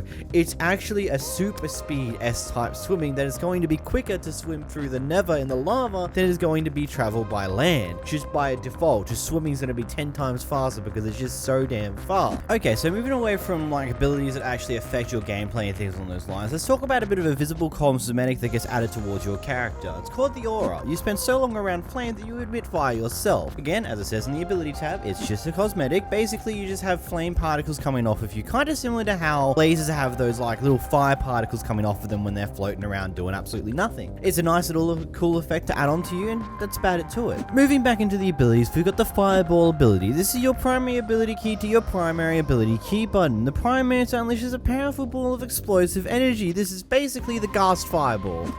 Well, I guess that'd be overselling it a bit. It is kind of like the Ghast Fireball. It is a singular fireball that has an explosion attached to the end of it that also leaves a bit of fire on the trail. It's just nowhere near as strong as what the typical Ghast Fireball is. It is about like 75% of the power of a Ghast Ball, give or take. It's pretty powerful, but it's not overkill. It's not something that's overpowered and something that would become a very piss-taking annoyance because it doesn't leave as much fire. In fact, if you hit a tree with it, it actually doesn't seem to leave fire. I mean, I hit the same tree like 5 different times and no fire was ever left. Maybe that's just a case of that tree, but fire doesn't seem to get left as much as what a Ghast Ball would do, nor is the explosion anywhere near the size of a Ghast Ball, and then the range also seems to be a bit of a limited one on whether it would actually do any explosive damage or leave any fire behind. So ultimately, it's a weaker Ghast Ball. That's the best way to say it. Best way to go around it. It's just a weaker fireball overall, but to combat the fact that you also have the fire machine gun ability on your middle click, as well as a fire laser on your secondary ability, all your abilities constitute with fire, so it makes sense that the fireball that you have isn't as powerful as a typical ghast fireball. Overall, this Origin's strength is ranged combat. Because of all the fire ranged abilities you have the best strength when you're at a distance to your enemy. And ultimately, with the use of your dash ability or your double jump ability, whichever way you want to call it, you also have an easy way to get out of fights that you might get stuck into in close range. Of course, your weakness is that you can't do as much damage, nor can you take as much damage, and cursed items will hurt you a lot more than normal. This does also include things like bows and stuff like that. Any form of cursed item used against you will lead you to take a bit more damage than average, and considering you have less hearts than average, you really don't want to be taking those hits. So, best way to approach with this Origin in any given circumstance is to take a distance of a fight. Do a fight at a fair bit of a distance and take advantage of your range abilities and try and avoid getting hit. You get close into battle, use your double jump / dash ability to get the hell out of that battle and get back to a ranged quarters where you're not so close to them and won't be taking melee damage, so you won't have to worry about doing melee yourself because you're pretty weak in that regard. And ultimately, the super speed that you have in lava makes the Nether be the best place that you want to be most of the time, especially in any form of battle. One thing that I would probably add to this ability or change to this Origin is maybe some form of weakness to water. Because what the tooltips here say, there is nothing for water at all. You still can treat water like it's normal. I wouldn't say make water do damage to you or anything like that. Maybe more it slows you down in water, you can't swim as fast, or you get weakness while you're in there. Something just to make it so that being in water is not a good idea for you because it does do something to give you another disadvantage. Either way, if you enjoyed this video, make sure you hit that like button down below, make sure you hit the subscribe button, and pick a video on screen now, and goodbye! I'm pretty sure everybody here remembers that Sans Origin that I covered over 5 months ago now, a video that is very popular on my channel. Well, a few months back I decided to try and get in contact with the Origin creator in order to query some of the bugs that were actually involved in that Origin. Due to my lack of playtesting of the Origin back when I originally made a video on it, I never actually picked up on any of these potential bugs. Slayer at the time was in the middle of doing a bunch of things and was pretty busy, and over the past few months he's been slowly working on not just fixing these bugs and issues that were around on this Origin, but actually entirely reworking a lot about it. And the love and care that Slayer has actually put into remaking this Origin from the ground up can be clearly shown with just the simple sound effects and models that have been done with these ones. Whether it be redoing all the models and textures for so many different things, whether it be using an actual bone for the bone blaster, or changing up how the Gaster blaster works, as well as adding in all these beautiful little sound effects, whether it be just slightly changing the sound effects for taking damage, to even adding a different death effect when they die to something that you do with your Origin. There are a total of 7 active abilities that come with this Origin, and that is definitely a lot of active abilities to be aware of. And for those of you who don't like having a million different keybinds to keep aware of and keep in your head, as well as you may not even have the keys to do that because you may have other mods installed as well, I can assure you that when it comes down to this Origin here, it is definitely worth having all those extra keybinds. The first active ability that you're most likely going to encounter is the bone ability. Basically, it is keybind to your left key button when you have nothing in your hand. So basically, when you start to mine for the first time or do anything along those lines, you will notice this silverfish pop out in front of you that turns into a bone and does a bit of a weird action. The quirks of this ability is actually pretty cool and interesting. If you, let's say, are up against a wall and a mob is right up against it, the bone will actually start spinning on top of the mob against the wall, doing a bonus and extra damage on top of it, potentially killing the mob most of the time. This bone ability differs drastically to what was present in the first version of this Origin, which was just a simple arrow ability that came out of your hands whenever you use your left click button. Of course, the old version of this ability was much more usable because you can use it far more often because it's an ammo clip instead of having a short cooldown in between each shot, but I feel like the changes in how this actually works entirely makes up for that fact. Mainly because it has a bit of a boomerang effect and tends to go on a bit of a gliding circle depending on which direction you shoot it, as well as the fact that when it comes across a wall and hits it, instead of just going into the wall and ending whatever damage it does, it will continue to repeatedly do damage until the actual entity itself disappears. The next major change between version 1 and version 2 comes with the whole defensive ability / your ability to dodge damage. Now basically in the last version you only have 1 heart. You also only have 1 heart in this version of the Origin as well, so just always keep that in mind. But basically in the last version you would be able to dodge abilities, but when you dodge things you would TP to a random location very nearby. It kind of worked in a similar way to how the core Papyrus fruit is. You can also see the potential problems with this one. First off, let's say you get randomly shot whilst you're down in the underground, you could potentially be teleported right back up to the surface of the world, and there's nothing you can do about it. This became a major problem when you head into the Nether and take any form of damage in the Nether. You'd be teleported to the bedrock roof, meaning that you have no way back down, and depending on what you have there, your run in the game would pretty much be over, unless you somehow find a way to kill yourself. With this version of it, it's less of a teleportation and more of a jut in a direction where you would have been hit. So basically it's like the knockback effect, just slightly more knockback off of the damage that you dodged entirely. Ultimately solving the most major problem that came with the last Origin, where you'd be teleported out of, let's say, caves or onto the Nether roof. Your primary ability is your Gaster Blaster. Now this really hasn't had too many changes when compared to the last version, aside from the fact that it works properly for once, and it's actually got a little bit of a head model that comes out instead of it just coming out of your body itself, which just adds a little bit more detail. And then of course, better sound effects work than what was in the last version of this Origin.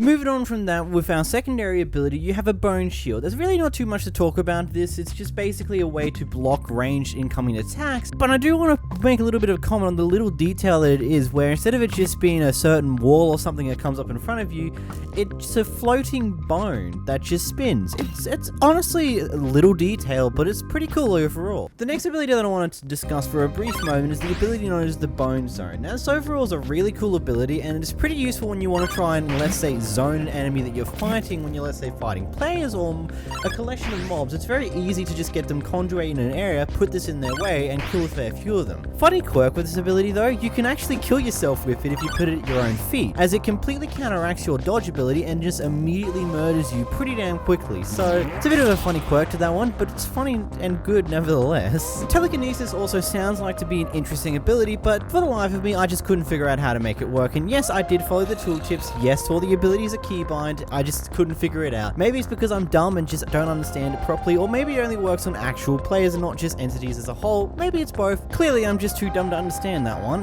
We also have the shortcut ability, which it says it can stop time for half a second in order to allow you to do things, but that's not exactly the truth. It just gives you extreme speed, which, by the way, if you do start setting up attacks, like let's say you spam Blaster Blasters while you're moving forward, be very aware that you will start hitting yourself. Don't ask me how I know that. I am not dumb. I am just... okay, I'm dumb. Don't worry about it.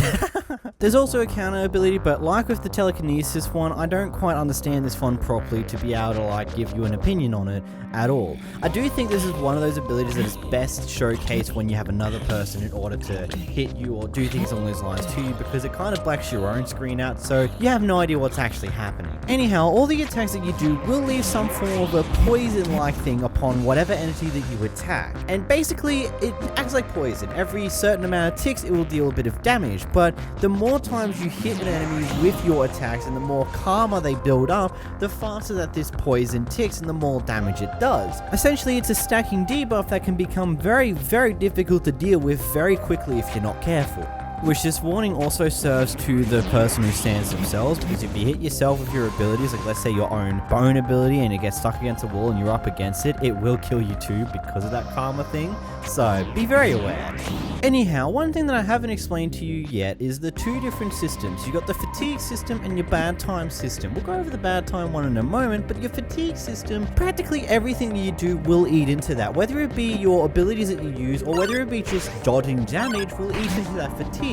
Each ability will use a certain amount of fatigue based on whatever the ability is. Like let's say your Bone Blaster will take barely anything, whilst your counter ability will take a huge chunk out of that fatigue bar. So basically be very aware of it. If you empty out the fatigue bar, you'll be forcibly stopped, blinded, and all these other bits and pieces, basically making you useless for a bit. So what else was I talking about before? Oh, that's right, the bad time mode. Essentially, the bad time mode changes most of your attacks to be either more powerful or different, but they also take more of your fatigue. Yes, I just read that directly off of the Origin ability itself. Shush. Only 4 out of the 7 abilities that you have will actually get affected by the bad time mode, which is the Bone ability, the Gaster Blaster, the Blown Shield, and the Bone Zone. Basically, it gives you blue bones on 3 of the Bone abilities, and the Gaster Blaster just does a little bit more damage, from what I can tell of my playing around. It might also do something else that I haven't quite picked up on. The dev will probably clarify that in the comments below. But overall, that was the Sans Origin version 2. What are your thoughts on this Origin? Let me know in the comments down below. What are your thoughts on this more freestyle review format of these style of videos, as I'm potentially might be getting back into doing Origins content again because I just have that hankering to do it. Either way, if you did enjoy this video, smash that like button, make sure to subscribe, check out this video on the end screen, and I'll see you guys in the next one.